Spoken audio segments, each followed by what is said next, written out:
Hello, everybody. It is time. I apologize for the hour delay. Settings were just not working. I was trying everything, and it wasn't working. Finally, obviously, it's now all working smoothly. Knock on wood. I hope that the rest of the stream we don't have any other issues. But if it does happen again, if there's any other lag or how it was last time at San Diego Comic-Con where we were dark for like 20 minutes, just stick around and I'm gonna obviously get right to working on fixing it, and we will be back, unless I say differently in the chat. But we're back. We're good. Again, apologies, but we're here. Let me get the timer on top of the screen actually, so people know when the panel is going to begin. I can unpin the message now. Maybe it won't unpin, that's fine. All right. So we have about an hour until the panel starts. As usual with these panels, I guess, like I said in other streams, when the panel starts, it usually takes a couple minutes for them to start with the news, because they're going over, all the housekeeping stuff like, hey, thanks for coming, making sure everyone is all set and ready. But yeah, we should have a pretty exciting panel today. I don't want to jinx anything, don't want to get anybody's hopes up. I mean, you know what I say, that keep your expectations low, that way you have a good time regardless. But I mean, there's a lot of cool things that could happen here. I have our bingo board for the night up on the screen here. We'll also have it up once we go through the panel itself. And this is in no particular order, it's all randomized, but going through the bingo board, what I think some of the things could be here is something like, we get Coco 2 concepts art. I think that's pretty likely to be here. Something for Coco 2. They have that movie Gatto coming out. We could be getting a new trailer for that. Hopefully something for your Friendly Neighborhood Spider-Man Season 2. I know that's what I think Joe is most excited to see here. Also, yeah, we're joined by co-host Joe, as usual. Thanks for being here, Joe. Of course. But also right before this stream, I found out that there is a Spider-Man panel tomorrow that I won't be doing a stream for, because I think it's also for like merch and whatnot. But there might be something they might save this stuff for your Friendly Neighborhood Spider-Man for that panel instead of here. But, put it on here because I know that's what Joe wants to see. X-Men cast reveal. I think that's the big thing that a lot of us are here for, right? I think some of you guys are here for the Star Wars stuff, which I am as well. Love Star Wars. Some of you guys are here might be for the Disney stuff, Pixar stuff. But a lot of us here are here likely for the X-Men cast reveal. Now, yes, there's been rumors all day that the X-Men cast reveal is going to be here. I also realized that I don't have the music going right now. Let's get that up. But yeah, there's been rumors all day for weeks, months. We were talking about it at the San Diego Comic-Con stream a couple weeks ago. There were rumors that they're going to do the X-Men cast reveal today at D23. And it's totally possible. It genuinely is totally possible. It is, I don't think it's ever been more possible than it is now. That being said, just because it is possible, maybe even likely, doesn't mean that it's definite. So I would still go in, ease on the side of caution, and go in expecting it to not be here.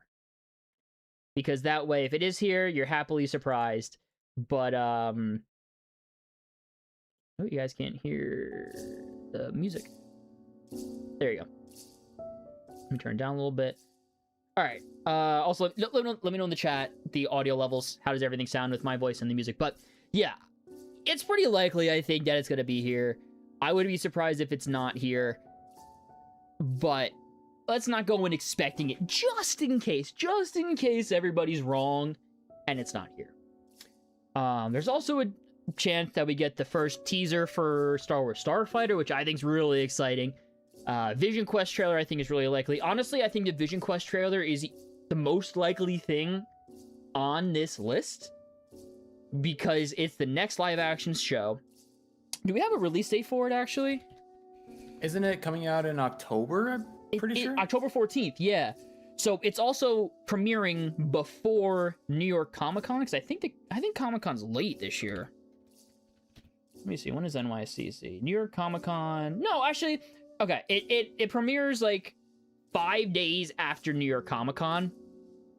But I don't think they're going to wait for the first trailer for VisionQuest 5 days before it releases. So I think VisionQuest is pretty likely to be here. And in my opinion, it's the most likely thing on this list to be here. And that's exciting to me. I think it's pretty... I think it's gonna be pretty good. I'm looking forward to seeing it. I also just love WandaVision. I love Agatha. If they're grouping this in with those other two in terms of quality, that's hype. Frozen 3, that's coming out next year. This is the last D23 before Frozen 3. That's their big moneymaker, right? Makes sense that it would be here. There's Frozen 3 stuff on the show floor at D23. The Avengers Endgame re-release is coming out next month. Tickets aren't on sale yet. They got to talk about it. I don't know if tickets are going to go on sale today. I doubt it, but they might say when tickets go on sale for the re-release. A new trailer for Hex is decently likely. I think that also comes out. That comes out in November. Not crazy that they would have a new trailer for that here. Something for Kingdom Hearts 4 is rumored to be at this panel. I don't know how likely that is. It is a Disney Entertainment showcase, so that technically incorporates, games and whatnot into it. Could get something like that here. Ahsoka Season 2 trailer. It's not coming out, I don't think, until January, they said, or sometime early next year, which sucks. But same with VisionQuest. Yeah, they have New York Comic Con, but Star Wars doesn't usually have a big presence at New York Comic Con. Star Wars Celebration isn't until April. This might be the last big convention for them to show something for Ahsoka. There's a bunch of Ahsoka. There was an Ahsoka panel earlier today, just going over Season 1. Bunch of stuff on the show floor with costumes. Solid chance that there's an Ahsoka trailer here. Will the Ahsoka trailer be released to the public? I hope so. I really hope so. I loved Ahsoka Season 1. We also have... This is my long shot pick that I really don't think is going to happen, but I really want to happen. The Muppet Show renewed for or picked up, I should say, for a full season after the one-off special in February. I'm a huge Muppets fan. So I would love a full Muppet Show revival. I think that Muppet Show special in February was fantastic. I just saw Muppet Treasure Island re-release in theaters. I'm really hoping for that. Really hoping for that, but I'm not getting my hopes up for it. Incredibles 3 concept art, just because there's some incredible stuff for Incredibles 3 on the show floor. A new Pixar movie is rumored, like an original story or an original movie for Pixar, other than a sequel, which is interesting. I'm looking forward to seeing that if that's here. Daredevil Season 3, something for it, I hope. Based off of some rumors and leaks, it might not be here. They might be saving that for New York Comic Con, which would be fine. That's not bad at all, because Daredevil won't be till March, so they can wait till New York Comic Con. And then finally, the new Doomsday trailer, which also seems pretty damn likely.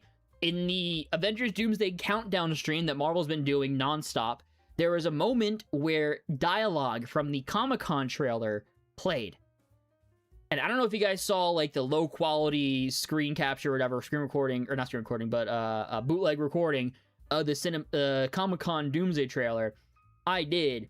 That was fire. So if they're releasing that today, I think that alone is enough to make this whole panel worthwhile. Anything else is just a bonus for me. But that would be really hype if they release that here, because I think that is a fantastic trailer, arguably better than the first trailer, which I already liked quite a bit. So out of all these things here, Joe, on this bingo board, what is the one that you're hoping for the most, that you want to see the most? If the answer is Friendly Neighborhood Spider-Man, what's the second one that you want to see the most? And let us know in the chat as well. What do you guys want to see the most, either from this bingo board or just something else entirely that you want to see the most from this panel? For me personally, I really, really enjoyed the first season of Your Friendly Neighborhood Spider-Man. So yeah, that's definitely going to be my top one, especially with the characters that we know are going to show up in season 2. I'm just really excited to see the storylines that they're going to do. I'm excited to see how they're going to follow up. And for me, with the first season, I don't know how many of you guys have seen it, but I think they're fully set up, sort of like in the same way that No Way Home set up Brand New Day. I think that they're set up for a really, really great second season. So I'm really excited to see that. For my second favorite, though, I would honestly tie it between an X-Men cast reveal and a VisionQuest trailer. Like you said, with Wanda and Agatha, those shows were really, really good. And if Vision Quest is going to follow the same quality as those shows, I'm really, really excited to see what's going to happen with it. Either way, the confirmed characters in Vision Quest, especially I'm not going to spoil it for anyone who doesn't know, but there is a character that is returning, and for him to be coming back is like super exciting. And in general, just having Vision, who is a great character all around, having this show finally follow up what happened in WandaVision is just really exciting. So I'd probably lean towards Vision Quest as my second, but the X-Men cast reveal is really, really exciting. Yeah, no, I agree. You guys might be seeing me adjusting some things on screen now for my avatar. That's just because with everything going on, I forgot to do this. So apologies for the technical delay. But yeah, no, especially with the character that you said for Vision Quest, that it is really exciting. All right, let's see. That doesn't blend well. Apologies, technical difficulties, y'all, just because of everything that those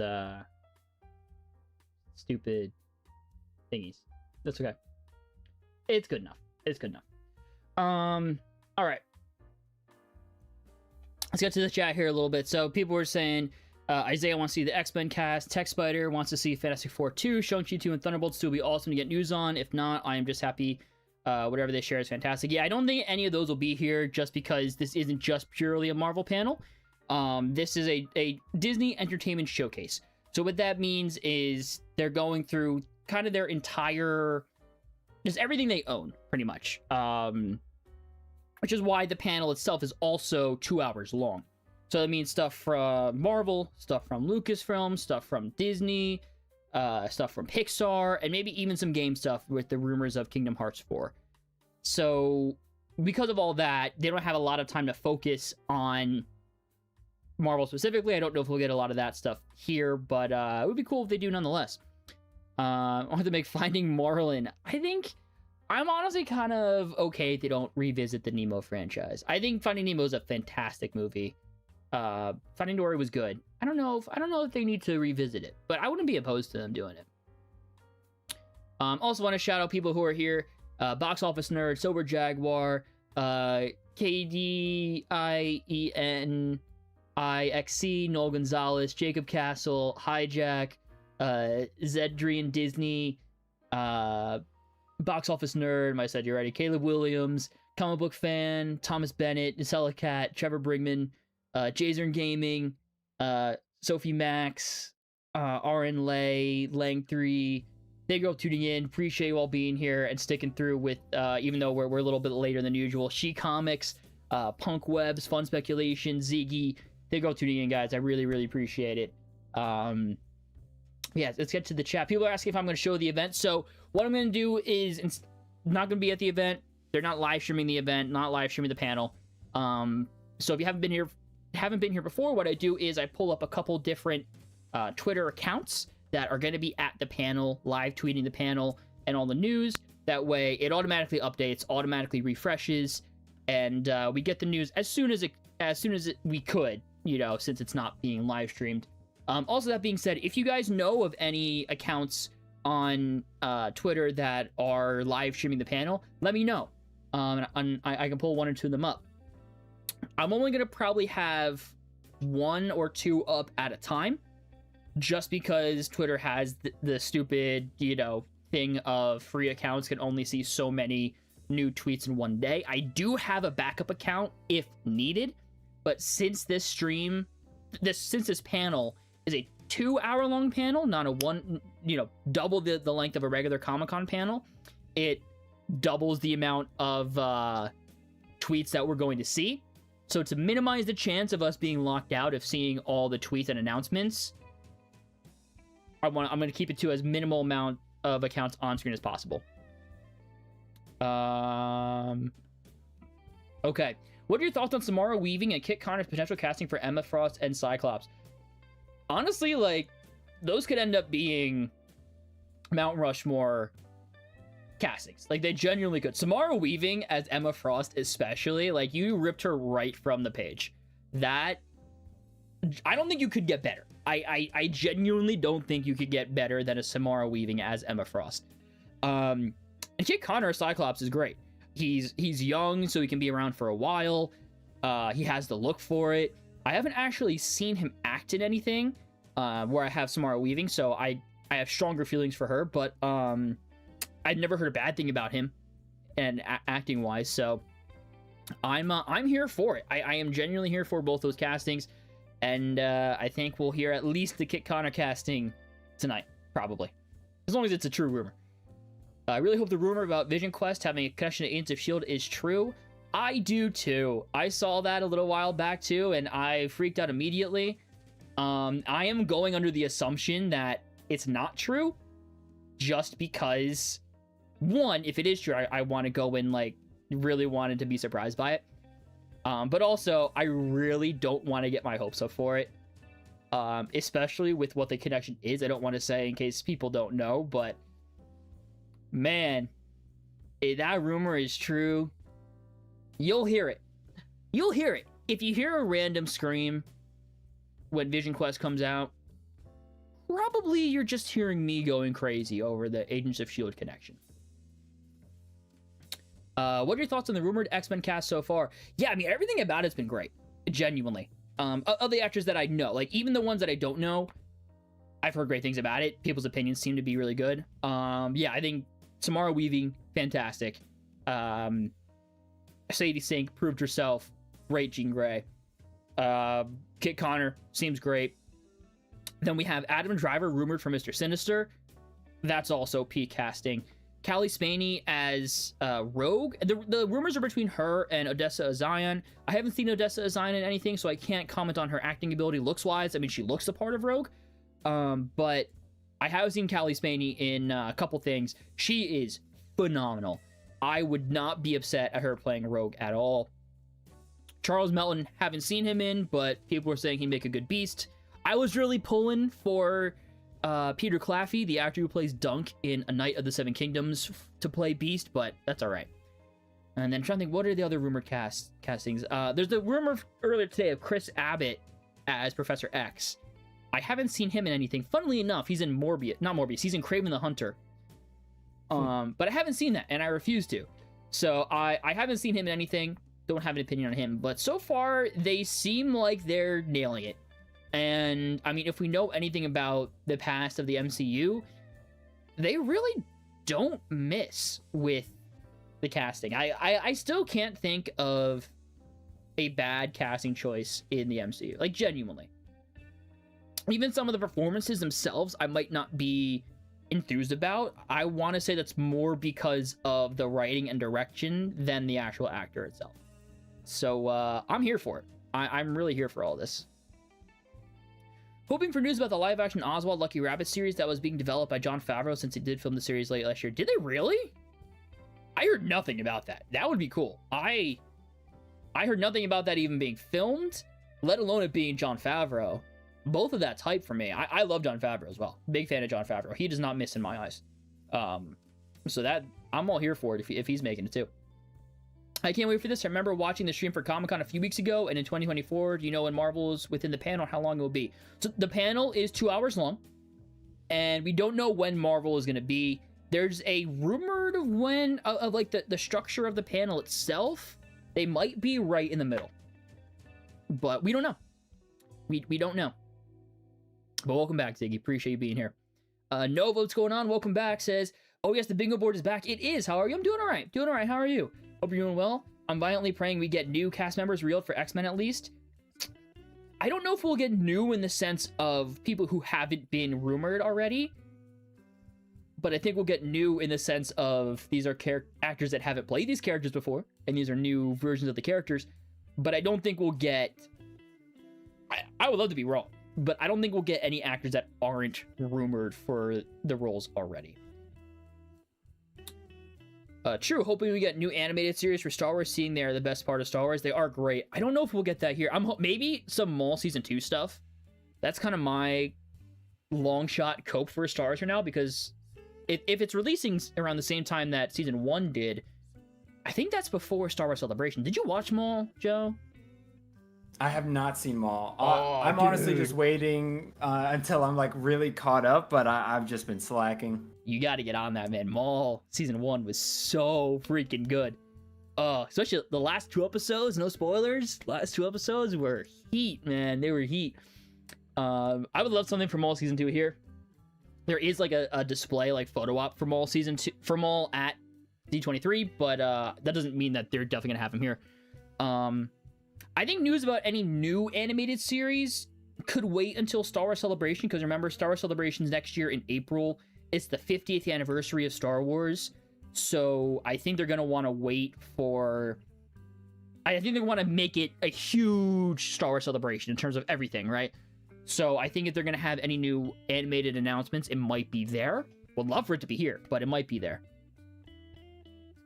Marvel Phase 7, I don't think they go as big as announcing everything in Phase 7, but with the X-Men cast, I think we'll hear about some stuff in Phase 7 for sure. What's up, Hassan? Nice to have you back, man. Thanks for tuning in. Huge fan of your stream since 2023, bro. Keep it up. Thanks, Danny. I appreciate it. Welcome back here. Thanks for sticking around. I appreciate it. Have you seen the leaked Behind the Spider-Verse trailer? Yes, we both have. It looks great, I think. I'll let Joe speak more to it, though, because he's the bigger fan. What were your thoughts on the leaked Beyond the Spider-Verse trailer? Yeah, no, I thought it was absolutely incredible. I cannot wait. I won't say much more because, you know, leaks in general just kind of suck, and I know that I forget his name off the top of my head, but I know he made a tweet saying that like he was really disappointed that it got leaked. So I won't say much else on it, but it just makes me even more excited for Beyond the Spider-Verse.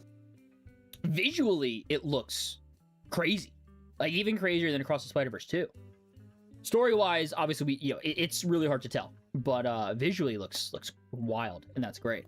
Also want to make it clear that like I'm not skipping your chats if I'm not getting to your chats right away. I want to try to get to as many chats as possible, so I'm just going down the list. But I see you all in here, I chat, and still I appreciate it. And we're hovering around 100 viewers right now. We're going back and forth between like high 90s, low 100. Just want to shout you all out and say thank you all for being here. Appreciate it. We still got about 40 minutes until the panel starts, and then a whole 2-hour panel, and maybe a little bit after of us hanging around, chatting afterwards. So appreciate you all being here. Hopefully you're in for a fun night. What would you personally like to see story-wise in Spider-Man 5? All right, I got a whole pitch. I got a whole last pitch for this, like genuinely. All right, Spider-Man 5. Okay, so he's gonna get the symbiote. Like, I don't want to say likely, but there's a decent shot he gets the symbiote, right? In like Secret Wars, in the next one, whatever. So you got to think, like, what is a way that they can do the symbiote again that's original, while also not having him retread previous grounds of this Tom Holland Spider-Man character, right? So in Brand New Day, we see he's going through self-isolation because he thinks he's dangerous, right? Or not dangerous, but he puts his friends in danger, and he's alienating them, right? So if they go down like the Spider-Man 3 route, where the symbiote makes him kind of a jerk, and he alienates his friends again, is that just kind of retreading the same ground, just through a different view? I would argue kinda. So what's the angle that you take with it? Guilt. Why is he guilty? And this is arguably something that like spans multiple movies, because it's going to take a little while for this to fully develop in the MCU, but guilt. You say the symbiote amplifies, the symbiote in the comics, correct me if I'm wrong, Joe, amplifies more so what Peter is feeling, not in a specific emotion, right? It's a little bit complicated because in the earlier versions of the comics, the symbiote actually didn't do anything. Okay. And in the 90s series is notably where the symbiote started to change Peter's personality. And then in like comics modern day, they're starting to do that as well. So what is it in modern day? Yeah, in modern day, the symbiote does change up the personality. So I'm thinking he gets a symbiote, right? He's already feeling this guilt, and it amplifies it. But guilt about what is the question? Well, actually, that's kind of spoilers for Brand New Day, now that I think about it. But if you've seen Brand New Day, there's something that Peter, we'll say, introduces into the MCU that could have long-lasting ramifications for the MCU. And that's something Peter would feel extremely guilty over. So you have Peter with the symbiote. It amplifies his guilt, right? Now here's the other two big copes that I want for the movie, just because I want these characters to interact with Spider-Man in a Spider-Man movie. What's one of the big weaknesses for the symbiote? Fire. Johnny Storm. Introduce Johnny Storm. You have Peter early on in the movie when he is met and introduced with the symbiote, goes to the Fantastic Four's lab, interacts with Reed Richards, is like, yo, Reed, what the hell is this? Reed's like, yo, don't touch that, it's from space. Peter's like, all right, bet. And then he doesn't. But then around that time, he's interacting with Johnny Storm. Maybe he interacted with Johnny Storm in Doomsday or Secret Wars. They're kind of good friends now. And at end battle, kind of like Spider-Man 2, the video game, where like you're Miles fighting Peter, you have Johnny Storm and the other character I'm about to talk about kind of trying to get Peter out of the symbiote, right? And Fire's one of the weaknesses. Boom, bam, perfect. The other character, what other character in Marvel canon that is a part of New York, that is a fan favorite character, heavily deals with guilt? Daredevil. Daredevil is there. He's kind of not Peter's mentor. He doesn't have a mentor anymore, right? People are still saying that Punisher's his mentor in Brand New Day. They're wrong. Just because there's an older character there doesn't mean he's a mentor. But you get Daredevil in there who helps Peter work through his guilt, because who knows more guilt than Daredevil? Nobody. Villain? Don't know. Mr. Negative would be cool, I guess. Kingpin always would be cool. That's my favorite. Not fair, but that's my top choice for a villain in a Spider-Man movie. How does he relate to guilt? I honestly don't know. Throwing a Black Cat in there, I guess, for good measure. That's my perfect Spider-Man 5. Hold your applause. What's your perfect Spider-Man 5? I would really like a story about how I won't spoil Brand New Day, but at this point, I think that Peter is like at least doing better than he was in at the start of Brand New Day, and I think that he would be a little bit more open to friendships and such. Mm-hmm. So I think Black Cat and Daredevil would be great to include. I think for me, a villain that is a little bit unknown, but many Spider-Man fans will probably know why I'm saying this character, but Sin Eater, I think, would be the perfect villain for Spider-Man 5. And I think also Major Death that includes the Sin Eater would also be really, really good to do. And yeah, just seeing Black Cat as well.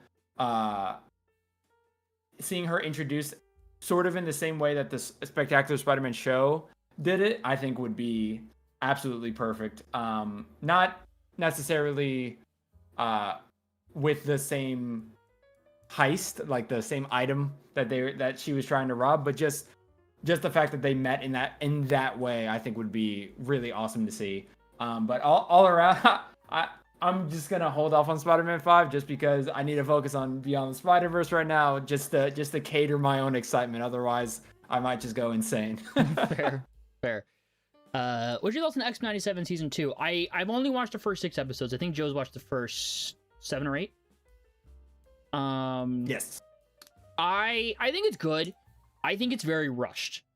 I think it's both rushed and also not fast enough, if that makes sense. I felt like there was kind of 2 filler episodes in here. They weren't bad episodes, but 2 kind of filler episodes.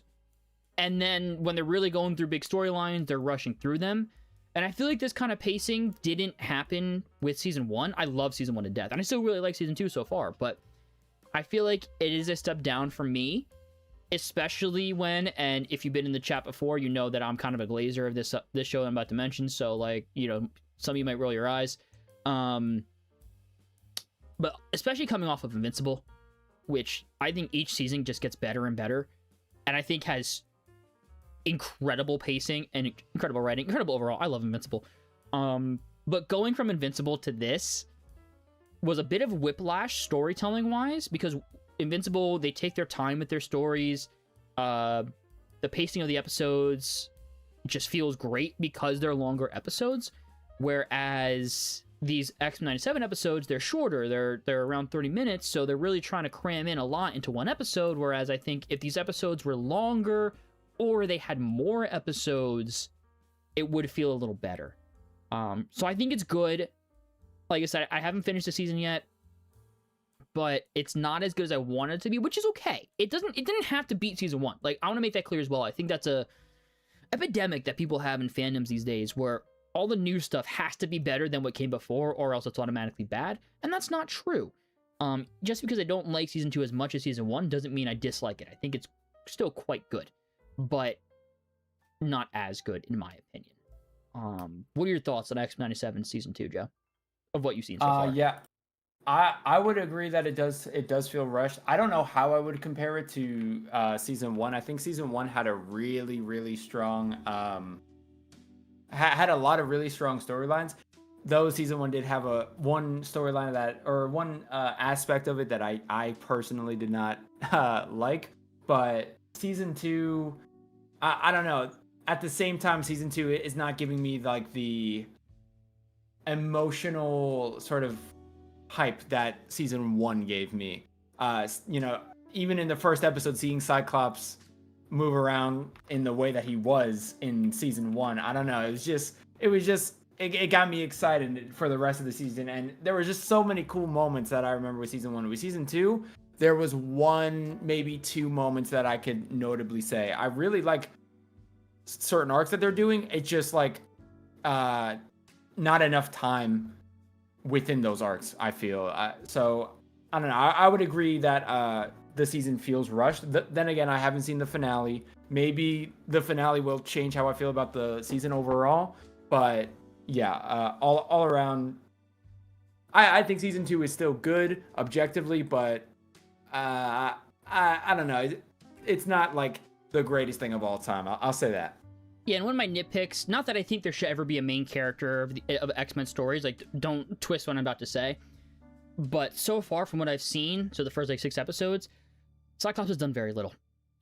He was very featured heavily in that first episode, but then he, doesn't show up again. He has a, quick appearance at the end of episode 4, just because they're rehashing kind of the end of the first episode. Morphs into him once, which was a good moment. And then he's kind of just there, which is fine. Again, it's fine. But I'm not finding, what are they calling him, X Factor? Is that what the other team is? With Havoc and Cable? And Polaris? Was that X Factor? Yeah, I believe so. I'm not finding them all that interesting, genuinely. So, whenever the whole X Factor stuff, I'm kind of like, all right. I'm also not a big Jubilee fan. So I was like, all right, I'll get through this, maybe we'll get somewhere. And I thought the Danger Room episode was really good. I think the Wolverine filler episode was still really good. But again, it's we got 9 episodes, we got 30 minutes each. Are we really doing these filler episodes? A little bit. And I don't like to use the term filler. I don't like to throw that around quite often, but that's what it kind of felt like to me. It's still good, don't get me wrong. But I appreciate filler episodes more in longer seasons. Clone Wars, for example. They got 22 episodes a season. A couple filler episodes here and there, that's dope. I really don't mind, because that's 22 episode seasons where they're kind of self-contained arcs. But if you're doing a 9 episode season, 30 minutes each, so it's 4.5 hours worth of content, give or take, and you're telling me an hour of that is kind of just padding? I don't know. Anyway, Kihui Kwan and Paul Bettany have arrived at D23. Fire. Elite says, is Disney Plus not streaming it? They have live starting at 10 p.m. They aren't, unfortunately. They aren't streaming this panel. I don't know what panel they're streaming at 10, but they aren't streaming this, unfortunately. All right, I'm going to try to get through the chat a little quicker now, because there's a bunch backed up that I haven't gotten to yet. So if I skip over yours, it's not because I'm ignoring you. I might just try to be getting to a couple different people.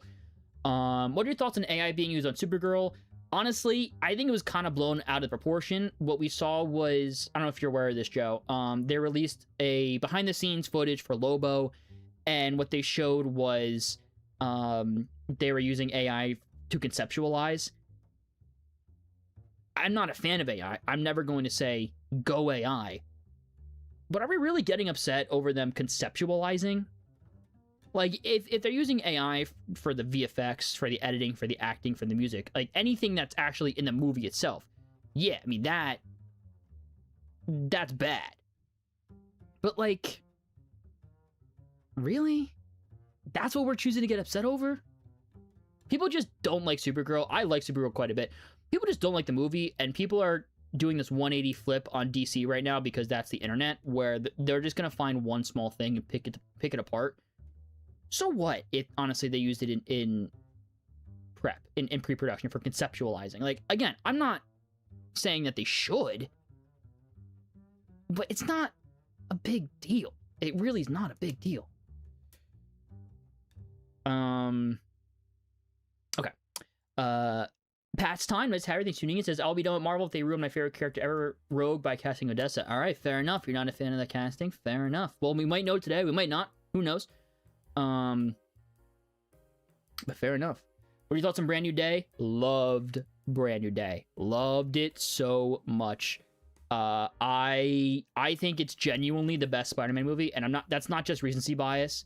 I rewatched all the movies except for the TASM movies before seeing Brand New Day. I'm not big on the TASM. I like TASM 2 a lot, but it's not the best one. Not even close to the best one. And I think the Raimi movies are still really good, but very overrated by people. I think they hold it to this pedestal because they've said their whole lives that it's the best, and because of that, they've continually built them up in their heads to be better than they actually are, and nothing can ever beat it. That being said, Brand New Day is the best one. It's visually the best. The story and script is sound. The performances are great, and at the end of the day, the biggest thing that it comes down to for me is I connected with it. You know, and I connected with every Tom Holland Spider-Man movie. Tom Holland Spider-Man is the first time that I ever really saw myself in a character before. But like, I've rewatched the Sam Raimi Spider-Man movies at every stage of my life. So, you know, I watched them for the first time when I was a young kid. Then I watched them as a teenager. Then I watched them early college. And then I watched them now. And never in any of those stages in my life did I ever really connect with the character themselves and the stories. Good movies, good stories, don't get me wrong. I'm not saying they're bad by any means. But I never connected to them. I never related to them. And this one, I connected to and related to a lot. And that, at the end of the day, is what it comes down to. And I think... No, I'm going to go on a totally different tangent if I go on that route. I really liked it. It's my favorite Spider-Man movie. I am dying to rewatch it. I want to go see it again in theaters. Don't know if I will, but I'm going to be rewatching it quite a bit. Joe, what are your thoughts on Brand New Day as a Spider-Man guy? Absolutely loved it. I think it easily is the best live-action Spider-Man movie. Yeah, good distinction. I would still give the Spider-Verse movies. I think just as a Spider-Man fan, the Spider-Verse movies are just like hard to beat. I think that is just like, personally, that's just like a difference with live action and animation. It's really hard to do what animation can do with a comic book movie, and I'm not going to fault the movie at all for that, and I'm not going to judge the movie at all for that. But Brand New Day gets as close as possible when we're talking about a comic book movie with Spider-Man. If you haven't seen it, I would highly recommend you go watch it. As a Spider-Man fan, I was so happy watching it.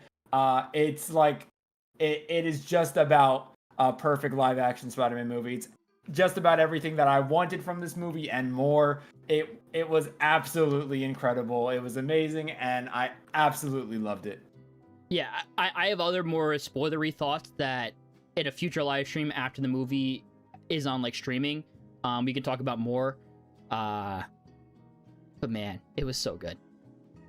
Did you hear that we are getting Marvel Star Wars crossover comics and at least a Marvel Star Wars Lego set? I did. I don't know if I'm going to get the set, but the comic I'm definitely going to get. I think that's really exciting. People are going overboard about it. It's just a fun crossover comic to celebrate the 50th anniversary of Star Wars, and that's great. And I'm excited for it. I'm going to get it. I'm going to read it. After seeing Priscilla, Alien Romulus, and recently Beef Season 2, Callie Spaney as Rogue will be generational casting. I haven't seen Priscilla. She was great in Alien Romulus. Also a great movie. I haven't seen Beef Season 2 either, but the Beef people are working on X-Men, which is important to note in her casting. She's also really great in the most recent Knives Out, Wake Up Dead Man. Also a fantastic movie. Yeah, she'd be great as Rogue, for sure. Are you going to play Marvel Tokon? I will get it when it's on sale. I didn't love the beta all that much. Not a bad game, but didn't love the beta all that much. I'm also trying to save some money, and there's a lot of video games coming out, most notably GTA 6. So I think Tokon's one that I get on sale, but I will end up getting it because Cyclops is that first DLC spot. What was your reaction on Sadie Sink's secret role? I was shocked, but knew at the same time. Yeah, I was kind of just waiting for it to happen. I texted someone that I knew who saw the movie earlier, like, all right, is she blank? If so, how long into the movie does she get revealed? They told me, fire. So I wasn't waiting for it to happen. I just knew when it was going to happen. She was phenomenal. And I think the way they wrote that character into the story worked so naturally. And what's also really interesting is that wasn't like a Sony or Kevin Feige mandate. Like, Destin Daniel Cretton, the director, requested, said, hey, can we use this character? And they were like, yeah. And I'm sure Feige was jumping for joy when he heard that. And I think it was a seamless integration, like, genuinely. She was used very, very well. I think it's going to be heavy on VisionQuest. I hope so. I would love heavy on VisionQuest here. I'm really excited for the show. I think they got to start just ramping up that marketing. I haven't even heard what it supposedly is, but I'm not going to get my hopes up again. Secret Invasion taught you a lesson. Yeah, fair enough. Fair enough. But if it is true, Agents of S.H.I.E.L.D. in VisionQuest, that'd be fire. I know this is not a DC event, but have you seen and played Batman Cape Crusader Season 2 and Lego Batman Legacy of Dark Knight? I know Nightwing was done justice in the game. I have not watched Cape Crusader Season 2. I have played the game. Nightwing was done justice. I was a little disappointed by the game, honestly. I thought the story was a bit of a letdown, and the combat, they could have had a hard option that was actually a little bit challenging, but overall, solid game. Are you guys excited for the Wolverine game? I'm not excited. My excitement really dropped, though, when they revealed that it seems like they're doing the Wolverine Jean Grey romance. I hate that storyline and that romance so much. I genuinely hate it. That it immediately tanked my excitement for the game, and now I'm probably not going to get it on launch day. But I will still get it and play it. But you're pretty excited for it, Joe, right? Yeah, I am pretty excited for it. I think that Insomniac, the ones developing the game, gets a lot of flack for Spider-Man 2.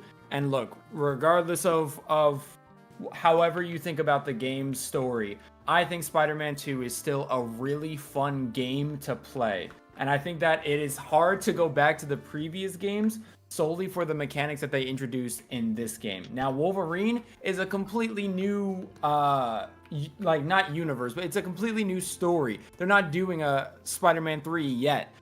This is all about Wolverine, and I believe they said that it's not open world, so it's going to be like one of those classic linear story-like games that I think are just going to be really, really fun. The only other game that I could compare this to is the Wolverine Origins game, which was also really fun, but imagine a Wolverine's Origin game in the hands of Insomniac. I think that's what we're going to get, and I'm so super excited to see how it goes.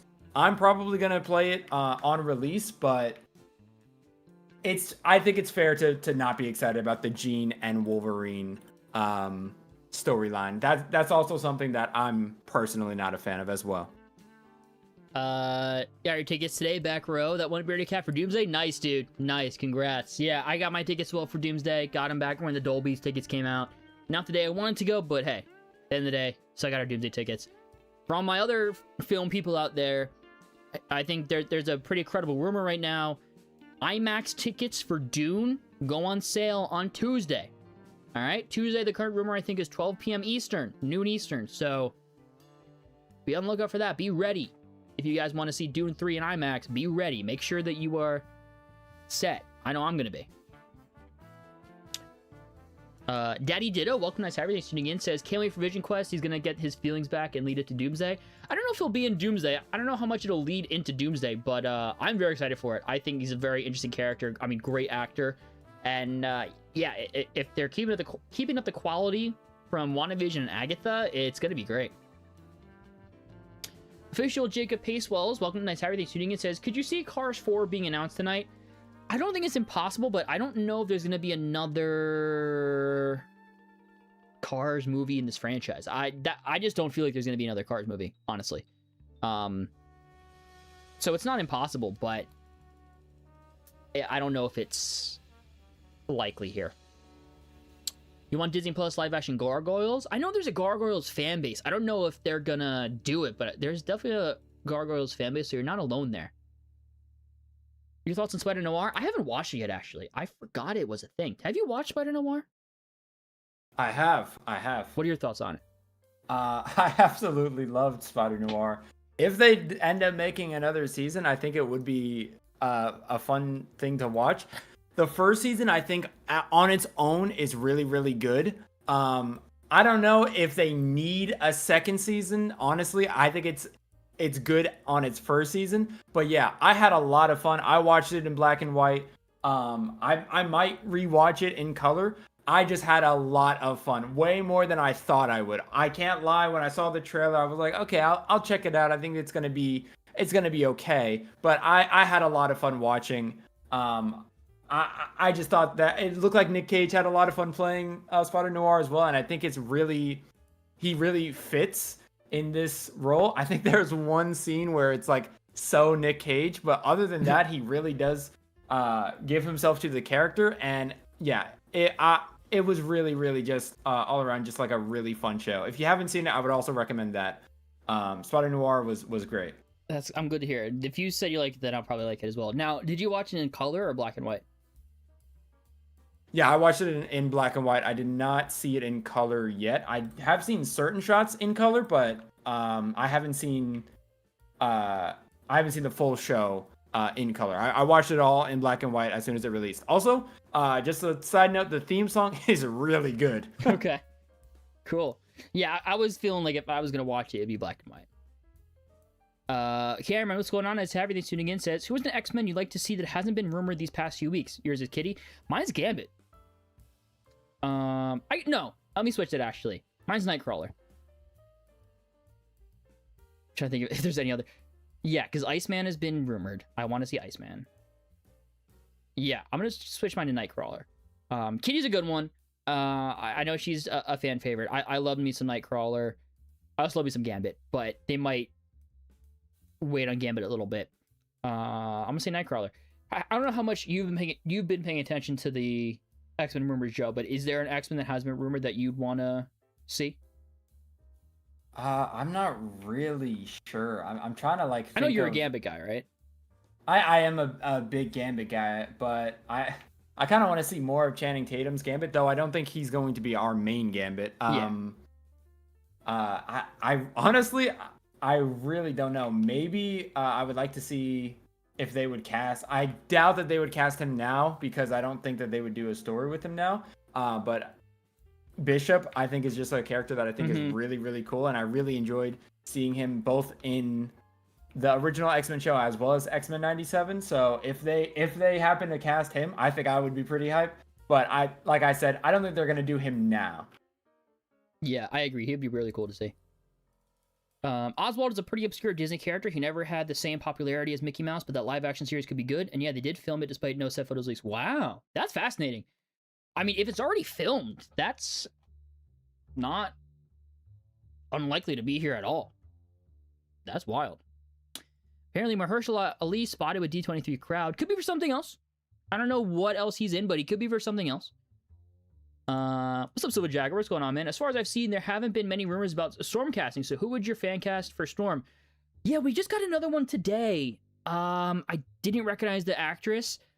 A couple days ago, the main... I'm forgetting her name. Let me find her name. One of the main actresses from Sinners was rumored, which made sense to me also, just because Ryan Coogler Storm might be in Black Panther 3. Ryan Coogler made Sinners. Jame Lawson, is that how you pronounce it? Was rumored for Storm. That'd be great. She'd kill it. She'd absolutely kill it as Storm. She was also in the Batman. She was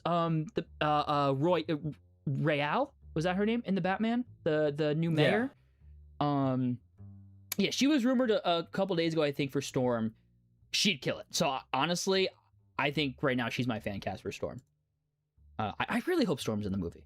But if they're waiting for her, if they're introducing her at Black Panther 3 and then she's in X-Men 2, I think I'm cool with that.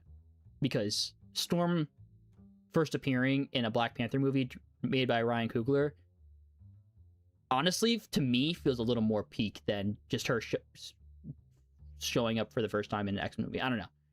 Just, yeah.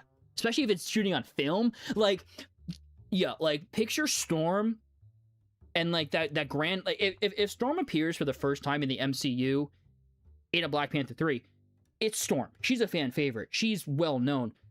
She's probably gonna have some sort of grand entrance, right? Imagine that Storm grand entrance in Black Panther 3 shot on film.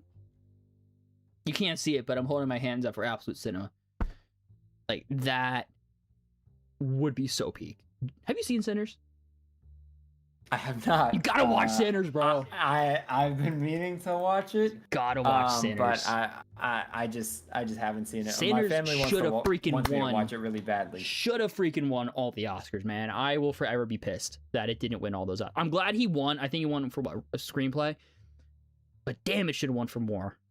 Oh, so freaking good, man. But anyway, yeah, she'd be my fan cast for Storm right now.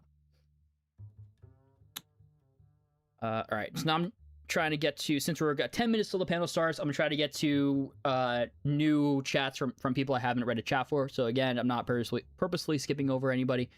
Awesome Buford, welcome to everything. Tuning in says, do you think we'll get Kingdom Hearts 4 at this panel? It is rumored, and it is a Disney Entertainment showcase. So not specifically movies or shows, could be, you know, games as well. It's not impossible. There's a Kingdom Hearts panel tomorrow, I believe, so it's possible they save Kingdom Hearts stuff for that.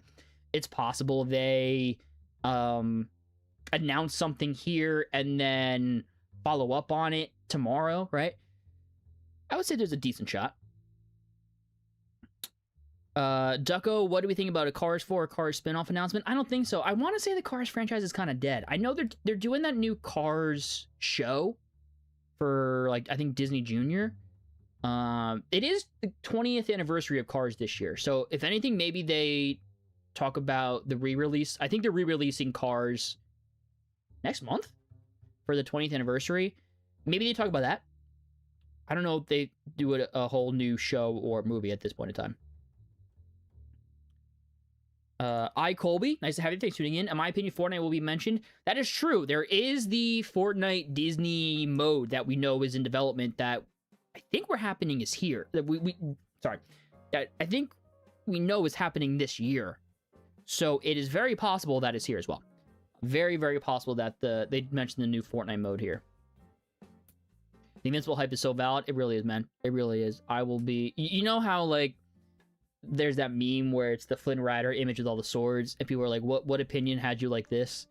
My opinion that has me like that is Invincible is the best superhero shout, and I will stand on that. I will stand on business on that. I will defend Invincible with my whole ass life.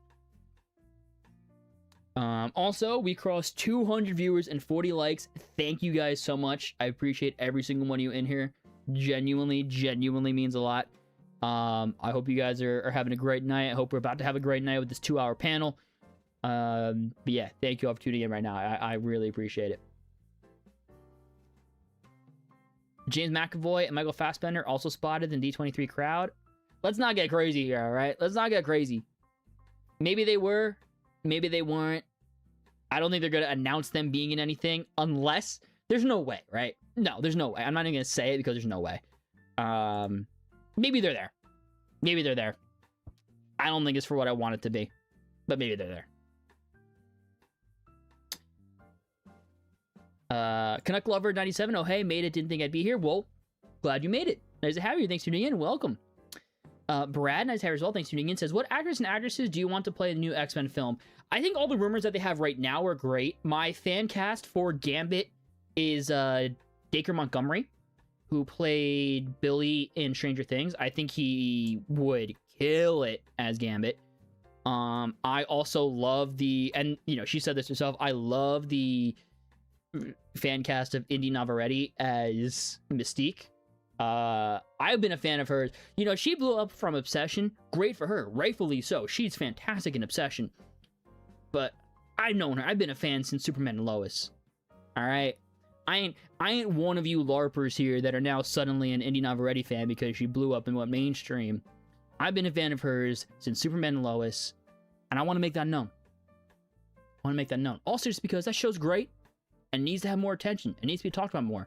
Because Tyler Hoechlin and Elizabeth Tulloch are genuinely in the conversation for Best Superman and Best Lois Lane.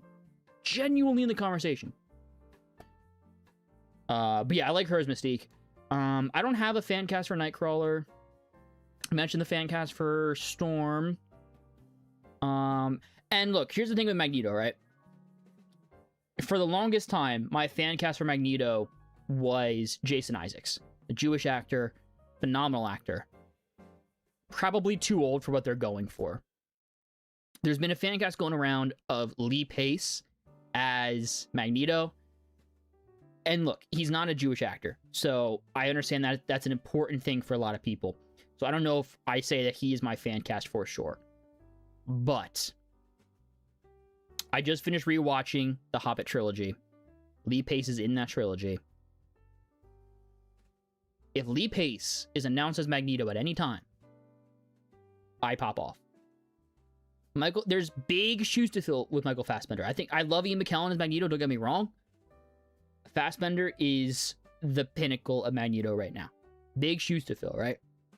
You got to find someone who can kind of fill the shoes. Like, I don't think you need someone that can...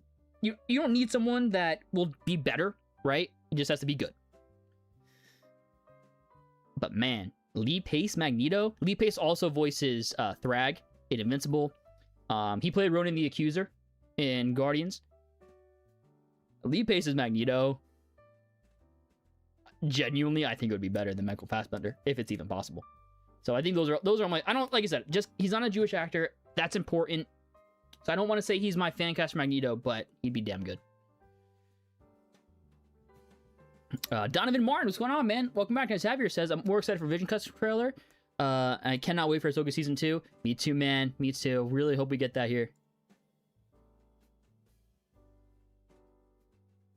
Maverick 77 Defender, welcome. Nice to have you. Thanks for tuning in. Says, Captain Marvel announcer for Doomsday for Brie Larson. Maybe she's in the trailer. I don't know. I don't know how big of a role Captain Marvel's going to have in Doomsday. I'm sure she's in it for sure.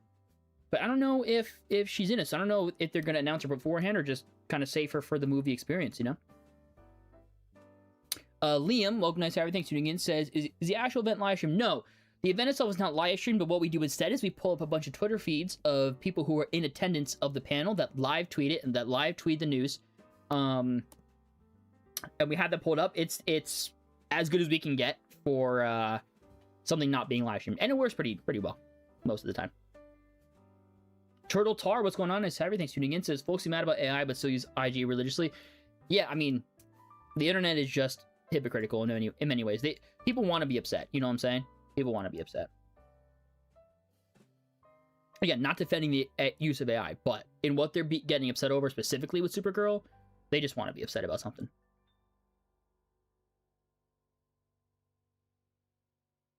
All right. Oh, my chat jumped a little bit. Apologies. I'm trying to get back to where I was.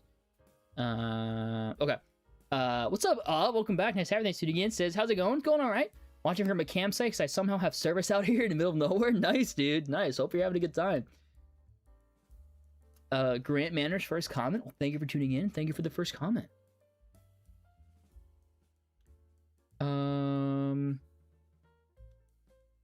I'm so lucky I want to cry. UK tickets haven't come on sale yet. Speaking of Doomsday, how likely is that trailer?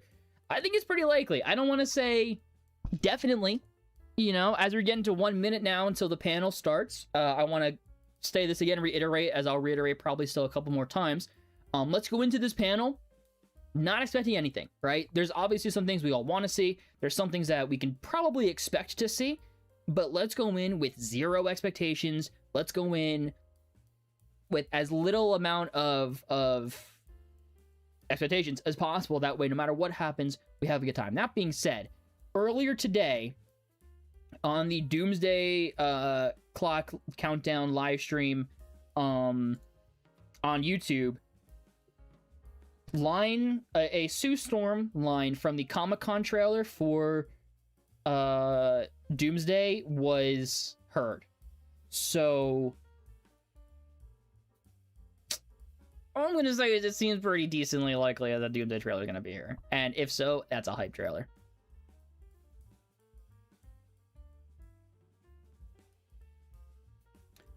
Sean Holmes, they tune in on Saturday, tuning in, says, given how much Charlemagne God complained on his show about a lack of Doom in the MCU movies, unlike Thanos, do you foresee Disney giving him his own movie to explain his backstory? No, because you don't need it. You don't need it. And let's think about Thanos as well, right? What did Thanos really have before Infinity War? He had a post-credit scene for Avengers. He had 3 minutes of screen time in Guardians of the Galaxy. Oh, we're lagging again. Did we stabilize? Did we stabilize? Are we good? Let me know in the chat. Let me know in the chat. Are we good? Or are we lagging? It's stabilized. On my end, it's lagging.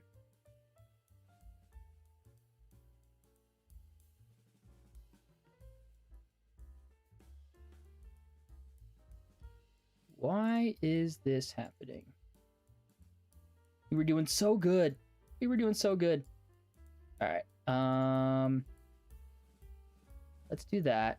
And let's... Perfect timing, too. Perfect timing. Okay, we're back in the green on my end. So... Oh, now we're not anymore. Yeah, let me close some things out. Try it out.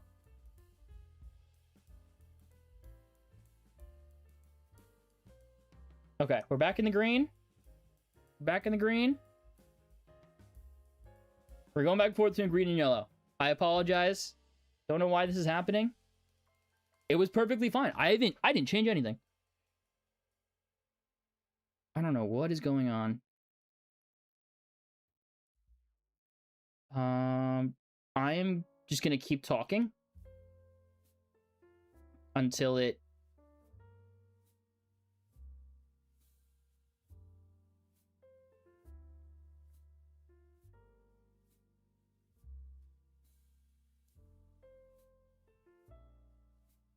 Okay.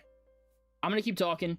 And you let me know, the guys in the chat, if it starts lagging, all right? I apologize about this. Genuinely don't know what's happening.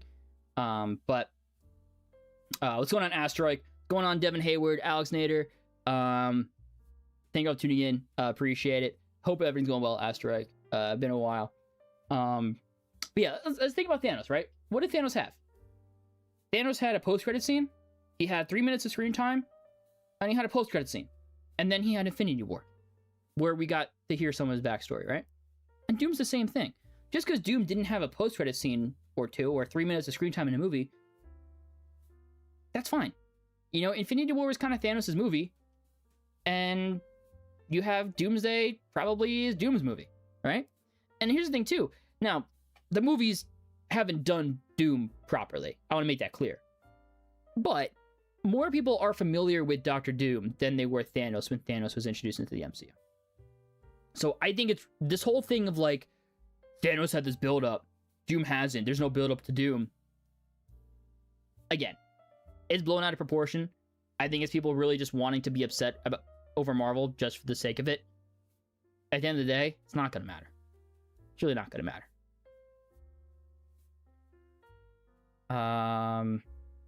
We don't know if Marvel is last or not. We don't know the exact order of it.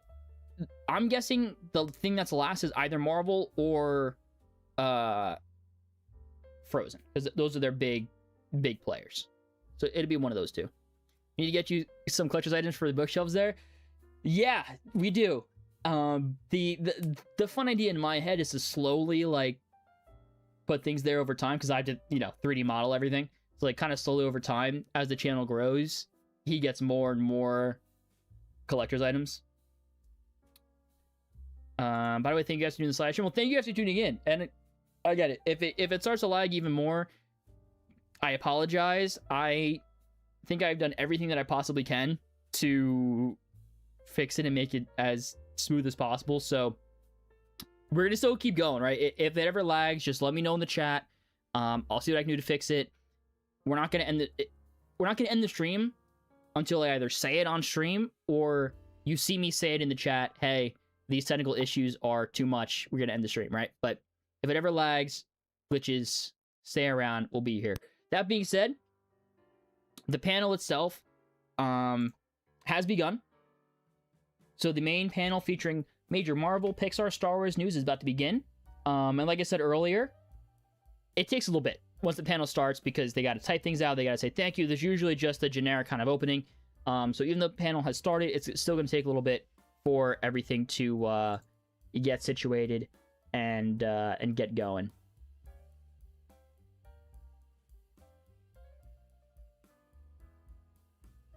We're going to keep discussing film right now as the account that we're using on stream.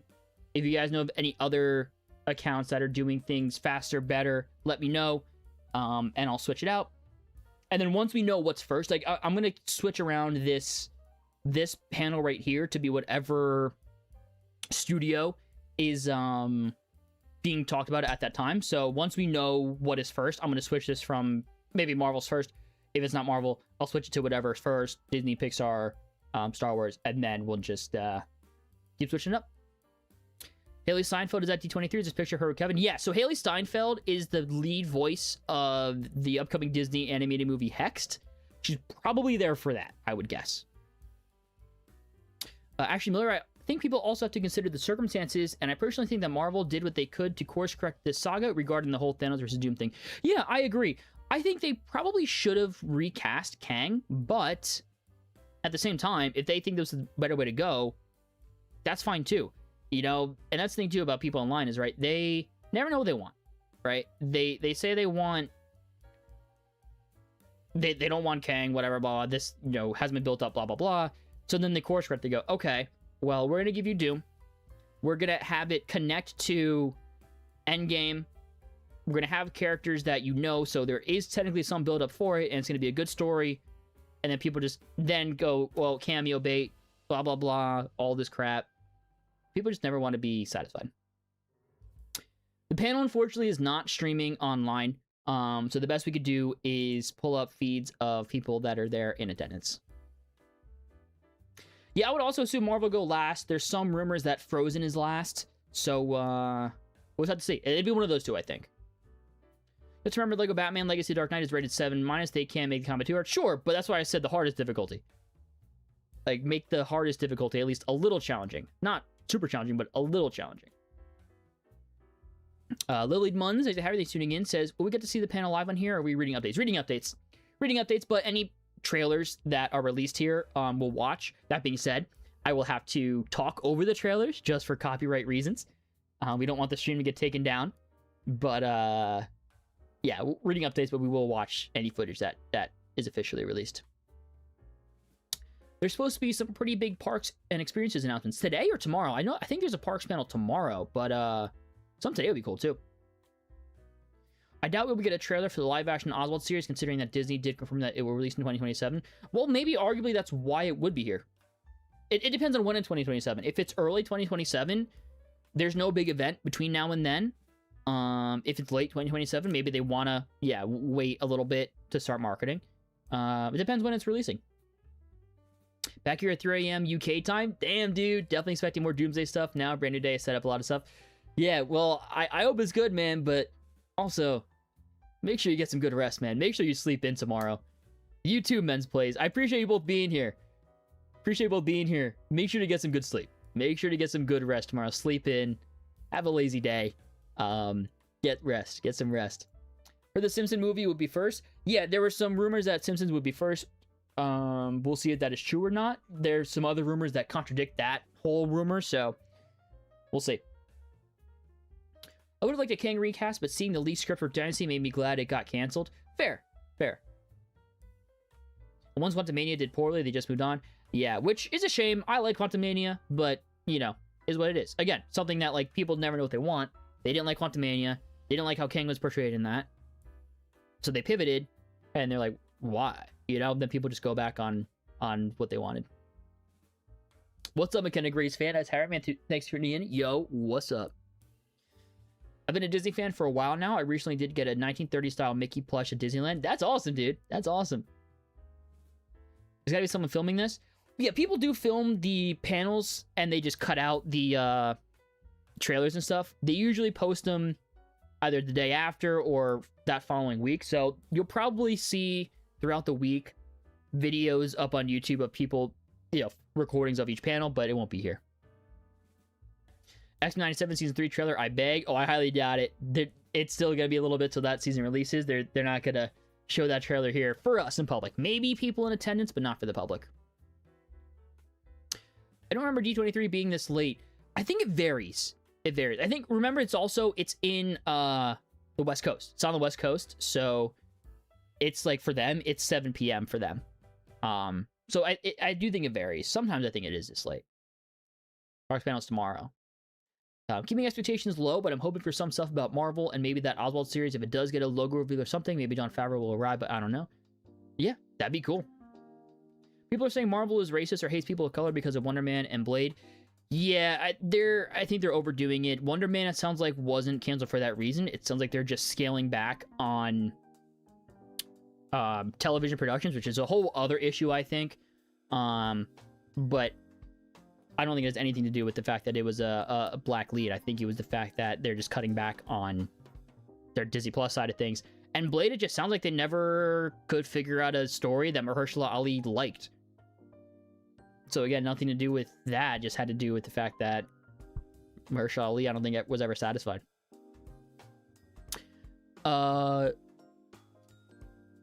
Coalesce Production Company, nice to have everything tuning in, says, I've been watching your live stream since 2022 SDCC. Wow. It's so cool to see how far you come. Thank you, man. I appreciate it. Well, thank you for sticking around. I appreciate all you guys that have stuck around over the years, that are still here watching. I've slowly been working on videos, slowly been working things in on the back burner. Still gonna be a little bit till the video's out, but I promise you guys I am working on it, and I do plan to start back up consistently soon.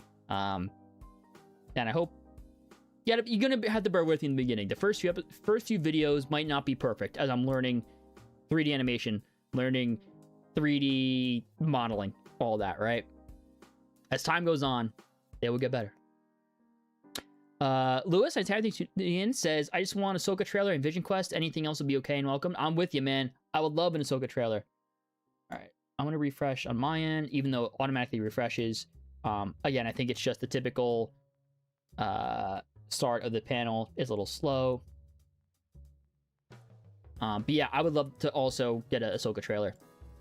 DC question, looking forward to Lanterns? I saw Superman not too long ago, and I'm looking forward to more DC stuff. I am. I think it's gonna be a really good show. I think I'm gonna have a lesser opinion on it than most people, purely because I'm a Hal Jordan guy, and he will likely not be alive by the end of the show. We don't know that for certain, right? That's not confirmed, but the fact that they cast an older Hal Jordan leans to he's either retired or dead. As a Hal Jordan fan, that upsets me. So I don't think I'll be able to look on it objectively. I think I'll be able to say that's a really good show.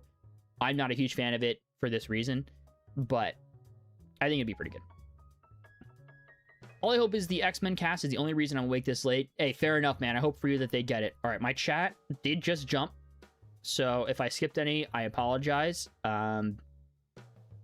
With those drop frames earlier, I think my computer is being just a little weird, so I apologize. Some people saying a Blade movie isn't hard to make, just have him in black leather fighting vampires. Well, again, that's the thing with people not knowing what they want. If they made a Blade movie that was as simple as Blade in black leather fighting vampires, they would say, what is this slop? There's no meat to it. There's no story here. Like, what are they doing? This is just Marvel slop, right? This is the Marvel formula, right? So there's no winning, right? It's either you don't make a bad movie or you make a generic movie and people will complain either way. Was it the Black Witch costume from Doomsday? The costume of the Black Witch. I don't know what you're referring to. I apologize. But also, welcome those. I appreciate it. Jackson's at TweetDeck. It is. There is a plugin you can get for Chrome that I think it's called Old TweetDeck that makes it so you can have the old TweetDeck. They did Sam Wilson wrong as Captain America. I mean, isn't he supposed to be the head of the Avengers? His movie seems like it was hung out to dry. Yeah, I'm very curious the behind the scenes of that movie and what went wrong. I liked the first half of it, and the second half did kind of fall flat. I hope that he gets some good time to shine in both Doomsday and Secret Wars, because I love him as Captain America. I love him as a character, love the actor. Yeah, and we'll see where he is at post Secret Wars. I really hope they bring back his white suit. Me too, man. Me too. Perfect suit too. I don't hate the one that he has in Doomsday or Brave New World, but like that white suit is just so good. So good. Any second now, Kaylee Spaney will be announced as Rogue, and the world will be better for it. We will see. We will see. How long is the panel? The panel is 2 hours long. 2 hours long. Who the heck is in the black costume of Doomsday? It was posted on Instagram. Oh, I didn't see it. I want Frozen 3 trailer, please. I think you could have that. Prism Collection Corner. When does Frozen 3 release? Let me pull up a different tab here. Frozen 3 release date. Frozen 3 releases on November 24, 2027. So that is over a year away. Because it's over a year away, don't know if they release one to the public. I think they almost definitely show it to people in attendance. But it's not impossible to get it to the public too. Okay, do you guys know of any other accounts on Twitter that are live tweeting the panel? Joe, can you maybe look to see if you can find any? Because we haven't gotten an update for about 16 minutes. Did I watch X-Men 7? I won't spoil anything for chat, but it was peak. I watched for 6 episodes. I thought it was good. Still gotta finish it up though. Glad you enjoyed it though. Look at the Black Witch costume for Avengers Doomsday. Okay. Black Witch Avengers Doomsday. I don't...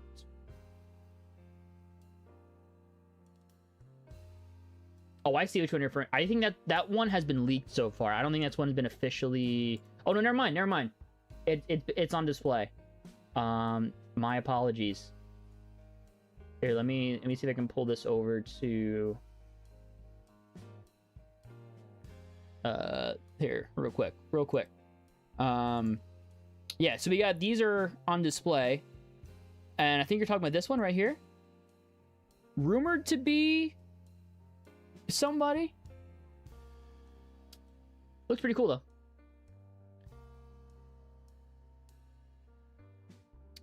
Nexus Point News. Okay, we'll go to him first. Let's remove that one. Add column, user, Nexus Point News. And someone else said Hollywood Handle. Okay, that one hasn't had anything. That one also hasn't had anything. Hollywood Handle. Oh yeah, none of them have posted anything. I don't think so. I'm just gonna put Discussing Film back up, since those are, I think it counts as tweets that we've already seen, so it's not gonna take away from the amount of the limit that we have on free count. Vision's white suit's good too. My big potatoes, for real, man, for real. Is there a reason Sam didn't get his white suit again for Doomsday? I think it's... I don't know what the exact reason is. I couldn't explain to you why they didn't give him his new suit, his white suit, because it is his best suit. Fun Speculation says, curious if at this point they would just recast Blade and start over, with there being a Ghost Rider movie. Would be great to see them lead into Midnight Suns with Blade, Ghost Rider, and some others. Yeah, I think we get Blade for sure.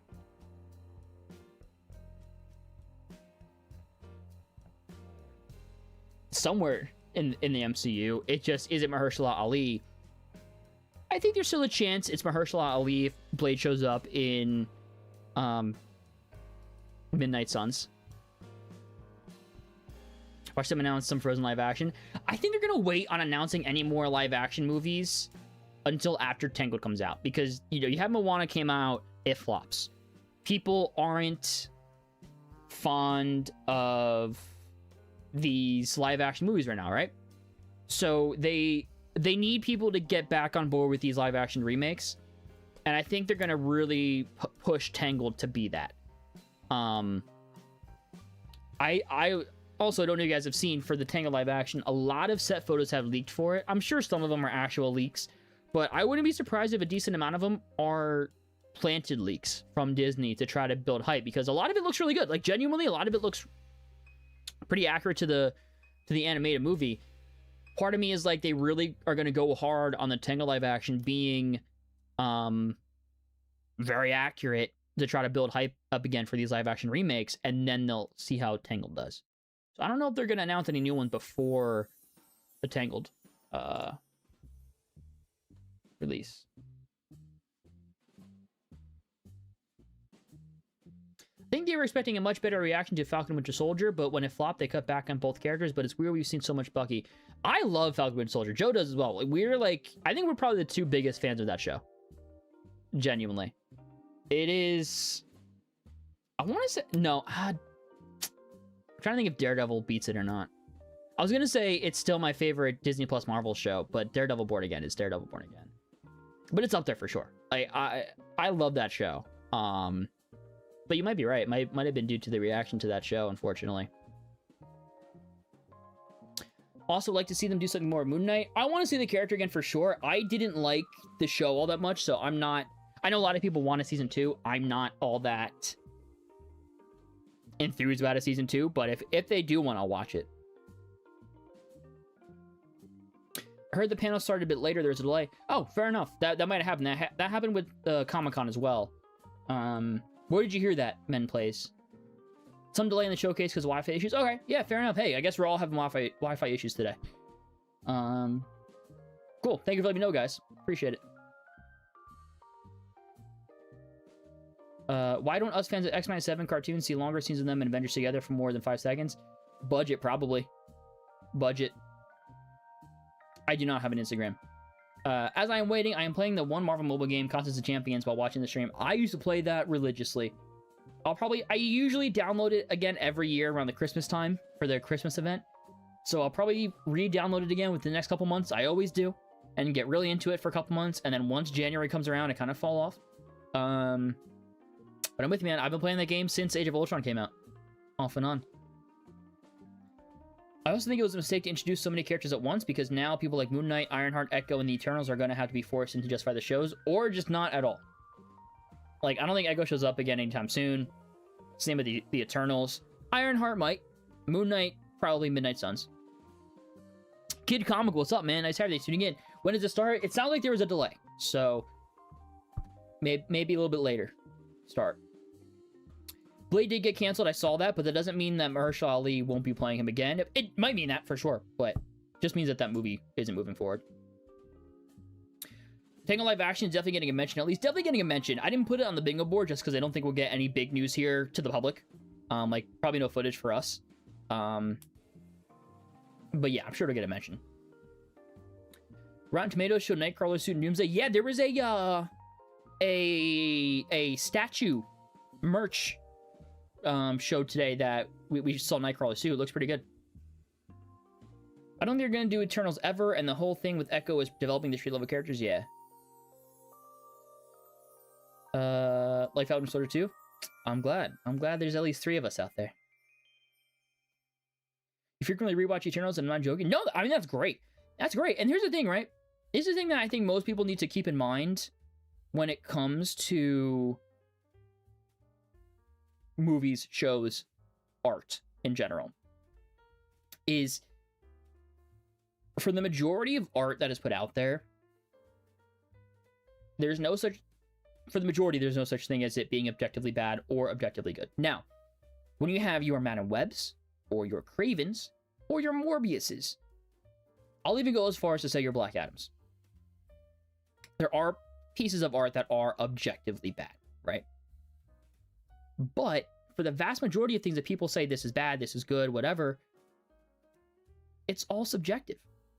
It's all about however that piece of art impacts the viewer, and no one's going to have the same experience, right? So when I watched Eternals, I thought it was good, but I didn't have an urge to rewatch it. I'll rewatch it when I get to it in my full MCU rewatch, right? But I'm not itching to.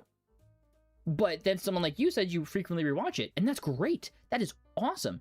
And that's why I try to, as much as I can, I'm human, it happens, but as much as I can, I try to avoid using a blanket term like bad when I talk about my opinion on something I didn't like.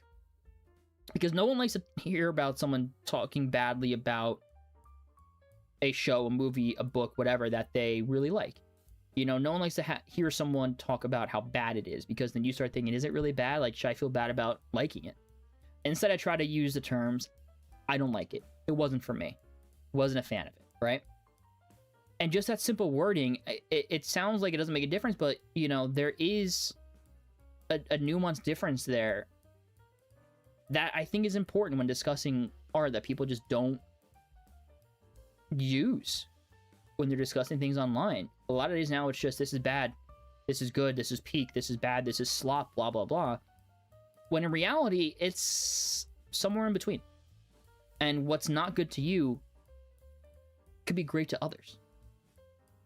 Kind of a bit of a side tangent there, but all that to say, I'm glad you frequently rewatch Eternals, because it means that it did its job, you know? Another hot take. Oh, my thing jumped again. Another hot take. We need people like Blade and Ghost Rider to be camp. Like, I want to see Ryan Gosling as Glenn Powell and Running Man levels of anger and badassery instead of quippy or something. We could get that for sure. We could get that for sure. I don't think that's too much of a hot take, honestly. I think we need a little more camp in these movies. Let comic book movies be comic book movies. You know what I'm saying? What do you think of Bucky's Doomsday Thunderbolts end credits scene suit? I think it's his best suit since Winter Soldier. Yeah, I agree. Best suit since Winter Soldier. But then Winter Soldier suit is... Did you get the Winter Soldier skin, Joe? I did immediately. Nice.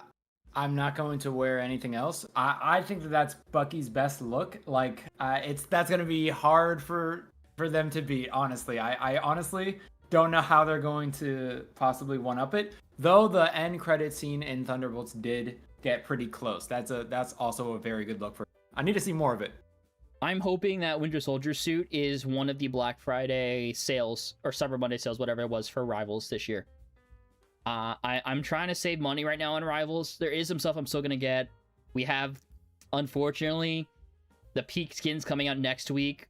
Hellfire Gala, Cyclops, and Phoenix, and then formal Daredevil. I have to get those.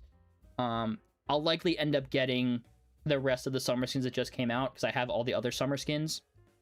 But I'm really trying to save my money on Rival stuff, so I'm waiting for a lot of these for Black Friday to hope, because I got a lot last year for Black Friday on that sale, and I'm hoping this year that Winter Soldier skins a sale one, because damn is it good. John Levy is there. Come on, Starfighter. Come on, Starfighter. I would love a teaser for Starfighter. Really excited for that. Moon Knight wasn't dark enough. Fair. For me, the issue wasn't necessarily how dark it was or not dark it was. It just didn't connect to me writing wise. Playing Rivals, I just bought the Magic Summer skin. Nice, dude. Nice. So you're the players that I hate. When I play backline, I freaking hate Magic, bro. Magic is genuinely, like, I'm all in good fun. No hate to you at all.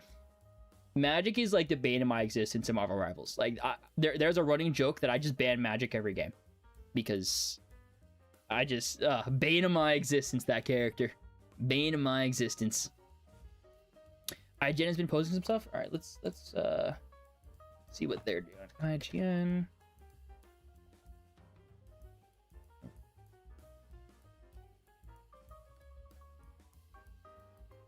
I think this is... I don't think this is panel stuff. I think this is stuff that's already...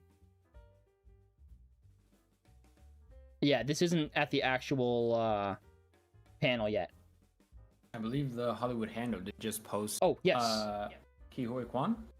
Yeah, Disgusting Film just posted this. The D23 panel has begun with a major musical performance. Okay, I'll probably have to just... Let me also cut out the jazz in the background.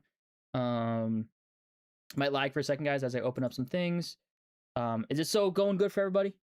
Let me know if it's still going good. Full screen here.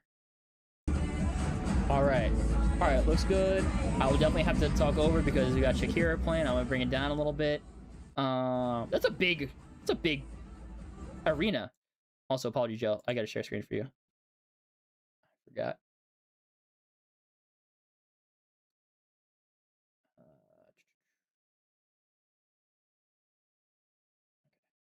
Thank you. Yep. All right, I'll play it one more time just to make sure Joe can hear everything. Can you hear that, Joe? Yep. Perfect. All right. So the panel has officially begun. Now, I don't know if that means they're going to go 30 minutes over or if they're just going to condense everything. We'll see, but it has officially begun. Yeah, we don't want to get copyright struck. What's up, Lord Byron? Ian Foong. Just trying to catch up on chat here. Chaz Grism, Werewolf by Night was amazing. I really liked it. I want to see him show up again for sure. For sure. It did. Lord Byron, Brian, sorry. I think there's an opportunity to bring Ironheart back if they adapt the Children's Crusade. With how her show ended, they could have her acting as a mole within the Champions Young Avengers. You're not wrong. I want her to show up again. I wanted to like that show. I think there's some really good elements to it. But I never rooted for Riri. But I really wanted to. Because I really like the character. I like the actress as well. So I really do want to see more of her. Even though I wasn't huge on the show, I think the actress is great. You think they're going to announce Storm on Halle Berry's birthday today? Maybe. I don't think it's going to be Halle Berry related, but maybe they announced Storm today. You guys fans of the Star Wars Jedi games like Cal Kestis? Oh, yes. Yes, we are. Oh, very much so. I've replayed games. Those games a ton just because they're so amazing. Especially Survivor. I love Survivor. Yeah, dude. Jedi Survivor. If you're a Star Wars fan, I would recommend playing Fallen Order first, just so you get familiar with the characters, familiar with the playstyle, and it's also just a good game. But Jedi Survivor, I think it starts off a little slow, but then there's something that happens, and when that something happens, I couldn't put the game down. So freaking good. I also just think Cal Kestis is one of the best Star Wars characters. Straight up. I'm so excited for Jedi 3. And I really hope Cal Kestis appears in live action because he deserves it. Highly recommend those games. After the third game, he potentially may be my favorite Jedi. I think he does have the potential to be that good. I think that's a valid take. I think that is a valid take. I don't think anyone could top Anakin or Obi-Wan for me. But Kanan Jarrus is also up there for me for favorite Jedi. I love Kanan. But Cal's up there for sure, man. Cal's up there for sure. What's your main at Marvel Rivals? I'm guessing Cyclops, and I would understand he's fun to play. Yeah, Cyclops when I can. I'm typically the fill player, so I think I have the most hours in Strange. But yeah, I am a Cyclops main, I would say, whenever I can. Utopia 3 2029, is that confirmed? Let's see, you're saying Beyond Reporter.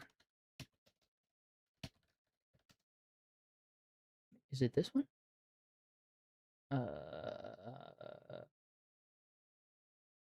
Okay, nothing new there. And then Boardwalk Times.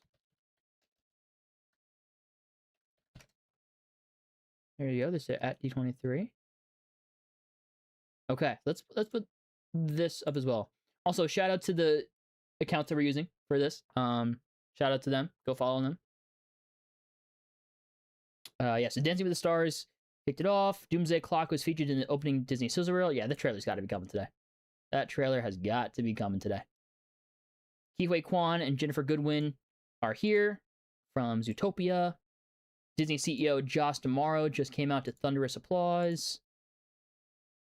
I know he wasn't trying to quote Padme there, but in my head he quoted Padme there. I can't believe Ironheart didn't do well, and that's Ryan Coogler. It doesn't seem like Marvel promoted that show much. Well, he produced it. He didn't write or direct it. He produced it. That's an important distinction. They definitely promoted it for sure. And I don't think it's a bad show in any way. It wasn't as... I didn't like it as much as I wanted to, but they definitely underpromoted it. I forgot about Werewolf by Night. It might be my favorite Marvel project of the Disney Plus era. Fair enough. I thought Giacchino made so many interesting choices. He definitely did. I would love to see more of him as a director, but also more of Werewolf by Night. I hate Magneto players. They always target my boyfriend. He mains Gambit. Hey, man, you gotta target Gambit. If Gambit's not banned and they're playing Gambit, you gotta target him, bro. Just finished Ahsoka. Season 1 of Ahsoka. Super excited about the Season 2 announcement. Yeah, we're big Ahsoka fans. Is it still your favorite live-action Star Wars show? I would say so, yeah. I have to rewatch it, and I have to, I think, rewatch like Mandalorian, because I would say that's the only one that really comes close. But I absolutely loved Ahsoka. It was from start to finish, for at least for me, I just really had a great time watching it. Yeah, me too. It's, for me, the most interesting parts of Star Wars is when it comes to Jedi and Sith. And I know some people are tired of that stuff. To each their own. Fair enough. I can't get enough of it. I genuinely can't get enough of it. I gotta rewatch it. I haven't rewatched it since it came out. I'm gonna rewatch it before the new season, but I'm super excited for season 2. I really hope we get a trailer, because apparently they're also stepping up their game for this season. Remember, season 1 was shot during COVID, and then promoted. They couldn't promote it because it was promoted during the strikes. But apparently they really stepped their game up with this season, if rumors to be believed. So I want to see what that looks like too. But also, Andor season 2 is peak. I want to make that clear. I might rank Ahsoka over Andor season 2, but those last 5 episodes of Andor season 2, generational run for television. Generational run. Like, I don't like, I genuinely don't know if you can point to a better 5-episode run of television than those last 5 episodes of Andor season 2. Like, oh my gosh, so damn good. I like the Marvel holiday specials. Me too. The Christmas one, Werewolf by Night, added into my holiday rotation. Yeah, no, me too. I want more of that. I think more franchises should do that. Like, give me a freaking Superman Christmas special where he goes back home to celebrate with Lois and whatnot, right? And they have different traditions. Give me like a Bat Family fun Halloween special where, like, I don't know, or no, even better, a Teen Titans Halloween special where they're teens, they go trick or treating, they have a fun time, right? Give me a Marvel Valentine's Day special where it's just like little kind of short films with each big couple: Rogue Gambit, Storm, Black Panther, Peter Parker and his right hand. Like, you know, give me some holiday specials. I think they'd be great. Thoughts on the reboot theory with the Maker as Secret Wars villain winning in the end? I don't think so. I don't think there's a reason to have a secret villain in Secret Wars, honestly. There was if it was Kang. You could still have Doom be the secret villain. Now with Doom being the villain, I don't think there's a need for a secret villain for Secret Wars. Given all the cancellations by Disney's MCU, is Armor is officially in the toilet? I think so. Unfortunately, I think so. That's $1 billion sequel for Disney. Wouldn't be surprised at all. Yeah, I wouldn't be surprised either that they made a new Zootopia, for sure. Will the Star Wars fictional character Rey Skywalker get another movie? I think they're still working on it. So I hope so, because there's a lot of Rey fans. And I think Rey written well could be great. Daisy Ridley is a fantastic actress. There was a lot of really interesting Rey stuff in Last Jedi. I love everything with Rey in The Last Jedi. If we get back to that kind of writing for Rey, I would be really excited for it. But at the end of the day, there are a lot of Rey fans. A lot of girls, now women, that grew up with Rey. I hope there's a Rey movie just for them, genuinely. Even if I don't like it, I want it for them. Anne Hathaway is now on stage. Fire. I watched Ahsoka grow up, and now Rosario is doing a great job as live action. Yes, she is. Yes, she is. Andor is Emmy-winning television. Should have been more Emmy-winning, but it is Emmy-winning. The final 6 episodes of Breaking Bad, not a bad call. Not a bad call. Alexander, also, welcome to Saturday. Thanks for tuning in. I gotta be honest, I watched Breaking Bad when I was, like, 14. I didn't like it. I'm gonna be straight up. I didn't like it when I was a kid. I gotta rewatch it, though. Because I want to give it a shot now as an adult. So, maybe after I rewatch it, I think back and go, you know what? That guy in the stream was right. These final 6 episodes of Breaking Bad are better than those last 5 episodes of Andor. But right now, I rank the Andor episodes more. All of Andor owns Ahsoka. Hey, fair enough. That is a valid take for sure. Anne Hathaway's arrived on stage. There she is. For me, I think Andor just had so much more depth than like Ahsoka. Oh yeah, oh definitely. Like with mini arcs and the incredible prison episodes, but Ahsoka felt uninspired at points. Like the threat wasn't real. No, that's totally fair, and I will definitely agree with the fact that Andor it definitely has more depth. There's like the overall filmmaking of Andor, I think is better. I just had a better experience with Ahsoka, and that's the interestingly hyperbolic, contradictory thing about art, right? Is you can know that, you can like think about two movies, two shows, whatever. You can know that one is from a purely technical standpoint better, but you like the other one more because you had a better enjoyment. And in my opinion, and again, it's just my own opinion. In my opinion, at the end of the day, when I'm thinking of, what's my favorite, what do I rank over another, I'm thinking overall about how it made me feel. I'm thinking overall about the experience I had, right? So taking Ahsoka Andor, for example, I think Andor's great. I think Andor's fantastic. And to put it lightly, right? But I had a better experience with Ahsoka. Even though, arguably, objectively speaking, it's not as good, I had a better experience, so I rank Ahsoka more. There's some people that aren't like that. They're like, all right, what is technically speaking the best piece of content? What has the best writing? What has the best acting? Best directing? So and so. And that's what they care about. Fine. Sure. For me, it's more about what is the experience. Like one of my favorite movies of all time, and I'm not exaggerating when I say this. Let me get to this announcement first. Anne Hathaway says they're working hard to get Princess Diaries 3 right, but no official announcement. Anne Hathaway reveals they are currently working hard on making Princess Diaries 3. There you go. Any Princess Diary fans in the chat? I haven't seen them, so I can't comment, but anyway, one of my favorite movies of all time, again, no exaggeration, it is, and I doubt any of you have seen this. Maybe, how many people are in here right now? We have 196 people in here right now. Maybe one of you guys have seen this movie, The Map of Tiny Perfect Things, on Amazon Prime. It's one of my favorite movies of all time.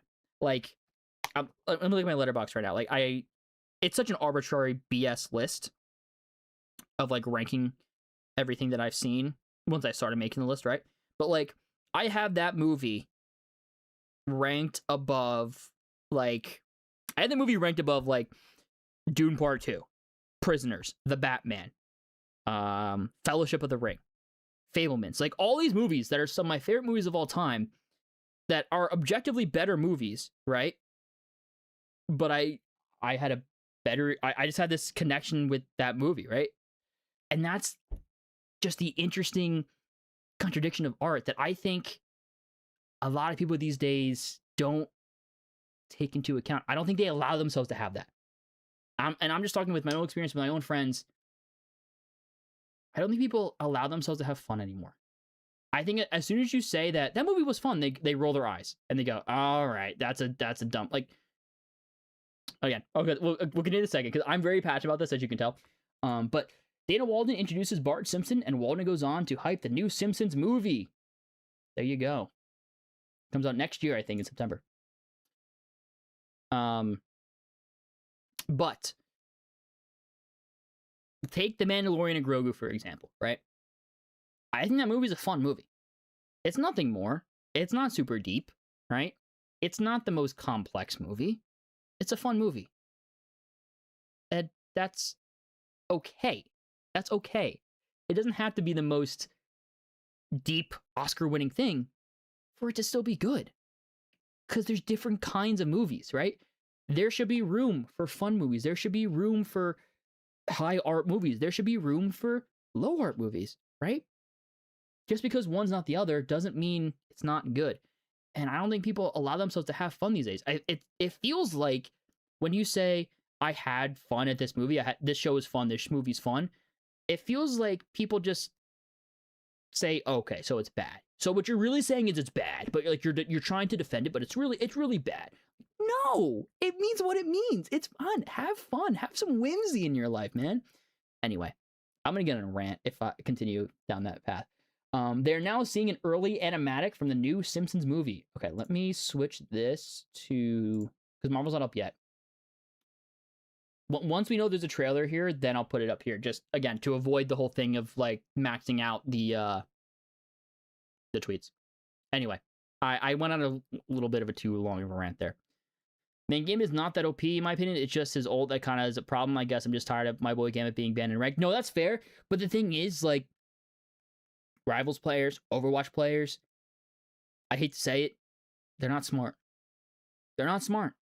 And I say this, I'm the fill player, right? Well, in Rivals, I refuse to play support in Overwatch. I main tank in Overwatch, but it all makes sense, right? People don't know what they're doing. They don't know who to prioritize, and they sure as hell don't know when to push up. There have been countless times in both games where I'm playing tank, and the opposing team is down 1, down 2, down 3 even just down like a healer, and we walk back. Why are we walking back? We have the advantage. Anyway. What's up, one? Is Harriman? Thanks for tuning in. During the holidays when families are together and people of all ages, easy win. True, easy win. Can Marvel make a Hulk special presentation, or does the Universal deal not allow that? I don't know. I genuinely don't know what the Universal Hulk deal is. Thoughts on the Beyond the Spider-Verse images released yesterday? Well, there was also a leaked trailer that came out today. Don't want to give specifics because, you know, they don't want it to be leaked, but it looks good. I'll say it looks good. New Simpsons movie logo. The new Simpsons movie. All right, I'm not the biggest Simpsons guy, so that doesn't excite me too much. Are you a Simpsons fan at all, Joe? I'm not. I've actually like never watched it. I did go on the Simpsons ride, like in a Universal, and that was fun. But yeah, no, I've never actually watched the Simpsons. Fair. How long will it take for Warner Bros. Discovery's DCU to give us a live-action Green Arrow movie? I think however long until they get a good idea. It sounds like they're open to ideas, as long as it's good, right? Like, they weren't planning on making a Clayface movie, but they were approached with a really good idea, it sounds like, so they said, you know what, yeah, let's do it. I think it's the same with any character, like, as soon as they have a good idea for it. What are your top 5 MCU costumes? Top 5 MCU costumes. I think these are gonna have to be in no particular order. I gotta put the James Marsden Cyclops on there just for the fact that it's comic accurate Cyclops. The first teaser for Simpsons movie sequel was shown at D23. It included a full chase sequence featuring Homer running after a baseball all across Springfield. For my Simpsons fans in the chat. Yeah, Cyclops from Doomsday. The Brand New Day Spider-Man suit's got to be on there. The white Sam Wilson Captain America suit's got to be on there. I'm trying to think what else. I mean, there are probably some other obvious ones that I'm not thinking of that are up there for sure. The black Daredevil suit from Born Again Season 2. Got to be on that list. Is there any like big ones that I mean, and I gotta put the Civil War Captain America suit just because Cap's my guy. That movie's my movie. That suit will always be at the top of my list. What are your top 5 MCU suits, Joe? Top 5. Well, yeah, I would say Brand New Day is number 1. I'd probably give Bucky. Well, I guess no particular order, but Brand New Day, Bucky from Winter Soldier. Honestly, Doctor Strange, I do love his costume. Sam Wilson, Falcon and Winter Soldier, the white suit. Number 5. Oh, honestly, I might go Doomsday Doom. I might actually do that because I think he does look really good. Good pick. All right. Going with the Pixar Twitter because Pete Docter is now on stage for Pixar. 40 years of Pixar. Wow, that's crazy. So it's not a Marvel specific panel. It's a panel for all of Disney, everything they own. So Marvel is going to be a small chunk in this panel. When is Marvel in this panel? We don't know. We don't know. I still can't believe Supergirl made less money than Joker 2. Don't even get me started, man. Don't even get me started. You last posted a year ago. Do you only do these live streams? Would you love to see more videos? I would too, man. I would too. Nice to have your waffles and bacon com. I appreciate it. Yeah, right now I only do the live streams because they're easy, simple, quick to do. Because what I've been working on slowly, and what I mean slowly, obviously I mean very slowly, off and on over the past couple years, is kind of reshaping how I make videos. For a long time, it was just me talking for like 10 minutes, and then I edit images over it that just fade in and out every 15 seconds. And I didn't feel like that was putting in enough effort. It wasn't feeling high quality for what I wanted to do. So because of that, and also I was just getting busier in my own personal life. All right, so we're going to have our first cross off on the bingo board real quick. And then I'll get back to the comment. The Parr family, Frozone, and Edna are all back at Incredibles 3 with a D23 sneak peek at all new concept art. Sick. I mean, that concept art doesn't really show us anything. Maybe it shows us that Bob has a new suit. Sick. Let's... Oh, Incredibles 3 will focus on the kids and will also feature the SHL, the Superhero League.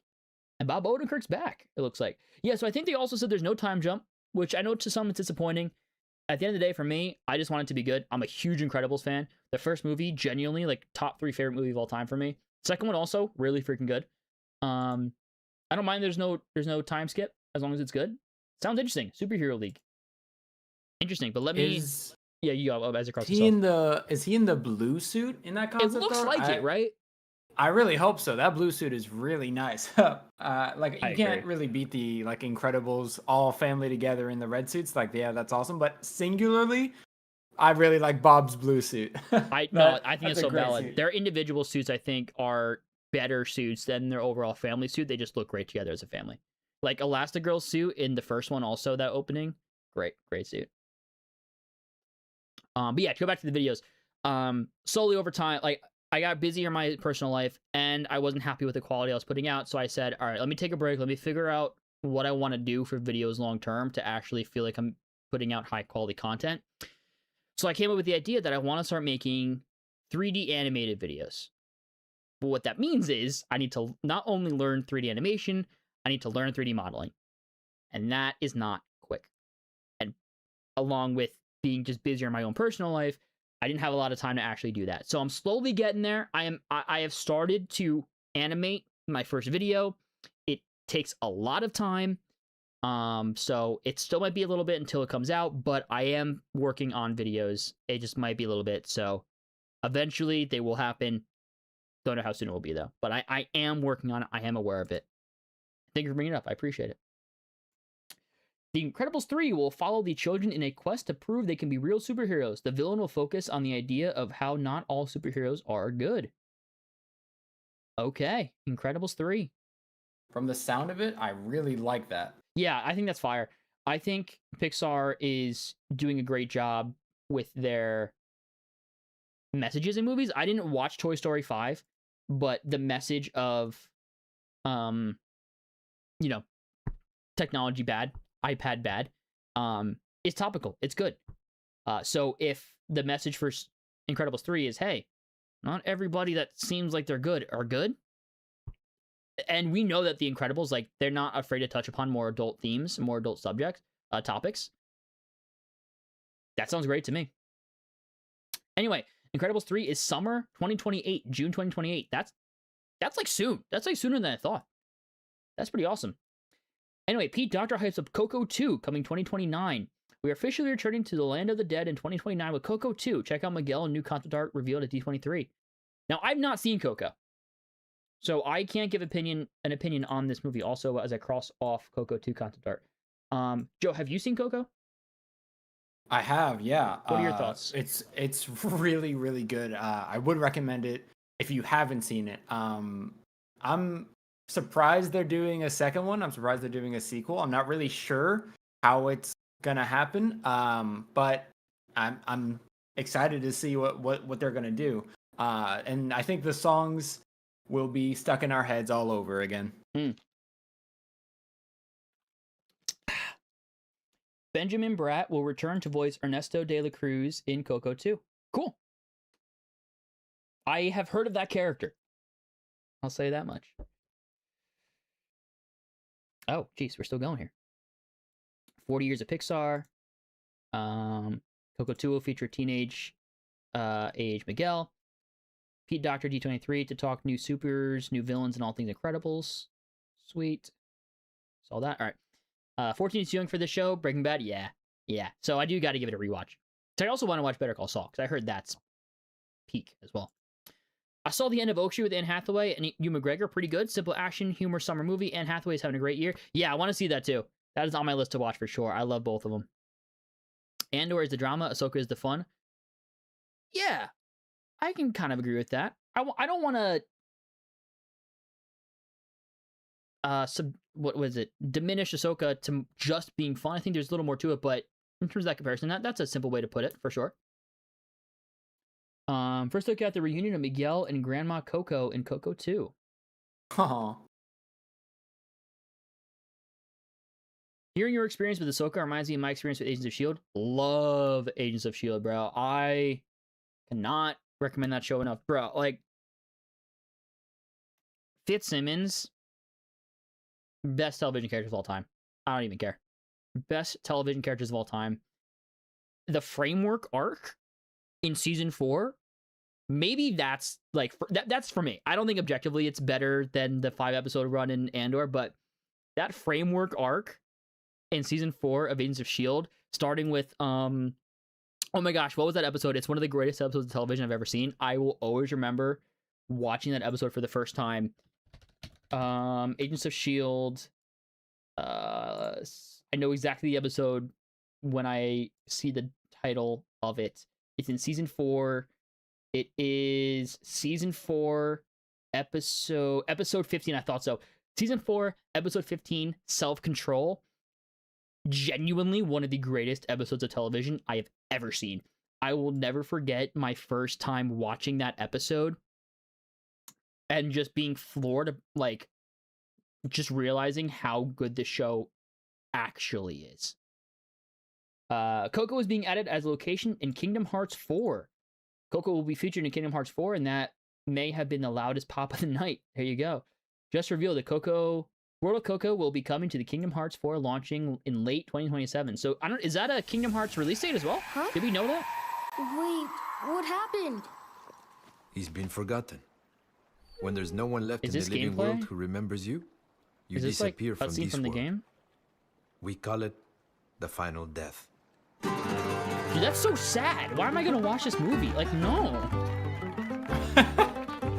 What color is the sky? Okay, I gotta talk over this because that's Disney. You tell me that it's I gotta put it really low. All right, that's gotta be game cutscene gameplay. Should I put my Yeah, I guess that's it the looks Kingdom really Hearts good guy.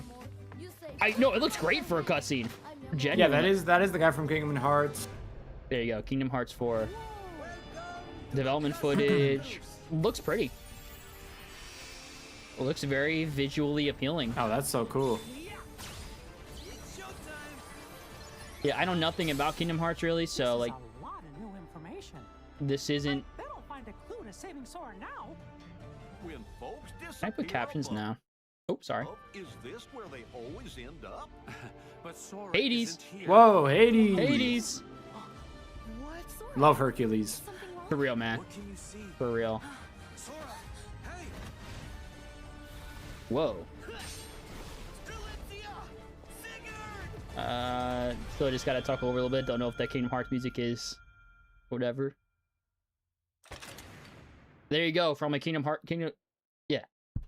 For all you fans out there, here you guys go. Whoa! Kingdom Hearts the series coming soon. Wow. Look at that. Look at that. I gotta open the chat. I may actually watch that to There's one introduce person myself I'm to looking Kingdom for in the Hearts. chat to see if they have said anything yet. They have not. I'm waiting on a text. You know who you are. I'm waiting on a text reaction from you. Cool. Yeah, I'm not a Kingdom Hearts guy, but that looked good. That looked good. But yeah, love Agents of S.H.I.E.L.D. Agents of S.H.I.E.L.D. Season 4, Episode 15, Self-Control, in my opinion, is one of the best episodes of television I've ever seen. Do you know what I'm talking about, Joe? The episode I'm talking about? Yeah, no, like funnel sorry. I think the decoys. person that you're looking for in chat is. Yeah. But yeah, I do vividly remember that episode. That was absolutely insane. Absolutely Dude, what a insane. good episode, bro. Oh, and that performance shift in that one moment. You know what I'm talking about. I know you know what I'm talking about. Yeah. Oh. Insanely good. Insanely good. Cast Ian De Katzkecker in more things, please. Why is he not like a huge star? And same with Elizabeth Henstridge. Why are they not huge stars? It pisses me off. And anyway, and by the way, they could play anything. they can play And anything. I think they proved that. They do prove it. Ugh. Okay. Pixar is officially diving into the supernatural with their very first ghost movie, Ghost Market, arriving in spring 2028. So this is the So it's original basically movie. a movie about hungry ghosts. A lot of crazy stuff happens. It's good. You'll like it. So I like the it's style. Not like some of Me too. those other scary movies where you're like, well, gonna have nightmares about that for the rest of my life. Oh no, it's back. In theaters coming 2028! All right, that's fun. We need more kid, quote unquote, horror movies, right? Like think about like Monster House. There hasn't been like a Monster House since Monster House, you know? This could be that next thing. It's interesting though that it's spring and not Halloween time. You would think that it would be a little Halloween time. Right. First teaser for Pixar's new original film, Ghost Market, the supernatural thriller, follows a young boy who enters a hidden market that happens to be the crossroad of the living dead in theaters spring 2028, which also was interesting too because Incredibles is 2028, so they're close together. Ghost Market is coming to theaters in spring 2028. Here's a piece of new concept art from Ono Market. Yeah, I'm down for that. I think that looks fun. That's also my speed of horror movie. I don't watch a lot of horror movies, so something like that tone is perfect for me. And that being said, cross off Pixar original. I think it's here, right? Let me find it. Or maybe not. Oh yeah, new Pixar movie. There you go. Sick. Well, that's a quote unquote high art versus go to comfort movie argument. Yeah, no, you're totally right, G Comics. And my argument is both. They're both perfectly valid. Pete Docter is now hyping up Gatto. We are now getting an extended look at the film. All right, so this won't be crossed off unless it's to the public. First poster for Kingdom Hearts animated series. But anyway, yeah, like I don't think allow both high quote unquote high art and comfort films to coexist. It's one or the other, and I think that's at the end of the day unfortunate because why limit yourself to how much you can enjoy? Ahsoka's your favorite Star Wars character? Fair enough. I loved Matt Botany, Perfect Things. Captain Newton, yeah, was great. So good. So good. Can we see your letterbox? I will keep that a secret for now. I mean, that's a real cool timeless sci-fi romance. It is. It really is. I think it's such a great take on the time loop genre. All right, is this just what we watched? Just to make sure. I think so. it is. Yeah, okay. I don't want to push my luck with the copyright here. So this is Benjamin Bratt. Please help me welcome someone who might sound just a little familiar. The iconic voice of Ernesto de la Cruz, the amazing Benjamin Bratt. I recognize that name from somewhere. Oh, okay, yeah. He voices him nice. Very nice. Talking about, speaking of Andor, he was the recast of Bail Organa in Andor and did a great job. He's obviously in a lot of other things. You know what's crazy? As soon as I saw his face, I was thinking of the first Doctor Strange. Yeah, he's in that too. Loki, in my opinion, She-Hulk, yeah. Honestly, mine too. I think she looks really fun. A new look at an unlikely duo from Pixar's Gatto just revealed. Cat and I love the style of Gatto. It's so unique. It's I really hope Pixar leans more into these unique visual styles.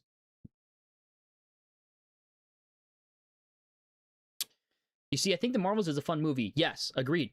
Thor 4 was bad. Fair enough. I love Thor 4.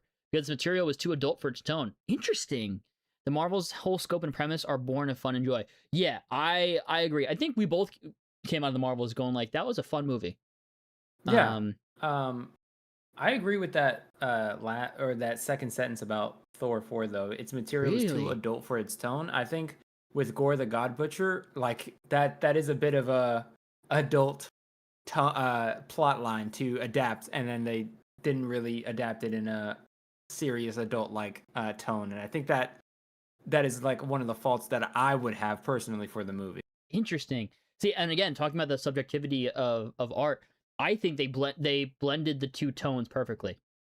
I think the comedy for me really hit, but then the transition to the more serious tone of like Gore the God Butcher, or especially when I think of it, the emotional beats with Jane Foster and her having cancer, they didn't play that for a joke at all, and it really, like, for me, it really hit.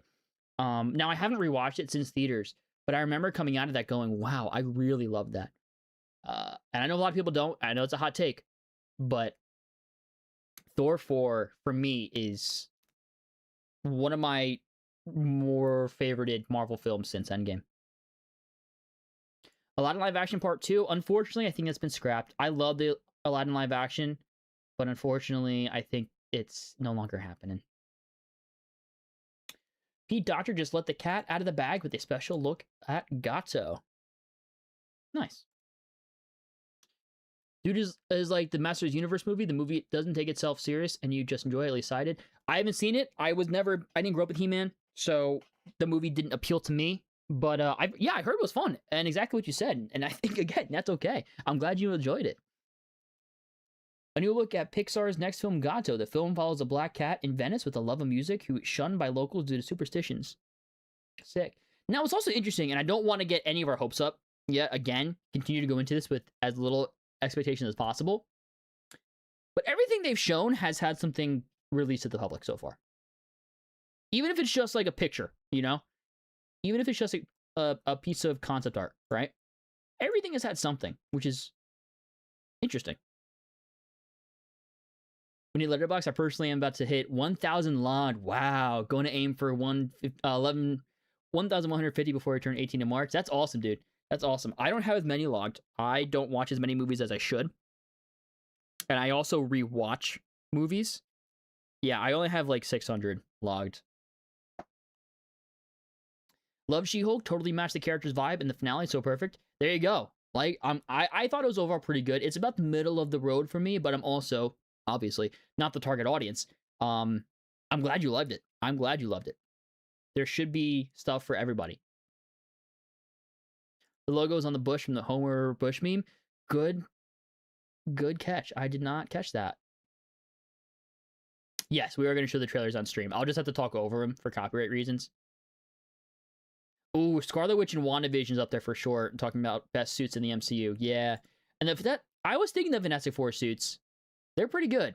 I don't know if they're top for me, but they are pretty good. They're an honorable mention for me.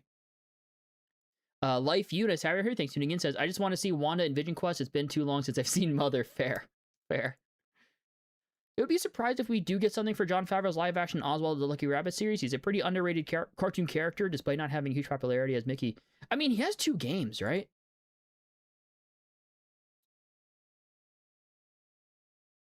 Bob's suit looks like his old suit. Maybe it's lighting. Could be lighting. Yeah, but it does. It does look like the old suit. The message of Toy Story 5 is also find your people. It's a friendship and peer group story. Oh, that sounds great. That sounds right up my alley. I'm a huge sucker for found family and friendship movies. I think it's also why Brand New Day specifically hits so hard for me. I definitely got to watch that. Definitely got to watch that. Imagine a Secret Wars reveal. Who knows, because it's rumored filming is supposed to start sometime this month. Yeah, I don't think there's going to be anything Secret Wars. I think they want to keep all the attention to Doomsday. And Secret Wars will be at Comic-Con next year. Saw Coco, I just don't think it needed a sequel. Hey, fair enough. Coco does really well on streaming, and it's great music. There you go. Hope it's not look for him. Who? Coco? It is just concept art. It is just concept art. So it's possible it changes a little bit. How is Ernesto back? Good question. Don't know. I also have not seen the first movie, so I can't say. Better Call Saul probably has the best writing I've ever witnessed. Yeah, that's why I want to watch it, because I've heard It's so good in every way. Like, it rivals Breaking Bad and maybe at some point surpasses it. And that's so interesting to me.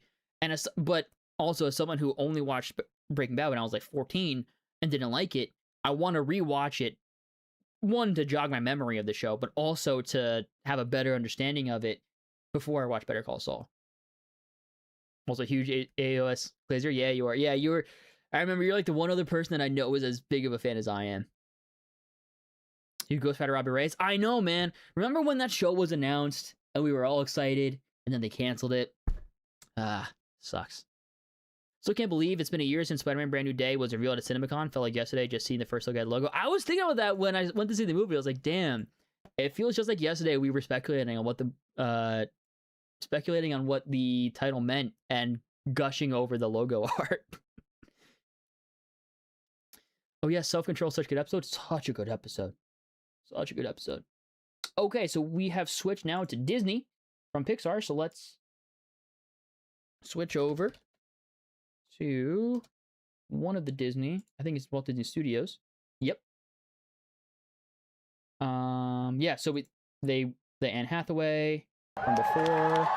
Yeah, so again, so far it seems like everything has had something here. Being a part of the Disney family has been one of the most special and treasured parts of my career, of my life, and I'm truly thrilled to be in a room with so many people who understand, cherish, and prioritize joy. So got a Cross Kingdom Hearts 4 off the bingo board. There you go, the Anne Hathaway from before.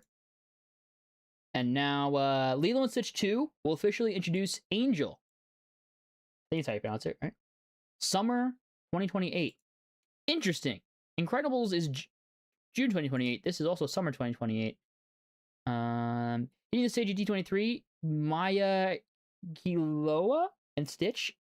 I think I pronounced that right. I apologize if I didn't. Another video here with Anne Hathaway. Never stop reciting your favorite line to me because I still can't spell Gabbana. And I have come to love being told to shut up. So maybe tonight you could help me out with that one. Me, a princess? Beg your pardon, shut up. Cool. I'm not a Princess Diary. I haven't seen any of them, but I'm sure that's from that.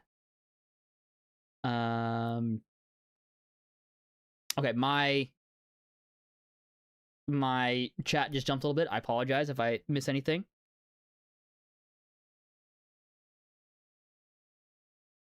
Okay. Better Call Saul never got its credit, especially with the award. Such a shame. I saw that. Like, he never won. Crazy. You know what the rest of the announcements could be? Things I never heard of, and as long as I get the X-Men cast announcement, I'm happy. For me, I think as that Doomsday trailer seems decently likely. Again, not expecting it, but like it seems decently likely. If the Doomsday trailer gets released, everything else is just a bonus. But like any one of the Marvel stuff, VisionQuest trailer, if that gets released, everything else is a bonus. If the X-Men cast gets announced, everything else is just a bonus. I might say VisionQuest over Doomsday for me, just because we have a Doomsday like teaser trailer.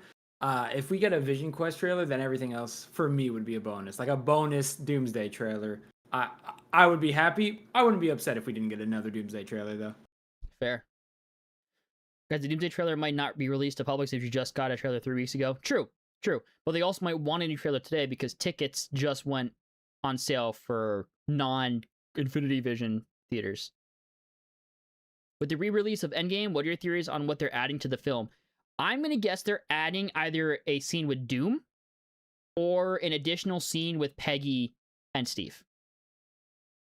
That's my theory and guess. Walker Scoble's here to discuss Percy Jackson and the Olympians. Okay, I don't know what account this would be for Disney.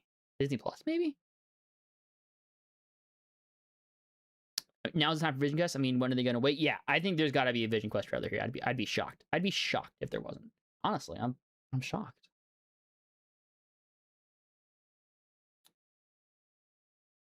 Young Avengers. I think they'll likely be called Champions because by the time they come around, the actors will be like 30.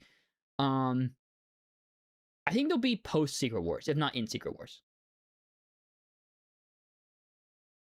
The crosses on the bingo board looks like the X-Men logo. I guess it's unintentional, but I think it's cool. No, it's intentional. That is the X-Men logo. I believe from the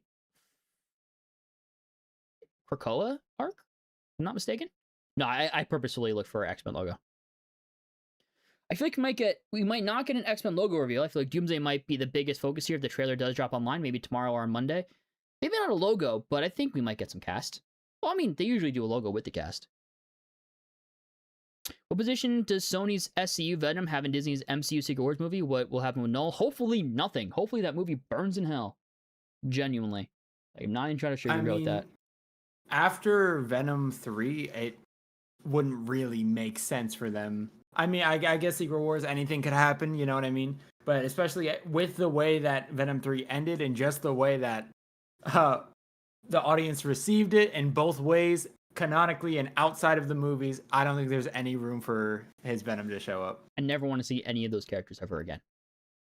Those versions of those characters ever again. So waiting on the Doomsday trailer? Yeah, we're getting to Marvel, I think. We're getting there. Genuinely, what is VisionQuest? I'm mainly an X-Men guy and haven't watched anything to do with White Vision since WandaVision. So White Vision hasn't showed up since WandaVision.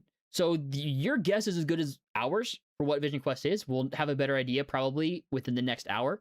When that trailer releases. We don't know.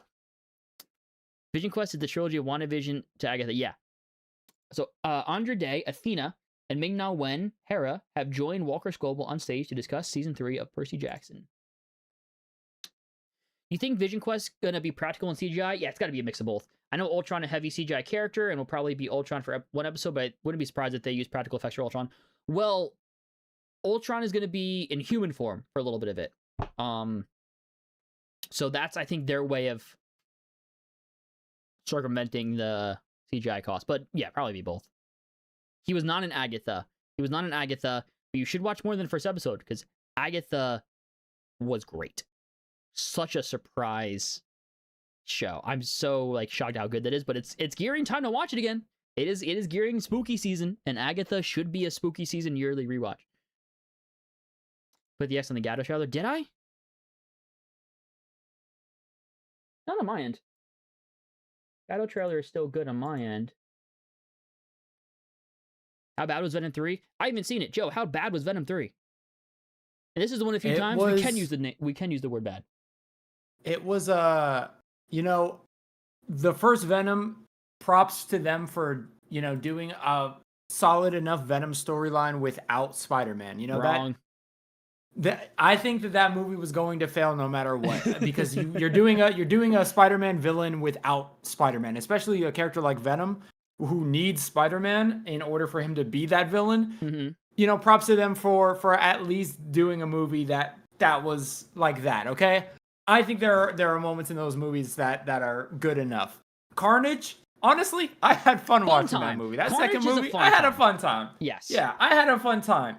The third movie has no redeeming qualities. I don't know what happened in between. They didn't do anything good. That's how bad Venom 3 is. Venom 3 is so bad that they had to retcon the No Way Home post-credit scene. That's how bad Venom 3 was.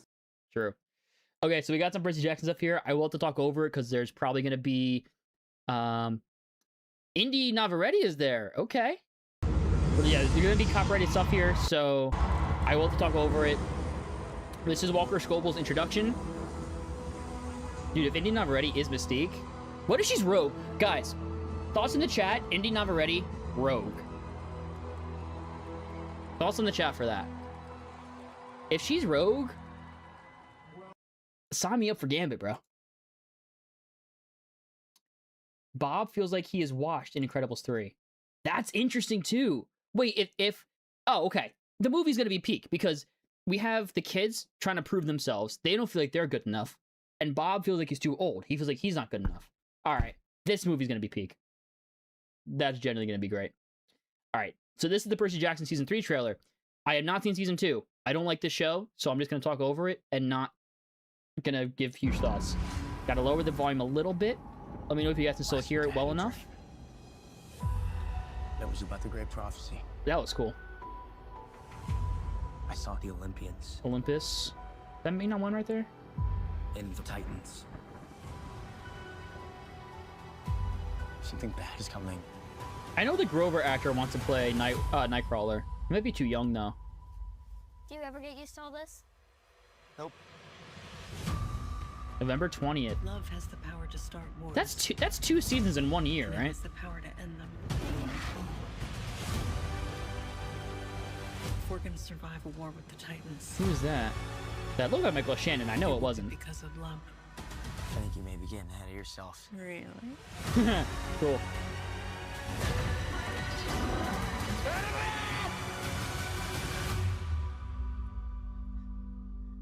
This is the first big trailer that they've released.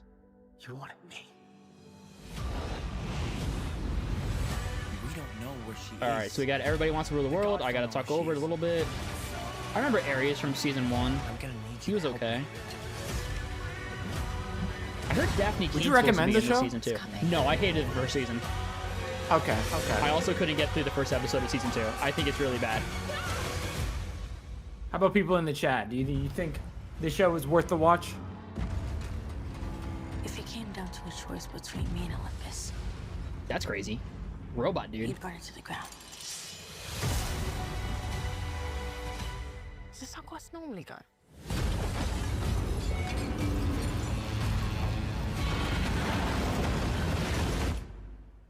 Pretty much. Like, I really hope season 2 would get better. Directing wise, writing wise, acting wise. It, in my opinion, didn't.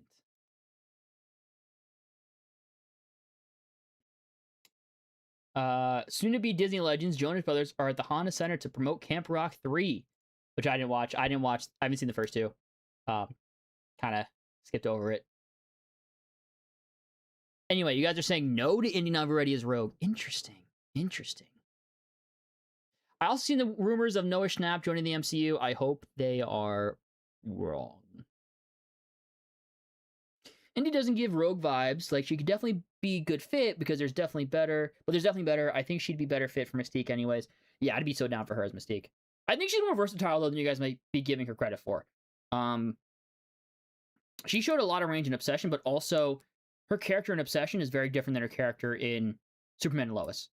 Now, those are the only 2 things I've seen her in, but I think she has more range than you guys might be giving her credit for.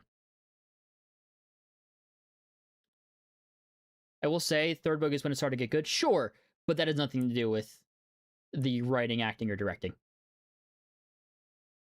Do you think we will get a Disney Sky High animated movie remake announcement from D23? I don't think so. I hope not a remake. I would love a sequel show or movie. Sky High. Talking about movies, we were talking before about like putting quote unquote fun movies ahead of other quote unquote high art movies. Sky High is one of my favorite movies of all time. I also rank Sky High above a lot of other like quote unquote greatest movies of all time. I would love more Sky High. Everyone's asked the question. I'm curious your answer to this, Joe. Everyone, you get asked the question like, if you had to rewatch one movie either for the rest of your life or like not even that's too long. Say like you had to sit down in a room and you could only watch one movie over and over and over again for 24 hours. What movie would that be? For me, it's Sky High. I think Sky High is the most rewatchable movie for me. What is your most rewatchable movie if you had to sit down and watch the same thing for like 24 hours? What would you watch? And you guys in the chat too. Let me know. That's so tough. It's easy to say like a Spider-Man movie. I'd lean towards Across the Spider-Verse, but if I'm gonna go with a non-Spider-Man easy, because I think that's an easy answer for me. Okay. I'd probably sit down and watch The Truman Show over and over and over again. I absolutely love that movie. I don't think it's the most rewatchable movie, to most people at least, but for me, I could watch it. I could watch it endlessly. I think. I don't know. It just hits me in a way that is very particular, and just watching the acting and just sort of the message of it as well, and just like thinking about it, I would go through that whole thing over and over and over again for sure. That's a good pick. Taylor says Constantine would be their pick. Empire Strikes Back, OG Jurassic Park, all good. But I mean, the goat of all answers here. If I could watch one movie over and over and over again, it would be Kraven the Hunter. I'm craving some Kraven. I think that's That is the true answer, you know. That is the real answer. But you know, that's the easy answer, Will. Like, you know, Joe didn't say Spider-Man because that's the easy answer. Like that's like a gimme answer, right? Of course, that's what it would be. So not that bad. Otherwise, there wouldn't be 3 seasons. A lot to say. Well, just because it's art. Something is not objectively bad or good. I don't like Percy Jackson. Other people do. That saying that it's successful doesn't mean that it's like a gotcha saying, well, you're wrong because you don't like it. And same thing vice versa. If something did bad, it's like, well, you're wrong to like it, you know? It's not necessarily how that works. Are you saying MCU's Peter Parker shouldn't get the Venom symbiote in Secret Wars? Why? Do you want a different story where... No, I just don't want Tom Hardy's Venom in the MCU at all. Get that out of here. Dude, low-key, we might be getting Indy Navarrete as in the X-Men. The crazy thing is, Discussing Film posted them, and so did Culture Crave. And I feel like you don't really post unless something's going to happen with that, right? Yes. Deadpool Wolverine, Dark Knight, Assassin's Creed, Michael Fassbender. Also a good pick. You know? There you go. Like, see, like, that's how you do it, Will. Assassin's Creed, Michael Fassbender. That's how you do it. But also, I know we're talking about other, like, fan casts. Yeah, Hunter Schafer as Mystique. I agree. That is literally Mother. That would be a peak. But I also would not mind Hunter Schafer as Gwen Stacy. Genuinely. But also because, you know, she's really good friends with Zendaya and Tom Holland. I agree, though. Hunter Schafer is literally Mother. She's got to be in more things because she was not used well in these last 2 seasons of Euphoria. Hunter Schafer. Anyway, teaser trailer for the Bluey movie. Oh, yeah. What? I kind of hit that note there. All right, I'm going to talk over this a little bit, too.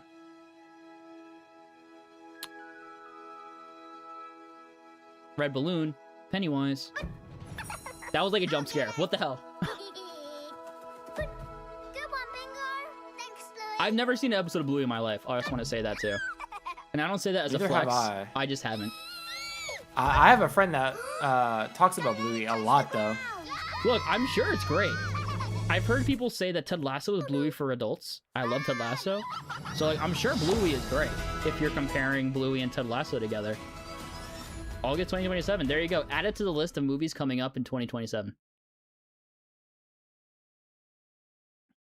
Bluey movie will be 3D animated. That might be controversial for some people. Going from 2D to 3D. That's controversial. What do you guys think? Any people really against that? Can't answer because I fell asleep. Rewatched the same movie went over. Fair. Do you think that we'll get an early season 6 announcement for X-Men 97 season 6? Early in terms of it'll be announced probably before season 5 starts airing, but I don't think like this year. And or an X-Men 97 season 3 trailer for summer 2027 season for next year. No, I don't think we get a trailer for X-Men 97 season 3 until next year. We don't need Noah Schnapp anywhere near Marvel. Yeah, I agree. I'm really hoping that rumor's not true, Dezel. I agree. Disney is stacked for 2027. Stacked. Do you think there is any credit to the online rumors about an MCU Blue Marvel appearing in Disney live-action movie Secret Wars? I think it's possible. I don't think it's likely just because it feels like a weird place to introduce him. So I believe in Conformity Gate? Oh. Now shifting towards Ice Age Boiling Point. Okay, so this is now... Is that 20th century? I think.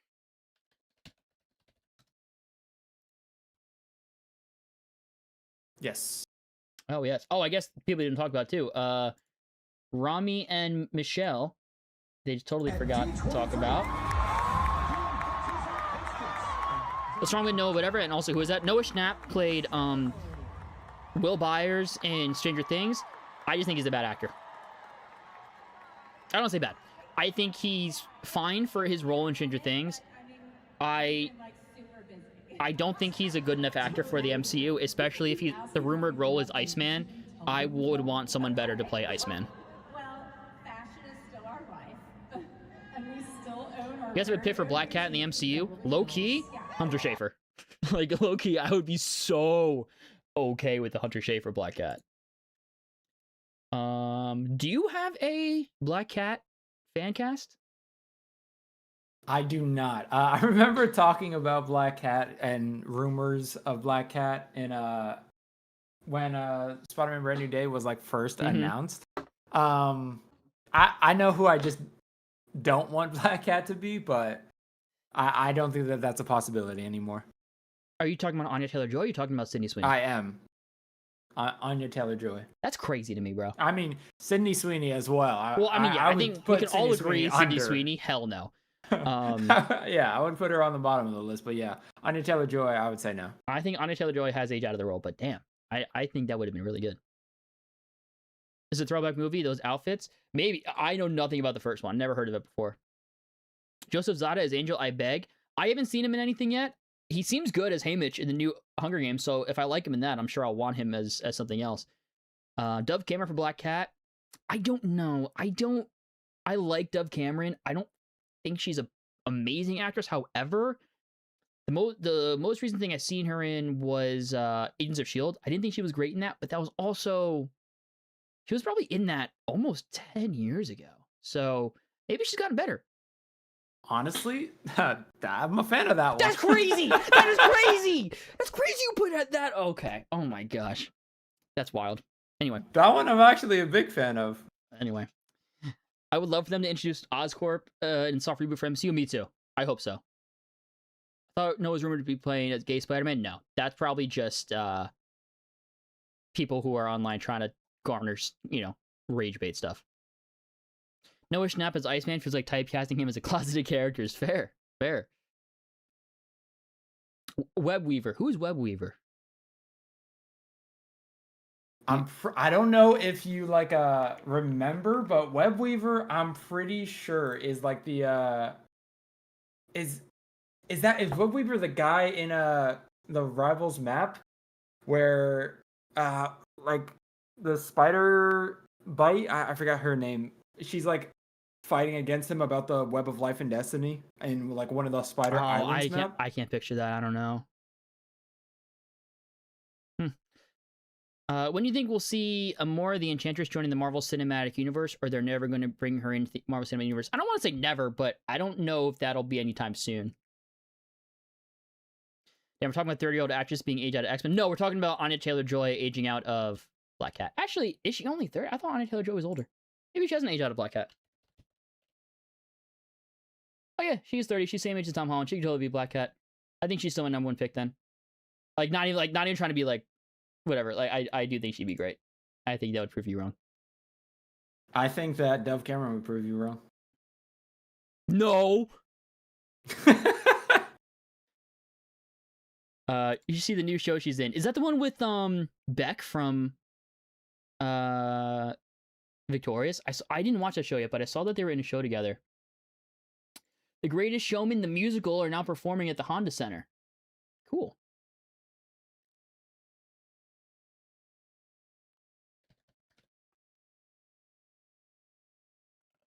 One second. On Apple TV. Oh, on Apple TV. Schmigadoon? Is that what you're talking about?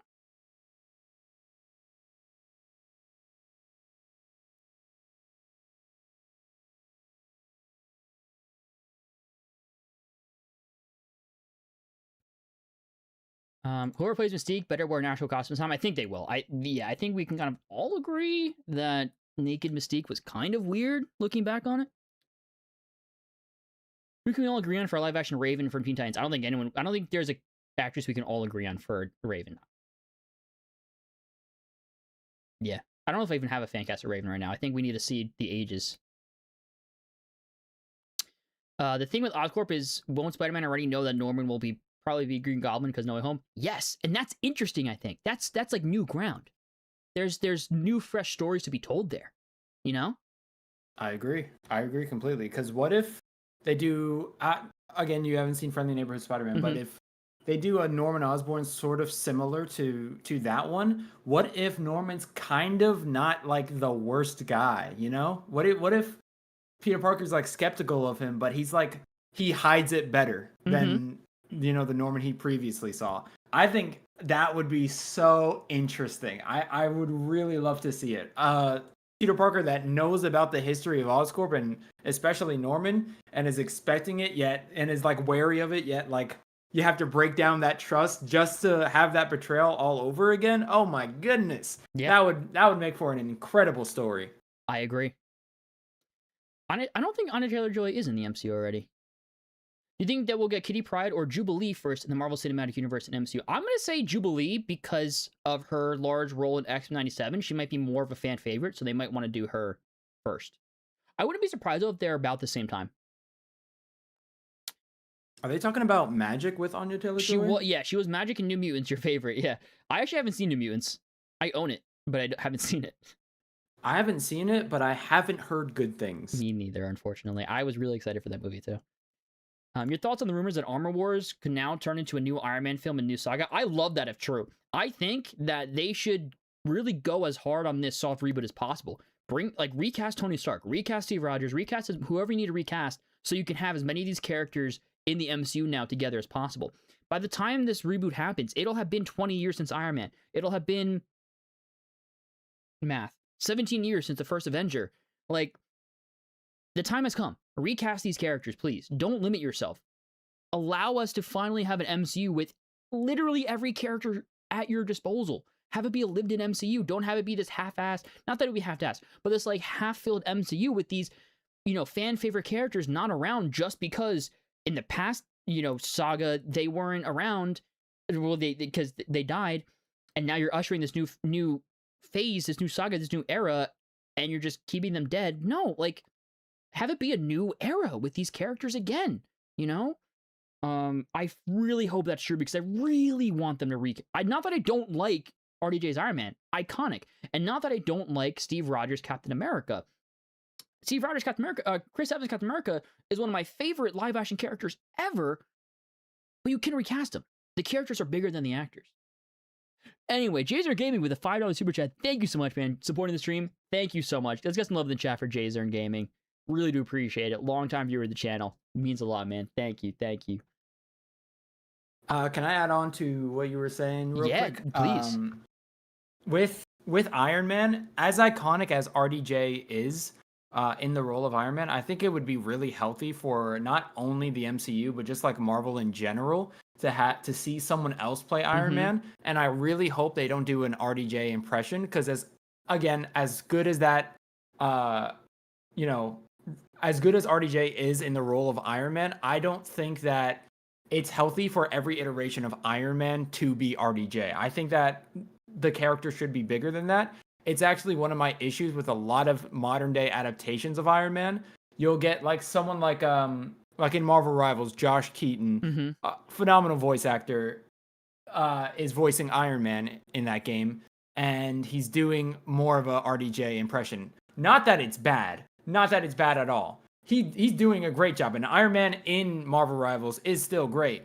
It's just a little bit disappointing because we've had so many different iterations of Iron Man before RDJ, and all of those were so different, and all of those were, didn't have that same voice, but now it's all sort of the same thing, like with Marvel Rivals, and it's a little bit disappointing to see. So I'm personally excited to see more variety with the character again. And I think going off of that, I think it'd just be healthy for fandoms in general. People are so against recast nowadays for some reason. I don't understand it. I genuinely don't understand it. Like, these characters existed before these actors played them, and they will exist after these actors played them. These characters are bigger than these actors themselves, right? Iron Man was a character before RDJ. He'll be a character after RDJ. Steve Rogers was a character before Chris Evans. He will be a character after Chris Evans. You see it in everything. You see it with DC. I mean, you see it with Marvel, right? You see it with, Lord of the Rings, with the upset that people had when they recast Aragorn for the new movie. Star Wars is a whole thing. Like, people are, well, this is more so now actually a Disney thing. Fans do want them to recast the OG 3. But like they're scared to recast the OG 3. Recast should be a thing. It should be a thing. The audience is not stupid, and it does a disservice to the characters themselves because now you're limiting what the characters do. The characters are more important than the actors that play them. We should be normalizing recasts. To go back to Andor, everything ties back to Andor. I have friends everywhere. To go back to Andor, what I appreciate so much about Andor, they recast Bail Organa. You know, they couldn't get Jimmy Smits because of scheduling conflicts. They wanted him to, but they couldn't get him for scheduling conflicts. Fine. So instead of saying, well, we're not going to recast this guy, they said, no, Bail Organa has to be here. We're going to recast the character for it. And thank God they did, because it wouldn't have made sense if Bail Organa wasn't there, right? We got to normalize recast, guys. We got to normalize recast.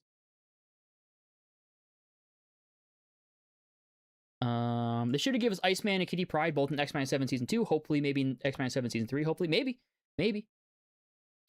Still waiting for Tom Cruise Superior Iron Man, the lies of Dr. Strange. No, that's the lies of clickbaiters and scoopers online. Doctor Strange 2 never promised Tom Cruise Superior Iron Man. That's the lies of the internet. Yeah, it says on Tony to meet Riri like in comics. Yeah, like that's what I'm saying. There's so many possibilities that you're just saying no to if you don't do that.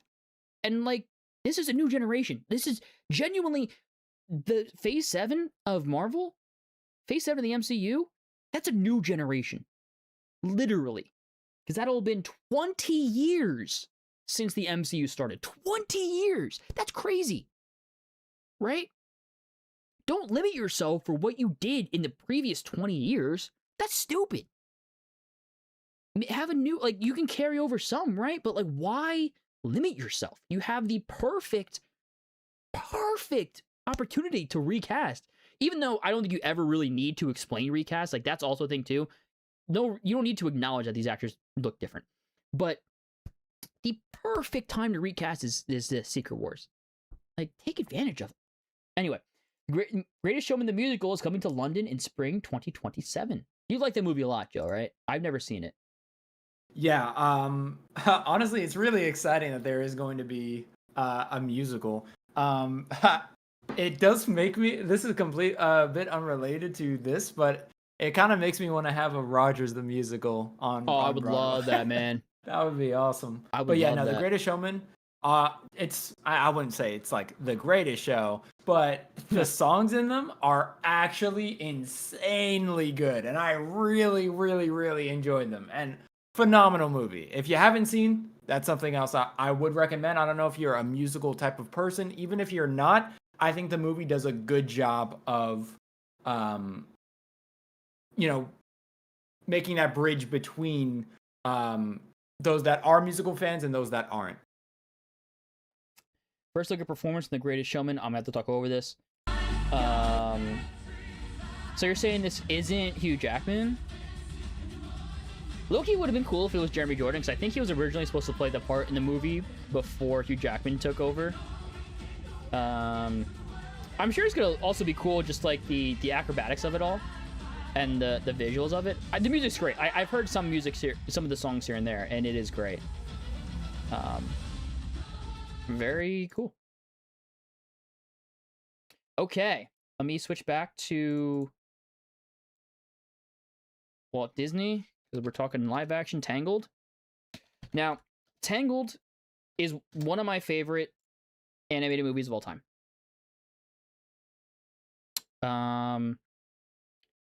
Here we go. Add column. Oh, it's already added. Live action Tangled remake will release on March 31st, 2028. Live action Tangled. Catherine Hahn is there. I love Tangled. That is so cool. So that is really cool. I will have a high bar for this movie. That being said, they are nailing the casting so far. They have nailed the casting for this movie. So I am cautiously optimistic. Catherine Hahn is Mother Gothel. Like, come on. March 31st, 2028. 2028? 2028? Let me think about 2028 for me, all right? 2028. First look at Flynn Rider and Rapunzel. I mean, yeah, that looks great. Maybe a little bit more color, but that's probably an on-set photo. Like, up the saturation to post a little bit. 2028, Joe. Listen to this. has Tangled. Listening. It has Incredibles. It has X-Men. Really? Wait. Is that your year? That's what I'm saying, bro. Oh, my and goodness. it has the Batman too. Because that might be your year. That got pushed back to February. Anyway, Jon Favreau has taken the Honda center stage. So maybe this is where Oswald, if that is true. That is true. Anyway, if they reboot Iron Man and Steve Rogers with younger actors, how does Tom Holland's Spider-Man work going forward? Works just fine. He's either the same age as him, which I think is fine, or they likely cast actors in their mid-30s, mid to late 30s to play them for another 15 to 20 years. Which means that, and Tom Holland will still be playing younger. So even if they say like they cast someone Tom Holland's age, Iron Man, Steve Rogers, Tony Stark probably playing mid-30s. Tom Holland still playing like late 20s Spider-Man. So it'll work. It'll work. I hope they don't lose the gayness of the X-Men. And you also said that X-Men should be somewhat social commentary. Fully agree. Fully agree with both of them. And I would be concerned for both of those if Daredevil Born Again wasn't a thing. Daredevil Born Again going so hard on its social commentary gives me hope that they'll stick true to the social commentary of the X-Men and the gayness of the X-Men. But Jon Favreau officially announces Oswald. There you go. There you go, comic book fan. You got your Oswald announcement here. Do you think that Marvel Cinematic Universe would be too scared to give us Madeline Pryor, the Goblin Queen, considering how young our MCU version of Jean Grey is right now in our early? No, because I think she'll just age. So I don't think they'll do it like in the first movie, but as the characters age, I think they could still do Madeline Pryor. Especially if they're introducing Mr. Sinister this early on, and they're going to establish Mr. Sinister as this reoccurring X-Men villain. I think the chances are decent that we get Madeline Pryor eventually. The logo looks amazing. Can't wait to see. It looks good. It looks good. I don't know what account would post this. You said it's live action, right? So I want to say it'd be Walt Disney Studios, but if it's a show, then maybe it's a Disney Plus thing. It's a 3-part miniseries coming to Disney Plus with hand-drawn 2D animation. All right, let me switch then to Disney Plus. 3-part Disney Plus miniseries. Samara and Sadie, they're both there. Yeah, that makes sense. That makes sense.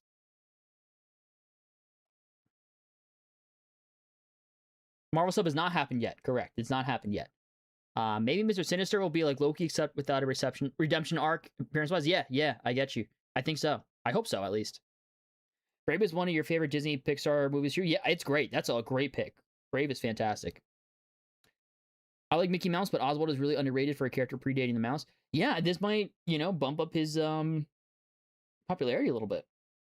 That's cool. I'm for it. I gotta replay the first Epic Mickey and play the second one. Yep, live action Tangled confirmed for March 31st, 2028.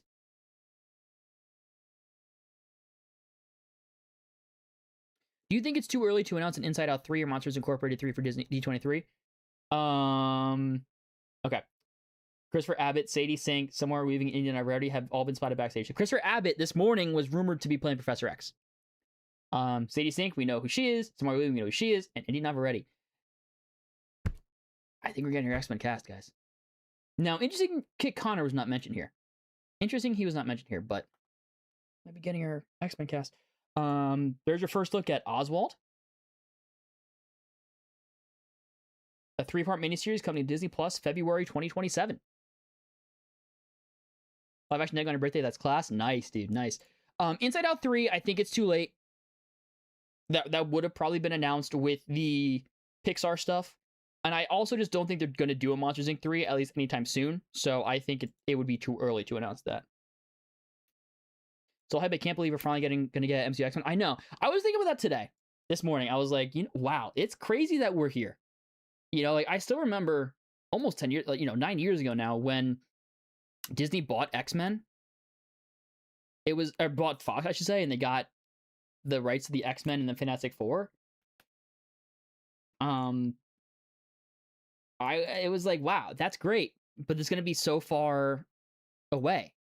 And then last year we got the Fantastic Four, and it's like, wow, like we're here. The Fantastic Four is in the MCU, but like X-Men's still a little while off. And I mean, it could be as soon as like within the next hour, 30 minutes, we know some of our X-Men. Like that's crazy. Like that's crazy. Like MCU X-Men. MCU X-Men. They're getting Oswald cards in the audience. That's cool. Who's playing Iceman in the MCU? I don't know. I don't know if I have an Iceman fan cast. I think it should be a gay actor for sure. I'm trying to think if any come to mind. None are coming to mind off the top of my head, to be honest. Fingers crossed, Kaylee Spanny still shows up as Rogue. They may not announce Rogue. It's also totally possible that there's characters that they don't announce today. You know? Like Beast might not be announced, Rogue might not be announced, Storm might not be announced, right? So they might not announce everybody today. Here for the MCU to do justice on Dark Phoenix? I hope so. Yeah, I hope so. They might avoid it altogether, but maybe not. The biggest reveal tonight will be X-Men. I am sure will break the internet. Could be. It's gonna be between X-Men and Frozen 3 for sure. Do you think we get a new Doomsday trailer? I do. I need that Vision. Yeah, the VisionQuest trailer. Yeah, I agree. I need that too. Like this Marvel stuff could be bang, bang, bang. We'll see. Let's go. Hope it's the first X-Men class. I hope so. The only issue with it being the first X-Men class is the lack of diversity. Which is one of the reasons why I like the Beast cast, because it's at least. Let me. Before I.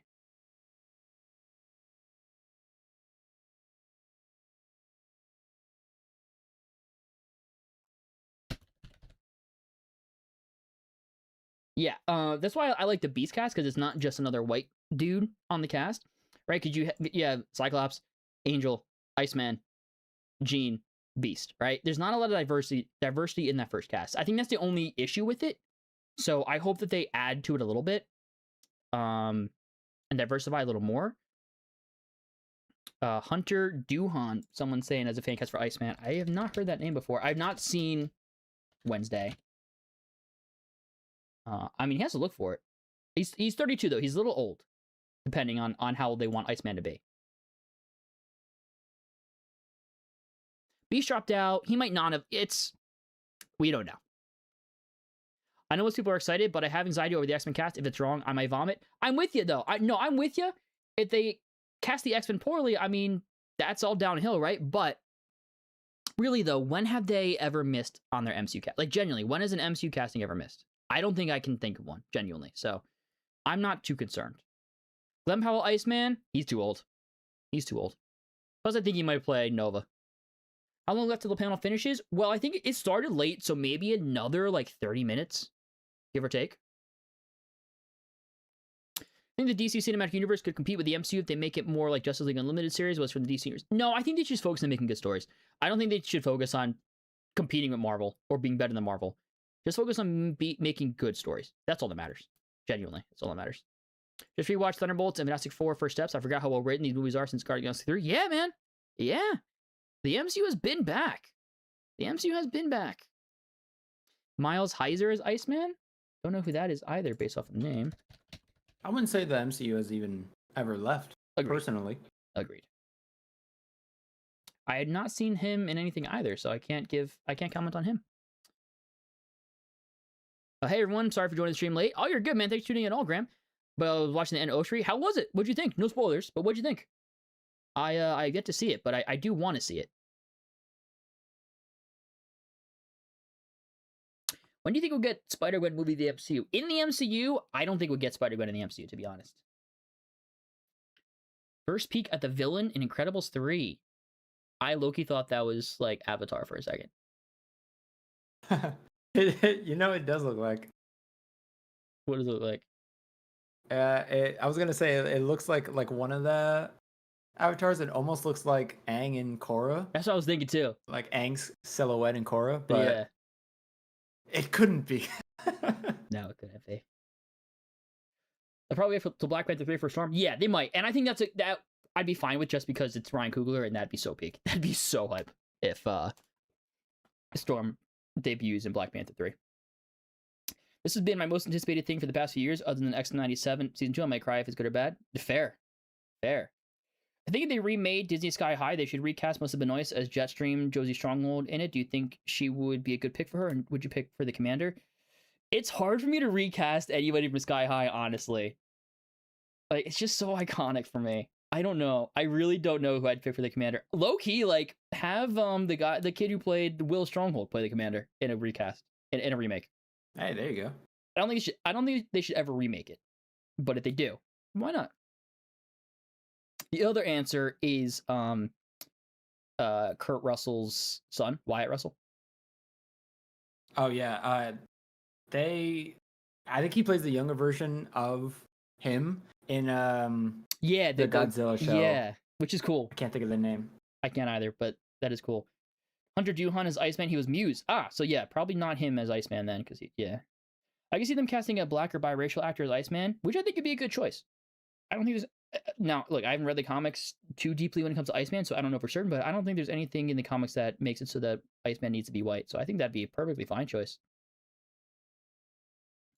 We will 100% get Spider-Man when they do Miles. Well, I mean, correct me if I'm wrong, Joe, aren't they not really like a thing other than the Spider-Verse movies?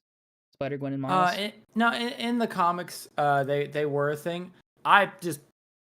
I don't think that they should be a thing. They are not Endgame. I'll say that at least. Fair enough. Okay. Gotcha. So maybe then. Maybe they do Spider-Gwen when they get to Miles. I think the girl that play Enid and Wednesday should be Gwen in the future Spider-Man movies. I've seen that fan cast. I haven't watched Wednesday, so I can't give a comment, but, you know. I trust Ryan Coogler with Storm. Oh, me too. Who do you think will play Storm? My original thought was too old. Now I have no clue. I'm still fan casting. I'm forgetting the name. I just said it, a couple minutes ago. Jamie. Oh, I just forgot. Jamie Lawson. She was in Sinners. She also played Bella Real in The Batman as Storm. Marvel time. All right, fellas. It is Marvel time. All right, Here fellas. we go, everyone. Which means Star Wars is after, which means they're probably ending with Frozen. All right, everyone. Also, I want to finish real quick. Korra's my favorite avatar. Who's your favorite avatar? Korra. Korra's the GOAT. Hot take before we get into Marvel, because you guys can't respond. Legend of Korra, better than Avatar Last Airbender. And I said it. All right. Woo! Okay, VisionQuest is first. Feige's hyping VisionQuest with Paul Bettany and James Spader. Okay. VisionQuest is first. Please release a trailer. I mean, there's no way they don't release a VisionQuest trailer, right? Like, I mean, it comes out in October, and we still don't know nothing about it. That's what I'm saying. Do you think that Polaris or Quicksilver will show up first in the Marvel Cinematic Universe for us? Ooh, Polaris? I mean, technically Quicksilver already has. But I'm assuming you're saying, like, post, Secret Wars, whatnot for this new X-Men team. I'm going to say Polaris. I think the Polaris dynamic is more interesting with Magneto. Okay. Hold your breaths. The suspense is terrible. I hope it'll last. If any of you guys know where that quote is from, you're a real one. I say that like that's not one of the most iconic movies of all time. First arc for VisionQuest. Cool. Kind of X-Mansion coded. Not really. More like Disney Castle coded, actually. I was going to say, do we know? Look at those. The clouds are pixelated. Oh, they are. Interesting. Very interesting. People are saying Indy Navarrete was seen backstage. Yeah, she was. Kevin Feige takes the D23 stage to kick off the Marvel Studios portion of the Disney Entertainment Showcase. All right. Oh boy. Indy as Polaris is also a really good pick, and I would go Feral. I'm not gonna lie. I don't see why James and Michael can't play Charles Magneto. So I agree with you. I think they should have been, if they weren't approached, I think they should have been approached. What if they were approached, they probably just said no, honestly. They might not want to play them for another 20 years. But I also agree with you in the sense that there's no reason not to ask them to come back. But they if they were approached, they probably just said no. All right, VisionQuest trailer. I will have to talk over it a little bit.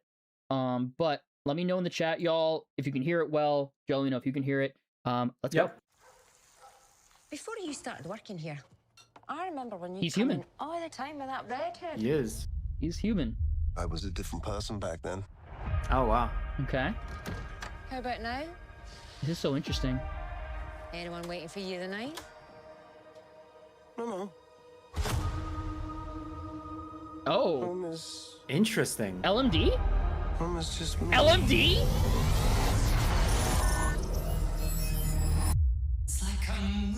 Unless it's all in his head. Wait, framework? Who am I? It could be. I was an Avenger. Whoa. But I'm not a hero anymore.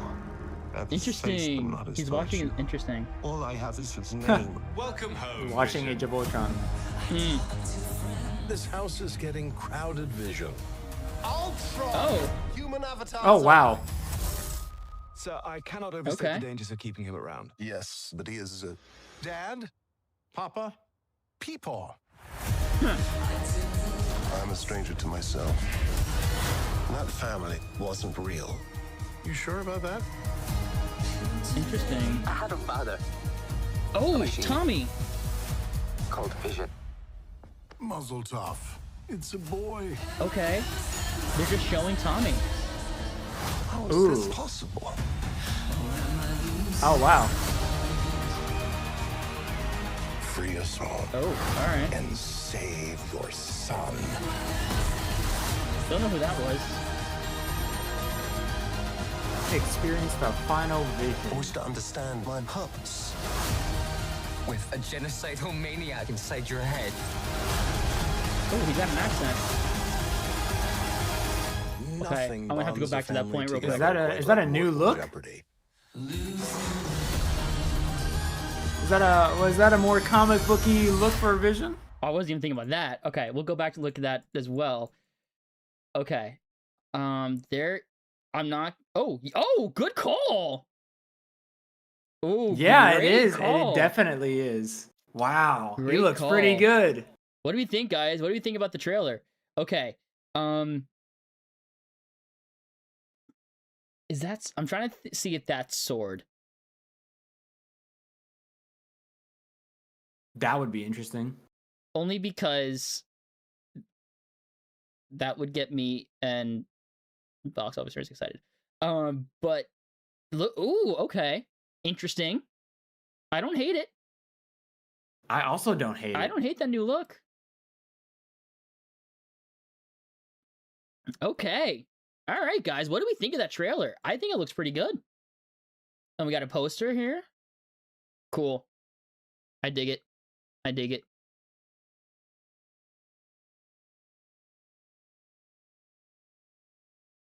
Feige's hyping up Marvel's Wolverine tonight. Has been very heavy on gaming. Just tomorrow's era of gaming is here. All right.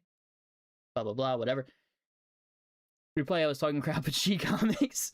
I don't want to I'm not going to replay. I think since we're on a live stream, you can go back and rewatch it. I don't want to replay it just for copyright reasons. Excited? Not bad. Yeah. Obi-Wan is back somehow by the end. She deserves her family. She always been my fave. I think what it's likely is that they'll at the end they'll go out in search of her. That's my guess. But I could be wrong. Maybe she does show up. Do you want a Young Avengers or Stranger Academy for the MCU next younger group of heroes team movie? Honestly, like we can have both. Also, Young Avengers will probably be champions because the actors are just getting older. It probably will be more champions than Young Avengers, but I think both. Honestly, they're two different sides of the MCU, kind of. And I think we can get both. Oh, cross off VisionQuest. Yes, you're right. You are correct. Avengers Doomsday time. Okie dokie. Almost a bingo. Had we gotten the Gato trailer, we would have gotten a bingo. We would have gotten a bingo. Although we still can with this row rate, with the Starfighter, VisionQuest, Frozen 3, Endgame. I don't think we can also get could Daredevil with Doomsday, but... Ahsoka Frozen Doomsday 3 trailer and X-Men cast reveal. I think that that's very possible. Yeah, either of those diagonals, we could get we can get one as well. All right, Doomsday time. Are they gonna give us this trailer? Maybe they start out with it, with releasing it to the public. Peak. Oh wow. Ugh, absolute cinema. Hope that was Sword. I hope that was Sword as well, Box Office Nerd. And I think we both know why. Now we have some idea what the show's about, and that's going to wrap up the whole Wanda arc, right? It seems like it. It seems like it. Hugh Jackman and Ryan Reynolds sent in a video asking to be in Doomsday. That's funny. Hugh Jackman sent a video message to ask about joining Doomsday. Follow the effing script to Deadpool. That's funny. They're in the X-Mansion, bro. Like, they're really doing a great job of hiding this. Oh my gosh. Like, where, like, come on, where do they want us to think they are? Ay. I mean, obviously, that's on purpose. Right? Why do you hope it's Sword? Because there's a chance if it's Sword that it connects to a particular Marvel show that everyone should watch. Did you hear about the Night at the Museum series and Ella Enchanted TV series from Disney earlier this year from Disney for us all? I did not. I did not know that they're doing TV series to those. Interesting. Kiki Palmer for Rogue? For your sake, I hope so. I am not a big Kiki Palmer fan, so I am not aboard that bandwagon. But for you, I'm putting it on screen. It's just not for me. So are you only getting that one singular clip of Ultron that he's an old guy? Probably, just for budget's sake. Tobey Maguire feel? Probably not. They're in Hogwarts, not to mention, obviously, come on guys. Oh, you're right. It's obviously Hogwarts. Just trailer so good? So good, right? It did look pretty good, yeah. Dude, that looks so sick. Black Adam, take notes. Yeah. I hate Black Adam. Robert Downey Jr., Chris Evans, and Haley Atwell are on stage at the Honda Center. Again, like, I said this at D20 at the Comic-Con. I'm gonna say it again. I can't help but get excited about that. Seeing them on stage again, hyping up a new Marvel movie, I can't help but get excited about that, genuinely. Sue and Ryan in Doomsday, the amount that they're talking about it, I wouldn't be surprised if they're just having fun marketing-wise. They should do a Sword in the Stone live-action adaptation. That would be cool. I'd be down for that, actually. That'd be a great one to do a live-action adaptation of. Straight up. Sign me up for that one. That was Jarvis from Agent Carter, right? Yes, and from Avengers Endgame. He cameoed as Jarvis in that as well. There were also other AIs from the other movies. I'm blanking on the names. Friday, I think, was there. Friday, yep. Karen, I want to say, might be in there from Homecoming. Or maybe not, because Karen is Jennifer Connelly, sorry. I want to say Dumb E was one of them. Like the arm from Iron Man. And I don't think Ada is going to be there. What? Ada died, right? Yeah. But if that's... It's not. It's not. It's not. But if that's framework technology... Oh! Oh! Let's freaking go. Let's freaking go. I'm about to tell you, this is about to be so peak. I really need to talk over it. Victor was always the smartest guy in every room. Is that Sue? Yeah. He used to be different. Freaking aura, man. Freaking aura. Wow. He used to be kind. He used to be caring. Bro, W lighting. Oh, wow. Wow. They look so good. Everything he loved was taken from him. W cinematography, man. I knew he was Is he thinking about his mom? But I did not realize. Rumor has it, no. No, interesting. Dude, look at that suit. Yeah, I can't lie, that suit went way up. Seeing it in this quality. Oh, look at that suit. Oh, Victor, shit. Did you do this? All right. you Okay. Magneto. have lived Like, that's RDJ you're telling Oh, me? interesting. Give them back. Pig. Oh. Was Magic. that him? Oh my goodness. Magic. I swear, you will beg for hell long before I grant it. That line is so hard. That goes so hard.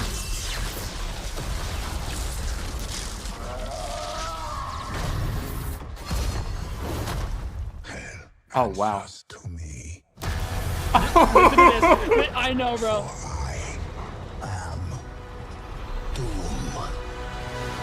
Dude, I mean. Okay. All right. I mean, Yeah. Wow. Okay. Okay. I mean. Oh my gosh, bro. Oh my gosh. Oh, so good. Okay. Dude, I'm rewatching that That was insane. every day. Every day. And ladies and gentlemen, going right into it, it looks like Sadie Sink is here. They're not giving So it any I- time to breathe. I assume if you haven't seen Brand New Day, it's time for you to to go watch that Yeah, movie now. spoilers. And, you know. Yep. Spoilers. Spoiler alert. Big spoiler alert. May 5th, 2028.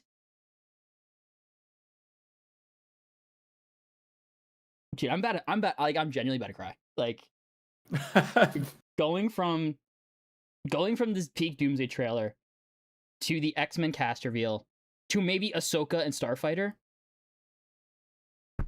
Oh, make sure you do the bingo. Thank you. I'm gonna have to add more X's as well. Maybe keep it up because Okay. As I'm adding this, we have seen it. I got our first. it is official. It is official.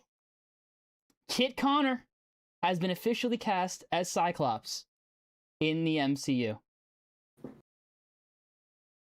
I gotta add another X because we got X-Men cast reveal.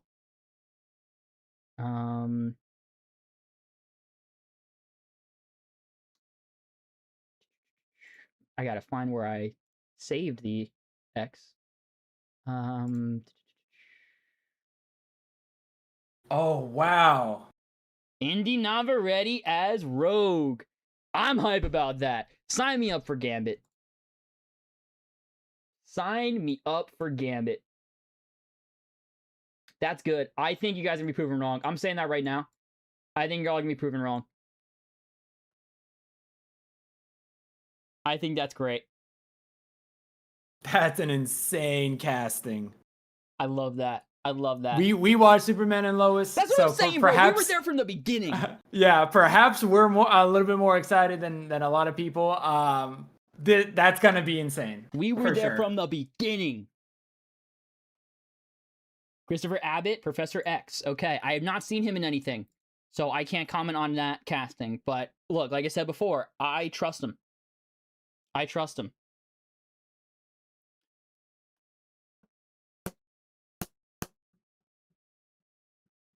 Are we getting anybody else? I'm curious if Adam Driver is here.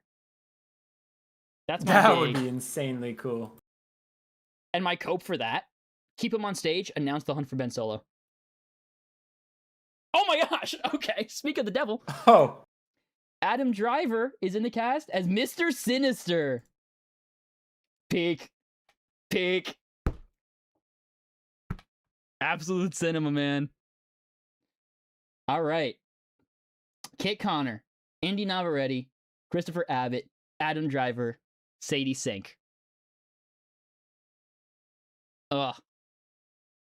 Wow. It's real, guys. It's real. Samara Weaving, Emma Frost, arguably the best out of this list. I'm not even gonna lie. I wouldn't even say arguable.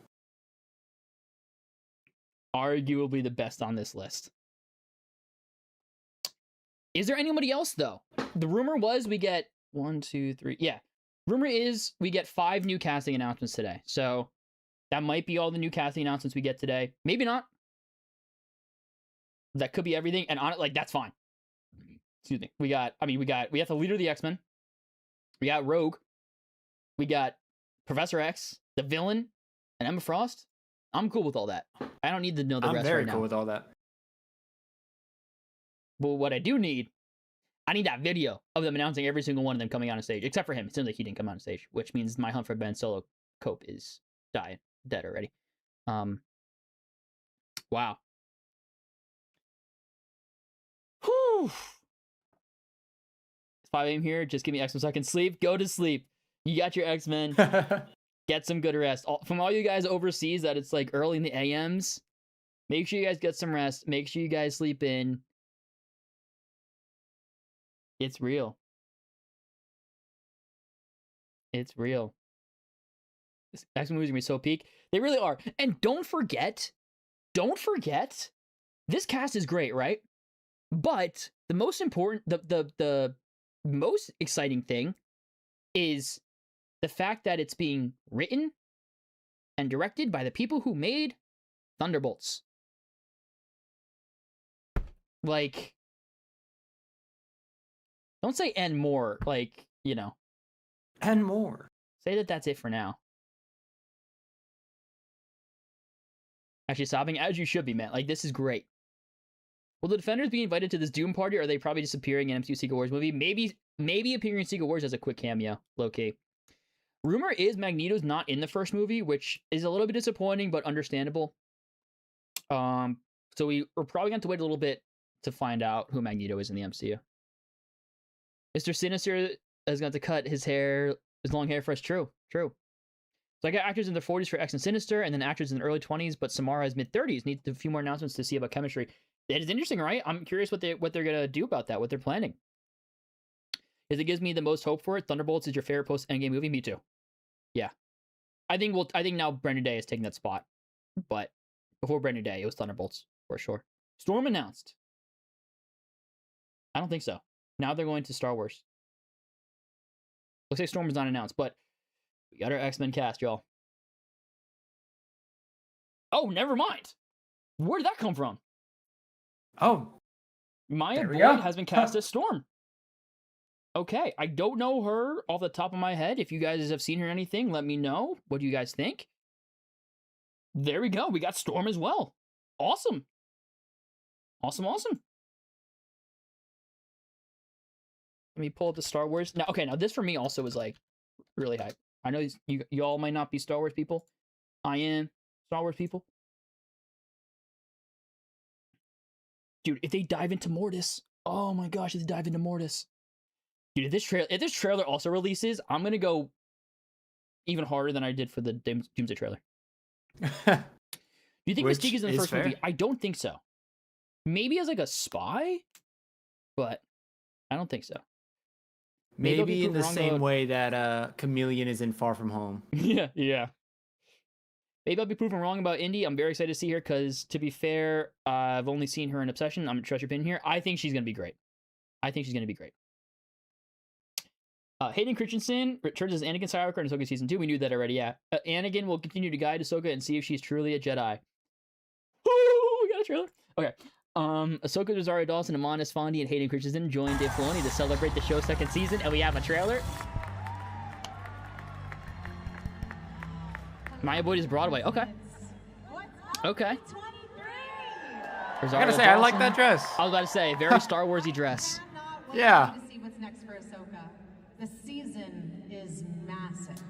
The stakes are higher, the battles are bigger, and the threat of Thrawn looms large for Ahsoka, her crew, and the entire galaxy. Speaking of my crew, D23, I brought a couple friends. Is it okay if we, Esfandi and Hayden Christensen? Oh, wow. Dude, my two goats. We got Paul and we got Anakin. No, you said like, Paul? You don't like that one? He said he's not Paul. He said he's not. I'm gonna believe him. Okie dokie. Let's see it. Let's watch. Alright, stop being weird, video. Tell me, Ahsoka. Anakin! Oh, wow. What troubles you? Oh, right away. Sweet. Yep. Ooh.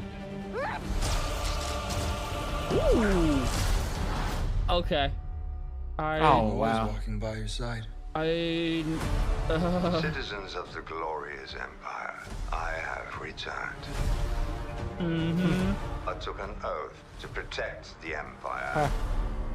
I therefore declare war on the Rebel Alliance. Is it too early to say this is gonna be peak? No, bro. I was saying that shit before this even dropped. Oh, Night Sisters! Night Sisters! Dathomir! Oh, wow. We're on Dathomir! What did you see? More. B-Wings! More and more danger than I thought. Balin claimed to have knowledge of a power. Oh my gosh. One that could end wars. Mortis. Zeb and Ezra reunion. Awesome. A long time ago, I walked away from the Jedi. Dathomir! It looks so good in live action. Take your time to decide. Oh, yes. Oh, interesting. Jedi. The ghost. Or not. Dude, he's like in it. Yeah. Season 2, yeah. I'm locked in. I'm so locked in I'm for locked that, in. bro. You got I'm me. so locked in for that one, bro. It looks so good, bro. Oh, that poster is so good too, bro. Oh my gosh. Oh, X-Men who? Like, oh my gosh. Sean Levy's now here hyping Star Wars Starfighter. Hype, man. Oh, let's freaking go. Tough poster, to say the least. To say the least. Anakin, Ezra. Is that Sabine? That might be Balin, actually. No, I'm pretty sure Sabine was with Ahsoka opening that door. Well, I'm looking at the hair and the blasters. They look Sabine, but I could be wrong. Oh, okay. I could totally be wrong. Sean Levy, Star Wars Starfighter. Give me that. There's a rumored 60-second teaser that they're gonna release. There isn't a lot of 2029 or 2030 Disney D23 TV series movie announcements for us. D23 so far, I was seeing. Yeah, because there's going to be another D23 before then. It's every other year, so 2028 will have another D23 for them to announce all that stuff at. Star Wars would be much better place today if they had just done the storyline after Revenge of the Sith. I mean, there's a lot of good stuff coming out right now, honestly. Show's so good, legit, my language not be PG-13. I know, bro. I know, man. The Seeds of the Throne trilogy being planned? I hope so. I hope so. I agree, man. Son over X-Men? Dude, like, what are we doing right now? What are we doing right now? Boom. Boom. Boom. Boom. Like, what is going on? What a crazy D23 farm. What a crazy D23 period. Also, I gotta check off a couple more things on the list right now. We got bingo, y'all. What does it mean? Absolutely nothing. But we got ourselves a bingo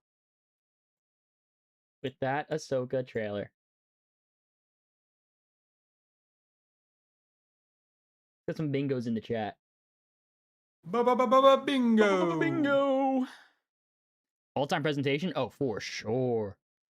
For sure. All-time presentation. You're gonna Ahsoka, I screamed. Oh, me too, man.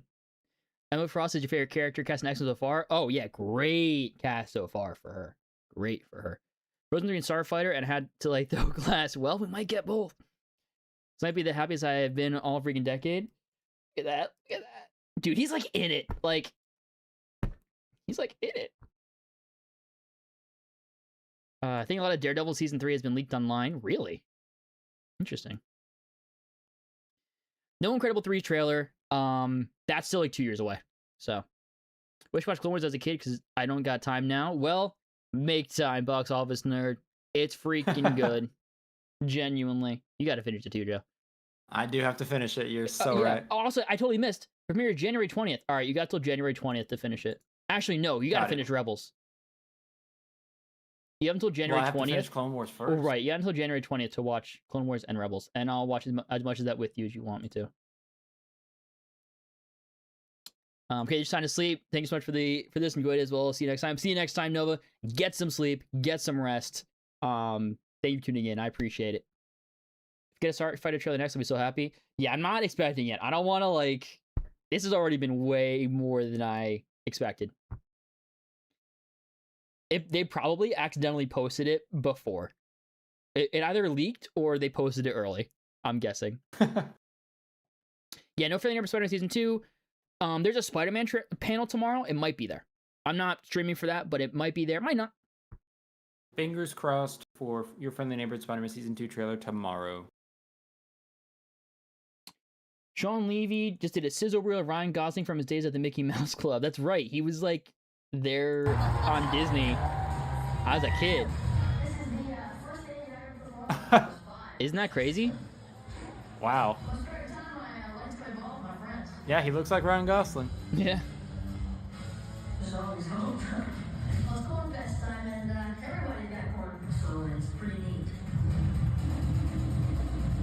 Crazy. Bro, just doing all the side quests.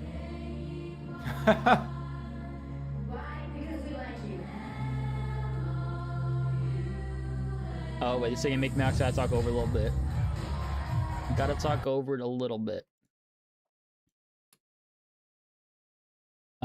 Okay. I think this is them coming out on stage. There he is. There he is. There he is. Hey, guys, I'm there. Look, that's me. Nice. That's awesome. Look at Cyclops, Magneto, and Doomsday. Yeah, we also overlooked this too. Like, not overlooked, but like, kind of just went by this. It looks so good. It looks so good. My goat's right there. Magneto's outfit kind of reminds me of his 97 Season 2 outfit. Yeah, it does. Which also, great outfit. And I hope that we get that in Rivals, because apparently there's going to be a collab. Really? Damn. Now, genuinely, my 2 X-Men goats. Favorite Marvel character, favorite Marvel villain. Even though, is he still a villain these days? Doesn't matter. Better start now if you're going to get through all that Star Wars animation. Oh, yeah. For realsies. You actually did watch Rebels as a kid? Alright, well, then you just got to watch Clone Wars. Do you think the villain in Incredibles 3 is a guy or a woman? I don't know. I think it's honestly impossible to say this early on. Is it likely that Hollywood star Josh Brolin will appear in MCU Secret Wars movie next to Deadpool as Cable piloting Grey Malkin to save everyone? I'd say more likely he appears as Thanos than Cable. I'm going to go with both. Why not? If he's there for Thanos, we might as well use him for Cable. All right, fine. Get crazy. Jeez, I didn't realize we were going that far. Lucasfilm's next feature film is coming. Star Wars Starfighter, directed by Sean Levy and starring Ryan Gosling, arrives May 28th, 2027. Star Wars Starfighter. Looks like no trailer. That's okay. Honda Center exclusive. Yeah, okay. Honda Center exclusive teaser. Star Wars Starfighter was incredibly strong. New locales, droids, and more. More thoughts later. All right, so who else is going to look for that leaked trailer later? Saw the trailer for Gatto, so Bingo. I'm not going to put Bingo for Gatto because it wasn't released to the public. We'll watch this first, and then we'll switch over to the animation that is ending the panel. So they're ending it with Frozen. Speaking of that theme of change, we did get something for you. So, buddy, Ooh. same team. Interesting. Different uniform. Let's go for the upgrade. And this jacket, we got you this new jacket. Take this one. On this jacket is the symbol of your character. Interesting. In Starfighter, Cade Oberon.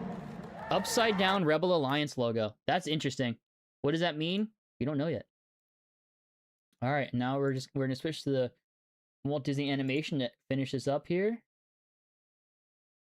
We know what we're also gonna do. We're gonna watch this one last time before we end in the full screen. Because before we saw like the whatever. I do not mind. I don't know if Disney Animation has its own thing. There you go, Disney Animation. I don't know if this would be the right thing. We can always switch to a different one. Walt Disney Animation Studios will finish up and wrap up the Disney Entertainment Showcase. You look at Dr. Doom, dude. Those lines go so hard. When I read those, when I heard those lines in the lead trailer, so good, man. That is an insane photo as well. The Doomsday trailer was so good. It looks like AI. It was so good. Where are Marvel Zombie Season 2 trailer news or Marvel Zombie Season 2 for us all? Probably not for a couple years because they just started working on it. He has been a Disney baby forever, for sure. Indy Navarrete as Rogue, and then you're right, the guy who played Bear voiced young Cable in X-97. You're right. Do you think King Thanos will be in Doomsday or Secret Wars? Maybe Secret Wars. Maybe Secret Wars. If you play Marvel Ultimate Alliance, Doom beats the X-Men and Avengers and the Fantastic Four in that video game before. Yeah, he's incredibly powerful. Starfighter got delayed April to May. Maybe. I honestly didn't know it had a release date originally. May fits more Star Wars, though. I'm a bigger fan of May Star Wars movies than December Star Wars movies. Maybe that's a hot take. I don't know. Makes no sense not even talk about your favorite Spider-Man Season 2. I mean, if there's a Spider-Man panel tomorrow, then it definitely does make sense not to talk about it. Yeah. Ryan Gosling is officially married to Disney for life. For real. But, like, good for him. Like, he's living the life. Like, I'm glad one of my doppelgangers could, you know? It has been a really great D23. Also, Terrell Thaddeus, welcome, man. Nice to have you. Thanks for doing it again. Hope you're doing well. Yeah, no, it's not delayed or scrapped. It's still happening. Nothing for Ray at all from Star Wars from D23 for us this year. Nothing. Oh, for Ray Stevenson, you're saying? I mean, we saw the new Balin Skull briefly in the trailer. Doomsday might actually be good. I have so much hope. Well, yeah, it's great. Oh, whoever said Zootopia 3 before? There you go. Just announced at D23, the world's Zootopia is about to go to the birds. Zootopia 3 is officially in the works. There you go. Ahsoka trailer better than Doomsday. Sorry. I'm going to agree with you, but just because I'm a Star Wars guy. I'm also a Marvel guy, of course, but like Star Wars is that's my day one. It's my day one. And Anakin, like, he's my boy. Isn't D23 continuing tomorrow with an animation panel? So is the trailer for Your Friendly Neighborhood Spider-Man possible? It's possible tomorrow, yeah. I didn't know I don't think it's a full animation. I could be wrong. But I don't know if it's a full animation. I think it's a Spider-Man panel. I'm pretty sure just celebrating the many years of Spider-Man, no? I think so. I know that they mentioned something about Spidey and his amazing friends, but I didn't see if it was like a full-on animation dedicated panel. Why couldn't we get Wonder Man Season 2? It seems like they're cutting back on their shows, unfortunately. So it's probably a casualty of that. Yeah, this is for Disney Animation. Zootopia is huge internationally. It is. I have yet to see Zootopia 2. I want to rewatch the first one before I do, because I haven't seen it since it was released in theaters, and I didn't like it all that much. Quick question. Do the trailers release, after they're shown at D23, like as they're being shown to the people over there? Yeah, so the ones that they post to the public will post pretty much at the same time, like the Ahsoka one, the Doomsday one, the VisionQuest one, and the Percy Jackson one. However, for events like this, footage is shown to only to people in attendance, like exclusively to people in attendance. So like the Starfighter footage will just be for people in attendance. It won't be released publicly. This lived up to the hype so much. Kind of disappointed that there was no Daredevil Born Again Season 3 teaser, but whatever, maybe at New York Comic Con this October. Yeah, probably New York Comic Con for people in attendance, and then later this year for the public. Remember Sam Ahsoka scream? Yeah, man. Heart hating for sure. I didn't think they canceled Wonder Man because they want Destin for Spider-Man and other movies. Well, here's the thing. He could have done it. They came out and said that it wasn't a schedule thing. Destin also, like, he only directed one episode, I think, of the show. He was just a producer for the most part. I think it could have still been done. Oh, yeah, it's very cool. Trying to find out more about the Storm Actress. Apparently the Storm Actress is mainly Broadway, which is honestly pretty cool. Broadway is where a lot of actors like start and really hone their craft, and I think it's cool that they opened it up to Broadway. Hearing that, just based on how she like speaks in like 97, if they're going that route, a Broadway actor would work perfectly. Yeah, that's a good point. I saw the Starfighter trailer. It looks good. That's all I will say. That's good. I'm glad to hear it. Okay. New original film from Walt Disney Animation Studios coming in 2028 is titled Clay. Meet Clay and Mushi from Disney's Clay, starring Kieran Culkin in this new concept art and coming to theaters November 2028. I think we all had one of those toy balls growing up. And we all know exactly what that feels and smells like. First concept art for Disney's Clay. Kieran Culkin will voice Flip in the film. All right, that's cool. That's very cool. We're going to watch this. All right, so that's the director, Jake Schreier. That's Sadie Sink, Jean Grey. That is Kevin Feige. Kit Connor, Cyclops. I'm just gonna let this play. Yeah, as you should. Playing Emma Frost, Samara Weaving. I got a lot of cheers, as it should. As it should. As Rogue, Indy Neveretti. That's right. That's right. And I'm very proud to introduce as Storm, Maya Boy. This might be her first film thing. If he's saying to introduce. Good Right. for her. Good for her. I'm very curious about how that conversation with Indy went because I know that she talked about playing Mystique and like that was a fan favorite. Maybe they already had someone in mind to play Or Mystique, she's just not in it.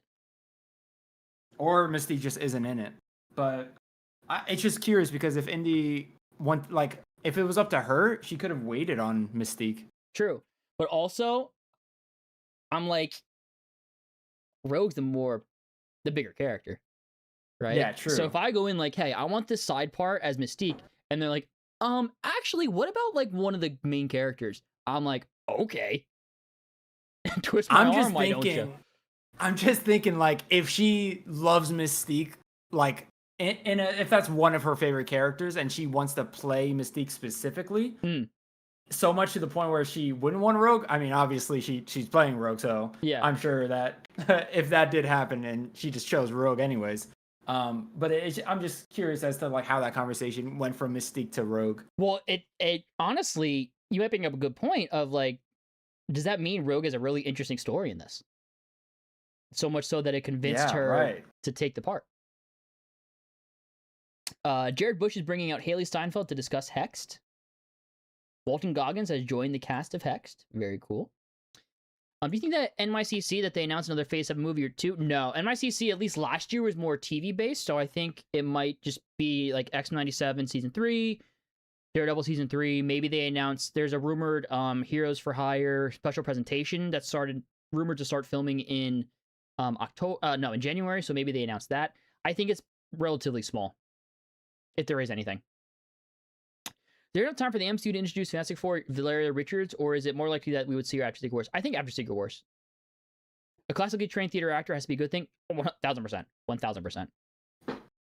Honestly, not very hyped at all for Hexed. Fair. I think it looks solid. It's in the genre I like. I love fantasy stuff, so that alone gets me excited. I don't know if I'll see it in theaters, but I'll definitely check it out. Definitely not my Mystique. Hey, fair. And look, it means that we can still get Hunter Schafer as Mystique, and I'm not going to say no to that. Going to bed now? All right, McKenna Grace fan. Thank you for being in here. Thank you for having, I think hopefully you had a good time. Get some rest. Get some well-deserved, well-needed rest. Cowsworth's going to complain so much that Wolverine isn't the first X movie. Good. Good. Those freaking LARPers out of here, bro. Freaking good that this isn't X-Men, that isn't Wolverine and Friends anymore. Bro, keep him, honestly, I don't need him in any X-Men movie for the next 8 years. Like, straight up, bring back Daphne Keane as Laura Kinney for X-23. Have her be the Wolverine on the team. Keep Logan out of these movies, and I'm a happy camper. Bring in Magneto in movie 2. I'm sitting pretty. Trust me as Gambit. What? Who said that?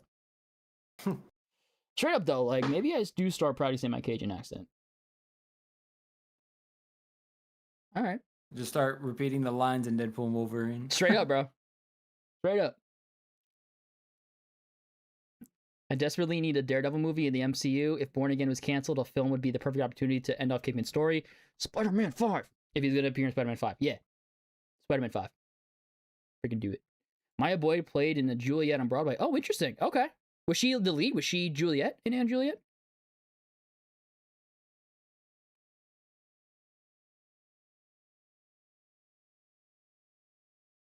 I'm waiting for the Frozen 3 stuff.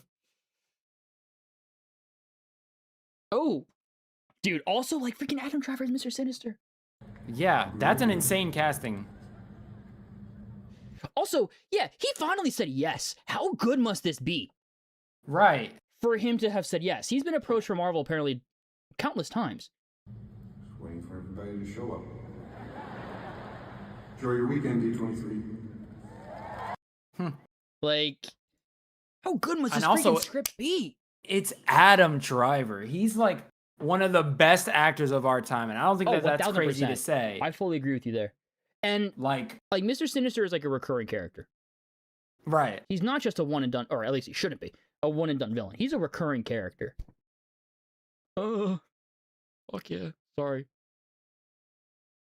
Bleep me. Language. Disney Marvel higher-ups not going to be able to keep Wolverine out for 8 years. Honestly, I'm surprised they're keeping him out of the first one considering the popularity. Look, here's my compromise, right? Keep Hugh Jackman around as Wolverine exclusively in Deadpool movies. Right? And maybe he crosses over with the X-Men in those movies, but like they're not his X-Men, doesn't matter. Keep him there. That way we don't have a Logan. Or recast. But like, we don't need him. We really don't.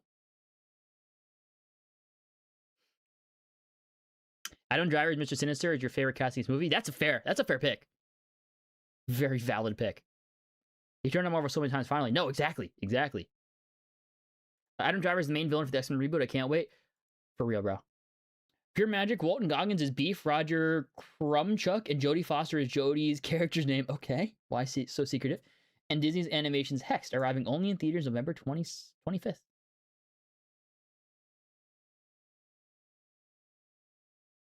I'm surprised Zootopia 3 is already happening. We just got the second film in November. Well, he said in development. I would guess like 2029, maybe. Wolverine sells too much merch. I understand purists wanting to keep him off of the side for now, but Disney wants that merch money. Sure, that's why you have him in Deadpool movies. Because you still make that merch. You still have him around. But he's not tainting these X-Men movies. And yeah, I said tainting. How likely will we see MCU's Rogue versus Captain Marvel after Disney's movie Secret Wars like comics? I wouldn't be surprised if we get a Rogue Captain Marvel interaction, or even like as a cameo, maybe we cut to Rogue's backstory and we see her interaction with Captain Marvel. They could even just mention it. Even just her flying would just be a sort of visual that they do have that history. But to be honest with y'all, I'm not the biggest fan of Kit Connor or Cyclops, and I'm not just going to leave it at that. And I'm just not just going to do that, not the time and place to get into why everyone else is perfect casting. Okay. Hey, to each their own. New concept art for Frozen 3 has been unveiled at D23, arriving in theaters fall 2027. All right, I haven't watched the second one, so not for me. But I actually really enjoyed the second one. I heard it was good. More than the first one. For me personally, and I know that's a hot take from the people I've discussed it with, but I really love what they did with the second one. So fair. I don't know about the third. I don't think that Frozen needed a third or a fourth, but put a photo of the X-Men cast together. It's so beautiful. Both literally and figuratively. The future is looking very bright. It's a beautiful cast. Pretty. How much do you think X-Men will make at the box office? I think X-Men crosses 1.5 billion. Straight up. Not only are we coming off of Sadie Sink in Brand New Day, along with probably Secret Wars, I wouldn't be surprised if some of these guys also show up at the end of Secret Wars. It's the X-Men. It's the X-Men. Not only that, it's probably pretty damn good based off of the people that are attached to it. Yeah, I think 1.5 billion, or give or take. Jodie's character's name, possible tie into another Disney movie. Ooh, trying to think of another reason they would do that. Yeah, fair enough. I mean, it could be they're hiding a twist from earlier in the movie with other characters, but maybe a connection to another Disney movie. Kristen Bell and Idina Menzel are on the stage to discuss Frozen 3. This morning, I was literally predicting what would be shown at D23. I'm just glad all of them from X-Men to Oswald and VisionQuest come true. Yeah, man. You got your wishes, and that's awesome. I'm very happy. I know it wouldn't work because of the ages they're casting, but I still think Glenn Powell would have been a good Cyclops. He would have. If they were casting around Glenn Powell's age for X-Men, he would have been a fantastic choice for Cyclops. 1,000%. He was my number one fan cast after Top Gun Maverick came out, for sure. They just took it along. Adam Driver's going to kill it, Mr. Sinister? Oh my gosh, yeah, bro. It's gonna be so good. It's always been the biggest moneymaker for Marvel, even pre-Avengers. Oh yeah, I mean the X-Men are the X-Men, bro. Like, genuinely, the only thing bigger than the X-Men for Marvel is Spider-Man. Next era in the MCU to be mutant era, it's got to be. Also, maybe incorporating Inhumans. So I hope so. To go along with what we were saying before about recasts, right? With bring back Iron Man, recast Tony Stark, recast Steve Rogers. I think they also now say, hey, it's been 10 years since the Terrible Inhuman show. We're going to do them right now. Let's go a little bit into the Inhumans. Why not? Right? Why not? They're singing, apparently. Not surprised. I love Inhumans, a crossover with Fantastic Four, seeing the first show up in the Fantastic Four comic. Fair. Yeah, that's a good call. I would love that, too. Kit Connor will also do great as Cyclops because I've heard he did great in Heartstopper with Olivia Colman. Yes, I've heard great things about him in that. Haley Atwell is Zahn and Joe Locke. Yeah, they're really just casting a lot of people from Heartstopper. I've heard great things about that show. Something magical just happens at D23. Haley Steinfeld introduces the newest voices in Hex, Walton Goggins and Jodie Foster. See it only theaters November 25th. But yeah, I'm debating whether or not I want to watch Heartstopper now. I've heard great things about it. It's been on my list to watch, but I don't know if I want to see Kit Connor in anything before Cyclops now. I wonder if I should wait until after to watch other projects he's in. I'm also surprised they didn't announce who's playing Magneto and Beast, since there were also reported casting about them. Well, Magneto actually is rumored to not be in the movie. Magneto is reported to not be in this first movie, which I think is a little... It's disappointing. I just love Magneto, but not totally surprising. I get why they don't want to, retread the old movies too much. They want it to seem like this is a new, fresh take. And as long as he's in the second movie, I'm cool with it. Beast sounds like there might be some behind the scenes issues. So he might still be in the film. They might just not have locked down casting it. Same for other rumored characters like Iceman, Angel. If they're in it, they might just not have locked in those characters yet. I hope the general audience buys into the X-Men because that's my main concern. Oh, they have. They have been. The general audience has been locked into the X-Men since 2000. Since the 90s series. No, the general audience has it, for sure. I honestly, I have zero doubt about it. The only issue is, when people start to just hate on things like we talked about earlier, just hate on them. But nah, it's gonna be peak, bro. And Humans could have been so good. It really could have, and it wasn't. The only prediction that didn't happen was Daredevil Born Again Season 3, but other than that, everything happened. Yeah, man. It's great. Disney movie history. What about Disney movie history, Zedrian and Disney? Marvel cooked with this cast, and they really did. They really did. Are we going to get a Marvel movie in summer 2027 or just Secret Wars and shows next year? Just Secret Wars and shows. Just Secret Wars and shows. And no movie next year other than Secret Wars, which I'm okay with. I'm very okay with that. That's a big movie to have. Yeah, exactly. Talking more about Gen Z that hasn't seen the old Fox movies. Oh, interesting. No, I think they will, because I think this will be made for them, right? Like, let's take a look at some of these actors on stage here. Kit Connor. Well, yeah, let's just go through the list right here. Kit Connor's 22 years old. Indy Navarrete is, I think, 25. Don't ask why I know that. Indy Navarrete is 25. Sadie Sink, I think, is 24. And Maya Boyd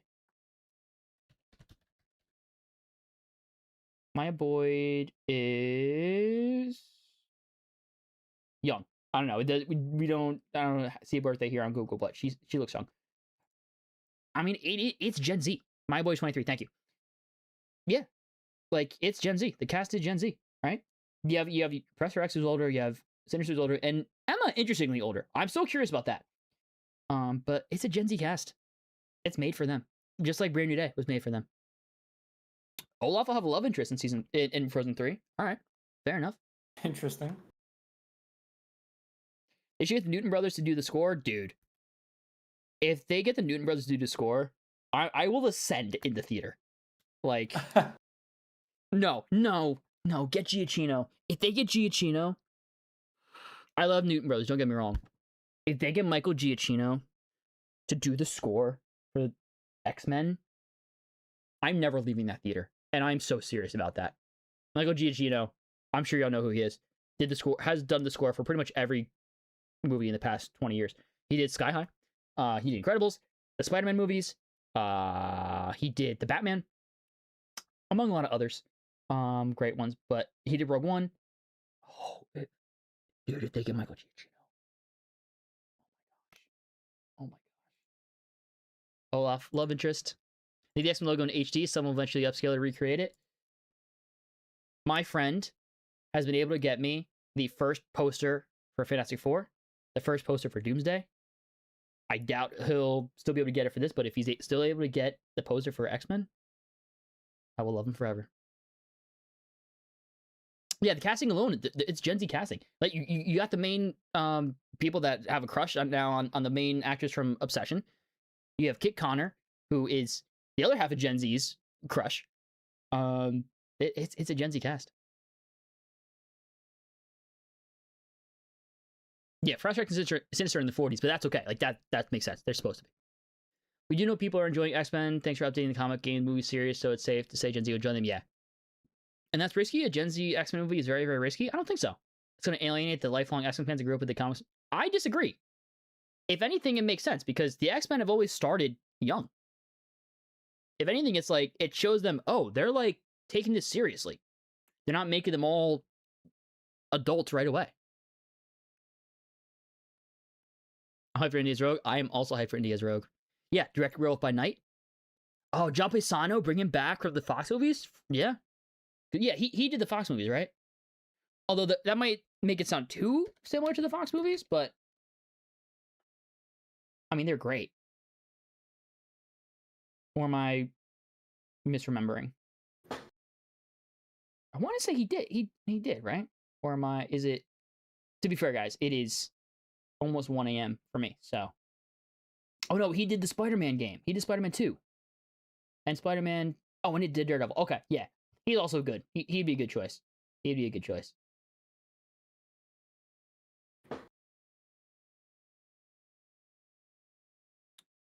What X-Men characters would you like to get to see solo films prior to the introduction of the MCU? Mainly giant size and beyond, like Colossus, Nightcrawler, Gambit, Kitty Pryde. I'm going to be honest and say none. I don't think the X-Men really need any solo movies, period, but also especially to introduce him. Welcome back to Arendelle. Kristen Bell and Idina Menzel have arrived. Will I be streaming like this for NYC's Marvel panel? We'll see. Honestly, we don't know if there even is one, and if there is one, I don't know my schedule in October. So the answer is we'll see. Based on Jake Schreier being the director, it'll probably be Sun Lu composing again. They were the composer for his other projects, including Thunderbolts. Fair. Yeah, probably. That makes sense. Gen Z at the earliest is 1995, so a lot of X-Men fans definitely will be in that demographic. Yeah, for sure. Now, Gen Z is older than we want to admit. Honestly. Are you going to stream tomorrow's panel, or at least post about it in the Your Friendly Spider-Man Season 2 trailer drops? No, I won't. I won't be streaming it. I won't post about it just because that would take a long time to make a video. I will not. I also haven't seen Season 1. Eddie Amphew still haven't slept? Has him. Go to sleep. Just go to sleep. Thank you for being here. Go to sleep. Do you think Magneto will have his same backstory, or will they have to change it? That's the million-dollar question, right? And might be a reason why he's not in this first one. Maybe they're still trying to figure that out. I think they should keep it the same. I think it's as simple as saying his mutation lets him live longer. That his backstory, being a Holocaust survivor, being Jewish, is important to a lot of people. And because of that, I think you need to keep it the same. Not that it isn't doable to change it, but I think you're alienating and making a lot of fans angry. So I think you just keep it the same and just say his mutation kept him whatever. Like, it's comic books. Like, you can explain why he is you know, has lived this long. Oh, that is a new song. Let me talk over it. Cute. Blah, blah, blah. Cute. Look, Josh Gad's alive! Crazy! Josh Gad is alive! Ah, now we'll never see why! They canceled Season 2. Darn. Josh Gad lives! Josh Gad lives! It's a good time, lots of things to get excited for. Thanks again, guys. Thank you again for tuning in. I appreciate it. Yeah, it seems the panel's wrapping down. We'll stay until the panel is over. But probably not much longer after that, because it is getting late. Just thinking about your friends, probably 10% have seen the old X-Men movies. Well, you either need new friends, or you need to get your friends to know ball. Like, you gotta show them those X-Men movies, man. Do you think they could recast Wolverine, but just give him his own TV show, then he connects to the rest? No. I am... Yeah, nothing against you. I'm tired of solo Wolverine stuff. Just, like, let him be. Let him be. Wolverine has been the face of the X-Men for so long that we've sort of forgotten that he's not the face of the X-Men. Right. So I feel like no Wolverine would actually do a lot of good for the X-Men, especially when you want to do it right. Right. I fully agree. Just realize the MCU X-Men logo is pretty similar to the logo see in your bingo card. Yeah, it's similar-ish. I mean, they're both just X-Men logos, so they're naturally going to look similar, but similar-ish for sure. First concept art for Frozen 3, the film will follow Anna and Elsa facing against the evil Ice Queen after she disturbs Anna's wedding. How dare she? Interesting. When's the panel ending, though? After Frozen. I'm assuming they're ending on Frozen. A phenomenal cast for a phenomenal movie. I used to pray for times like these, for real, man. Honestly, for real. Solving one atrocity for another would also feel really odd. Yeah, it would. Like, it could be done, and it could be done well, but I don't see the reason to. I bet you Frozen 3 trailer drop at the end of the panel as a final Big Bang. Maybe. Maybe. I've been on for an anthology Wolverine show separate from the X-Men for a while, though. I wouldn't be against it, but it's too early. Like, maybe get a couple X-Men movies under your belt and then do it. All right, that is it for the panel. But we said we're going to rewatch the Ahsoka trailer because I want to watch it in full screen, and we're going to do that. Because it's pink. Tell me, Ahsoka. What troubles you? Look at that. Look at that. I love Star Wars in the snow, by the way. For real, man. Who is that? I am so intrigued. Who is that? That's a new Force user. I'm always walking by your side. Citizens of the glorious Empire, I have returned. I took an oath to protect the Empire. I therefore declare war on the Rebel Alliance.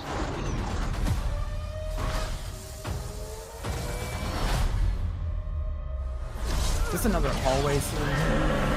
So good. Out of vision. Night Sisters and Dathomir. What did you see? More. B-Wings. I know I said it already, but I'm More saying and it more again. danger than I thought. Balin claimed to have knowledge of a power. Also, Balin, I can't wait to see him again. He's going to be great. I know it's a new actor, but he's a fantastic actor. Yeah. I'm just excited to see the character again. I think he's such an interesting character. Agreed. This is your trial, Ahsoka. Take your time to decide. Are you a Jedi? Or not?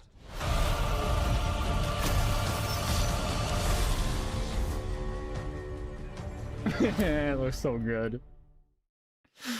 Oh, that looks so good.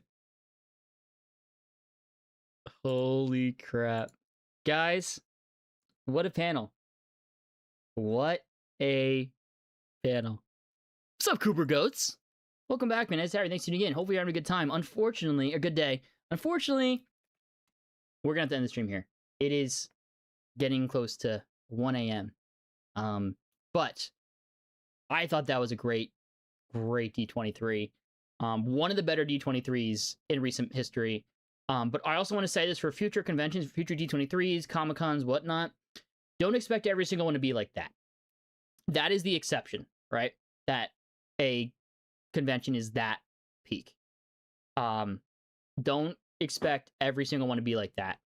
Understand that that is the exception to the normalcy of what these usually are. But let's end with our favorite part of this panel. I think it's hard, man. There's a lot of great stuff.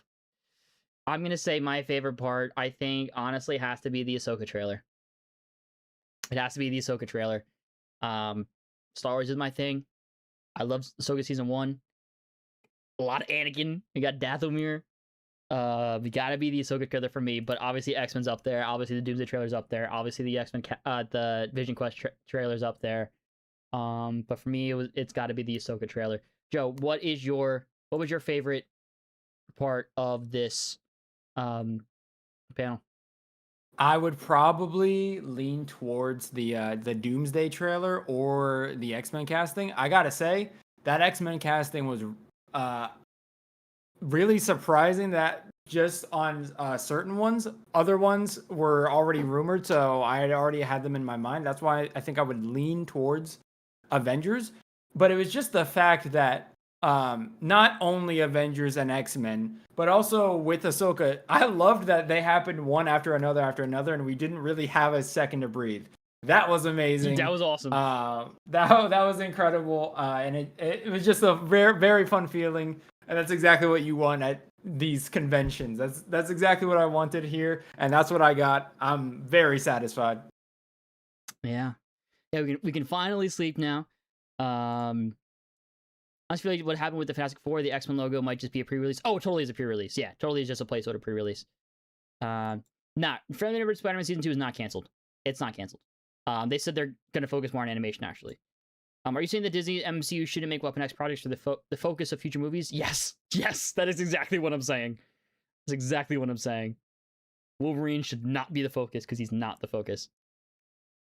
I was nervous all week for your favorite character, Rogue. Well, I don't think there's any reason to be nervous anymore. I think that is a great casting. What if an D23? Very excited for the Spider-Man panel tomorrow. Yeah, could be cool. Could be cool. Fair enough. I love Adam Driver as Sinister. So good. Glad to see Connors, and I'm interested in seeing Indy Navarrete play Rogue, and I was hoping for Kaylee Spaney, but I think she'll be good when she was great in Obsession. Yeah, I agree. X-Men casting has to be your favorite, then Doomsday trailer. Fair. That's fair. Me, it was probably the Oswald announcement. Yeah, good call. And the X-Men logo and cast reveal, Doomsday trailer 2, and VisionQuest are just honorable mentions. That's valid. That is all valid. Well, guys, it has been a long stream. I want to apologize again for the issue and delay we had starting an hour later, but I appreciate all of you that have stayed here and that have tuned in through this entire thing, that have chatted. I appreciate everyone who has subscribed. Jay Zern for the super chat, I really appreciate.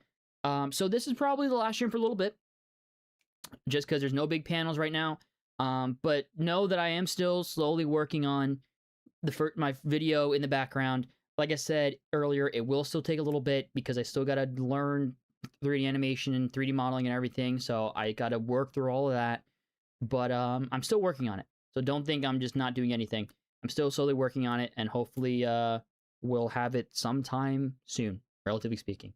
Thank you so much, Joe, for being here and for co-hosting with me. And yeah, everyone, hope you all have a wonderful day. Have a wonderful weekend. Get some sleep, everybody. No matter where you are, it is late. So get some sleep. Thank you so much for watching.